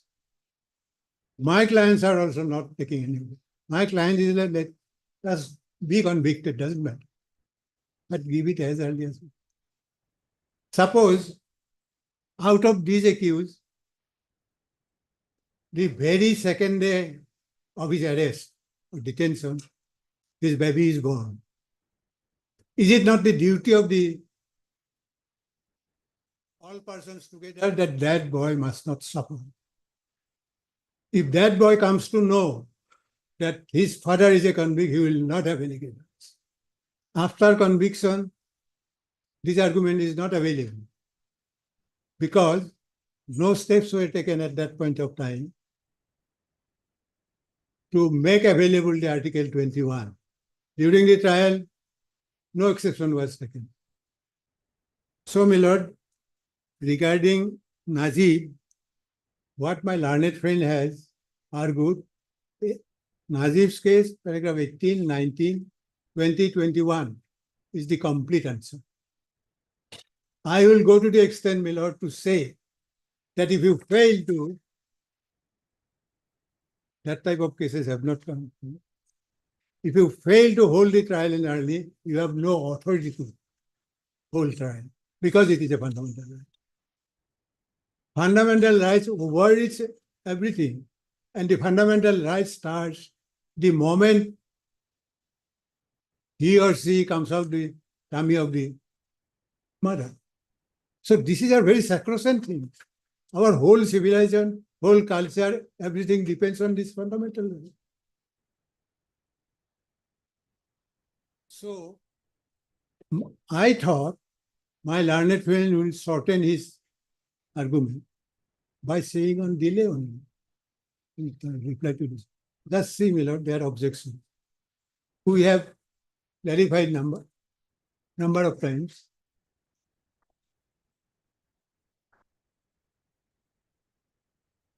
So far that is concerned, only page 44.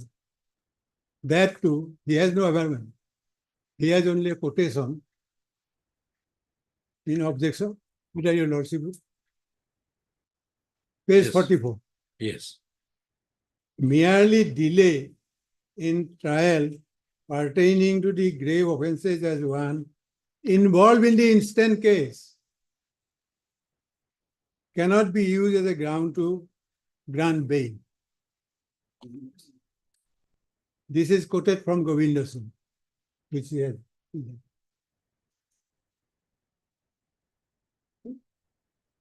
My lord, I will be short. Your lordship would give me a little bit of time. Let us come to Nazir.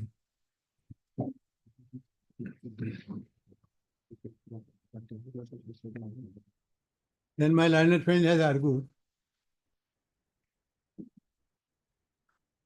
if I have correctly understood your lordship's concepts, your lordship also thinking that evidence is not necessary. If the Article 43D, right from the beginning to last, it will be available, then evidence comes in. I have not seen any decision or any judge giving any importance to the charge sheet after the trial is done, except whether the witnesses cited in the charge sheet have come, except whatever you rely on the prosecution, that comes. Otherwise, my lord, after the trial starts, your lordship will not allow any other new evidence to come, as they have done in the supplementary. Now, your lordship would kindly come to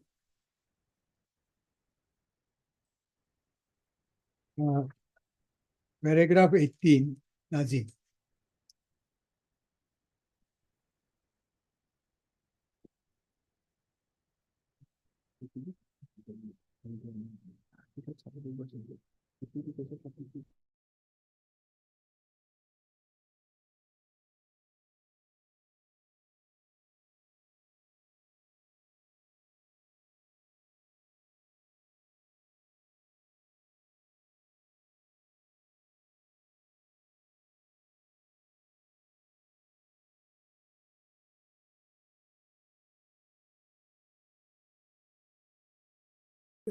Decided in Hussain case.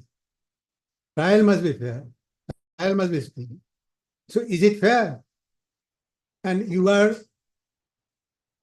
holding the trial after Najib has come. It is thus clear to us that presence of statutory restrictions like section 14(3)(d)(5) per se does not oust the ability of the Constitutional Court to grant bail on grounds of violation. It is very clear on grounds of violation of Part 3.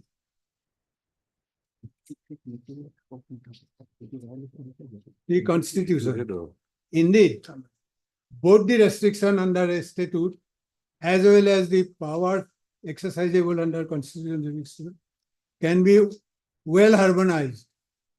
Supreme Court has harmonized it. Whereas at the commencement of the proceeding, the courts are expected to appreciate the legislative policy against the grant of bail. But the rigors of such provisions will melt down where there is no likelihood of trial being completed within a reasonable time and the period in question already undergone has extended subsequent part of why should I be deprived of these sentences?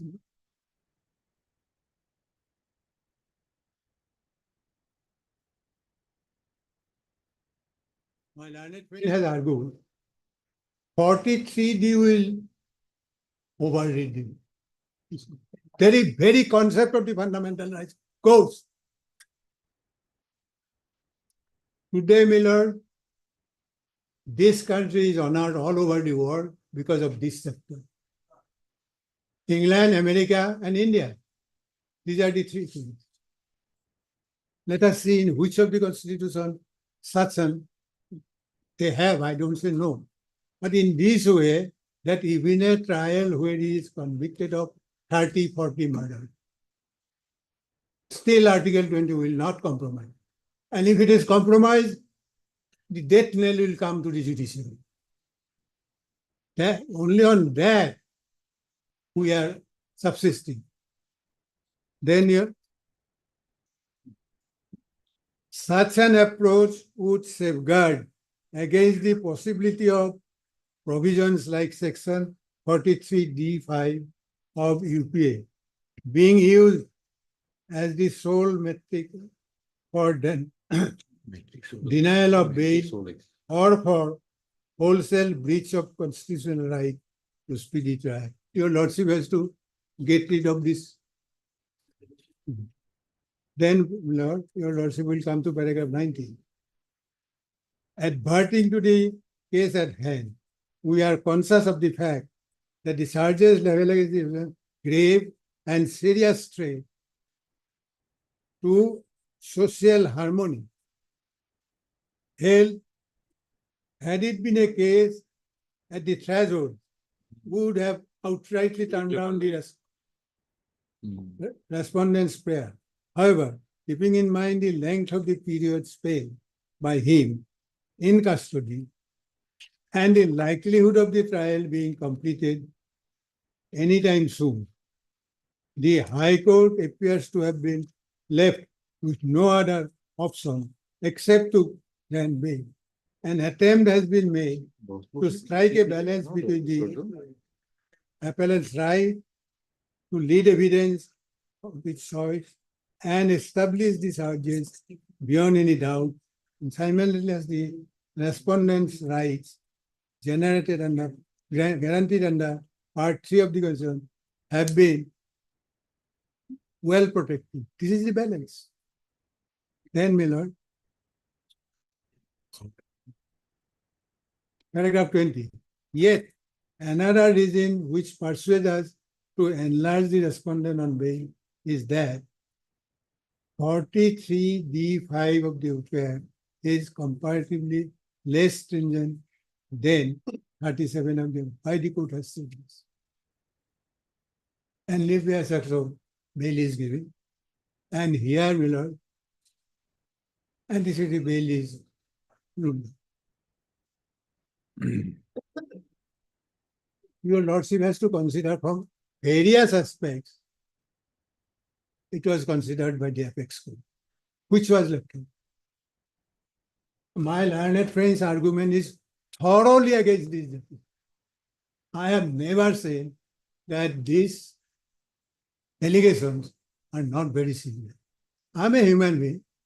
I may be defending, but being a defense lawyer or even a prosecution lawyer, I cannot argue a sentence against Article 21. Here only, my lord, they have concerned Article 21. But if we go to the other articles, same thing will come. Because these are well built and my lord, substantive to each other. That is our pride. That is our culture. That is our civilization. I have not said anything except this. But he just gives a absolutely no. His objection, he quotes delay because that court on the particular fact said delay is not enough. And these cases did not come after, before Nazi.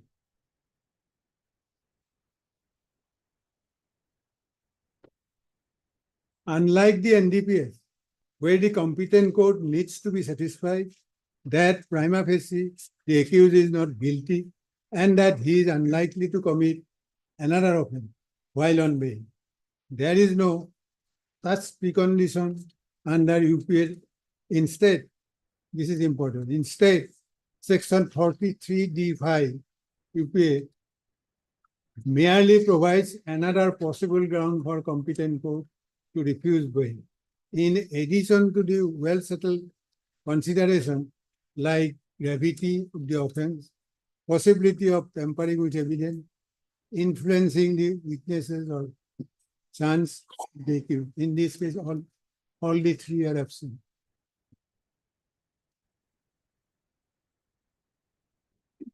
So these are the three, but gravity offense does not matter at all. Whether punishment is their death and imprisonment or anybody died and not. Who can support 30 persons were killed? But boldly I am coming to the court saying no, court has to grant me because my fundamental right is affected.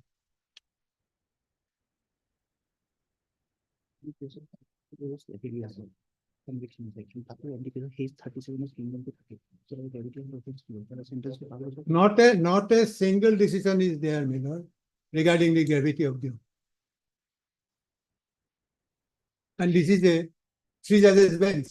As on today, this is binding on everybody. Then Miller article, the conclusions. In the light of the above discussion, we are not inclined to interfere with the impugned order.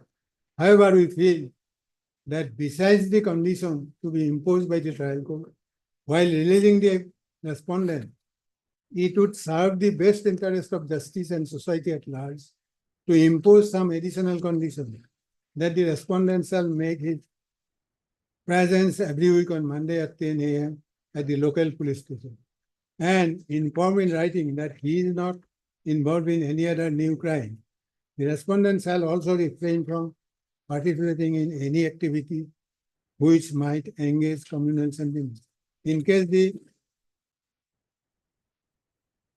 resident is found to have violated any of his bail conditions or attempted to have tampered with the evidence, influenced witnesses, or hampered the trial in any other way, then the special court shall be at liberty to cancel his bail. Photo. The appeal is accordingly dismissed. Subject to above. Now, my lord, your lordship will tell me. The Supreme Court bail, they take care of giving the liberty to the trial court to cancel on these conditions. How the prosecution suffers, except malice. Here is a case, my lord, both malice in law and malice in facts. I have not seen not a single IO visiting the court. All after registering the case, my learned friend cannot admit it. After registering the case, they do not bother. It is the now, my lord, the director of public prosecutor is made. Besides the case, which lawyer is going to act under the police officer? And they say on their own, that if they make a choice of the witnesses, 4 witnesses are there in this incident. It's not necessary. And moreover, when I admitted, controversial is a different thing. When I admitted, what is necessary of examine all the 4 witnesses? In most of the cases here you will find. That is why, my lord, the cases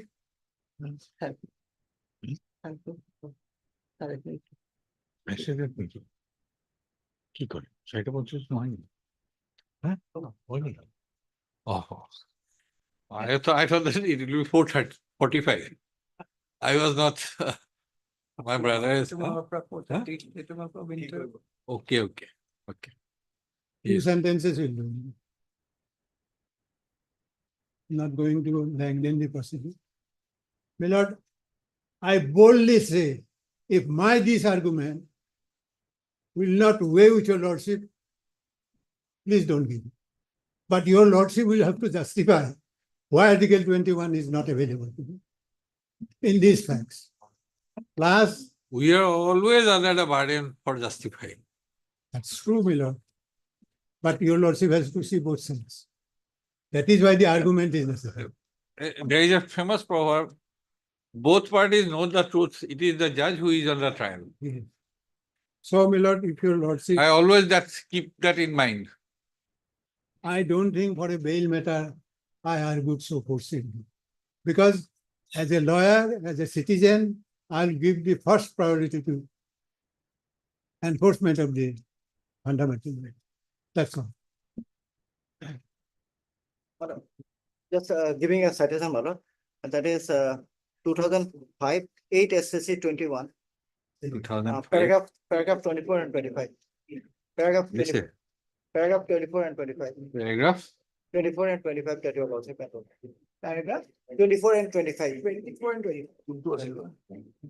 That is more money. Strictly says that he was tampering the witnesses and threatening the witnesses. That's why bail was not given. Where Paragraph in 24. our money? Yes, 24. Paragraph specifically 24 states that he was influencing the investigation and tampering with the evidence. That's why bail was not granted.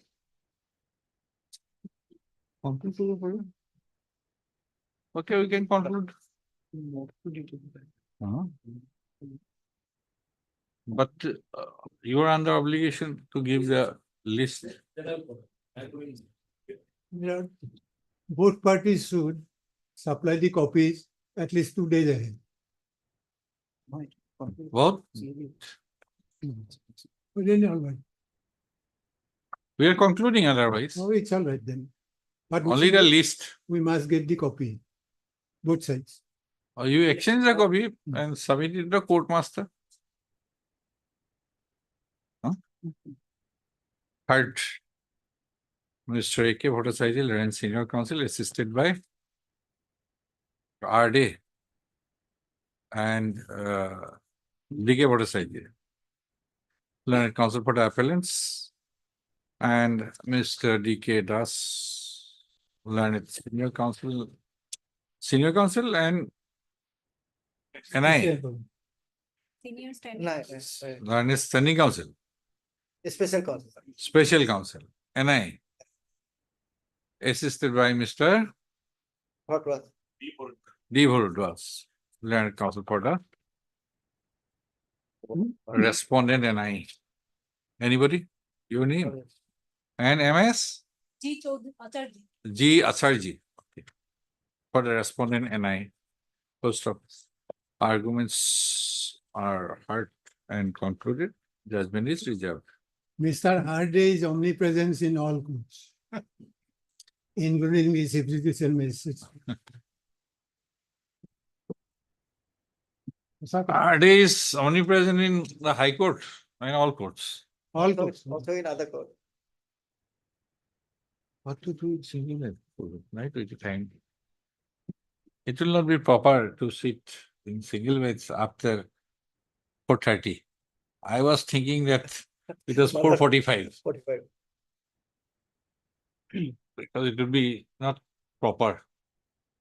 But if any request is there, just submit. We'll try to accommodate. So far as the single bench matter is going, Mr. Mojumdar, it appears he's sitting since morning. What to do? Just কিবা যদি কাৰোবাৰ request আছে চাই ল'ব, accommodate কৰি দিব so that sorry for just give it to the court master. He will try to accommodate.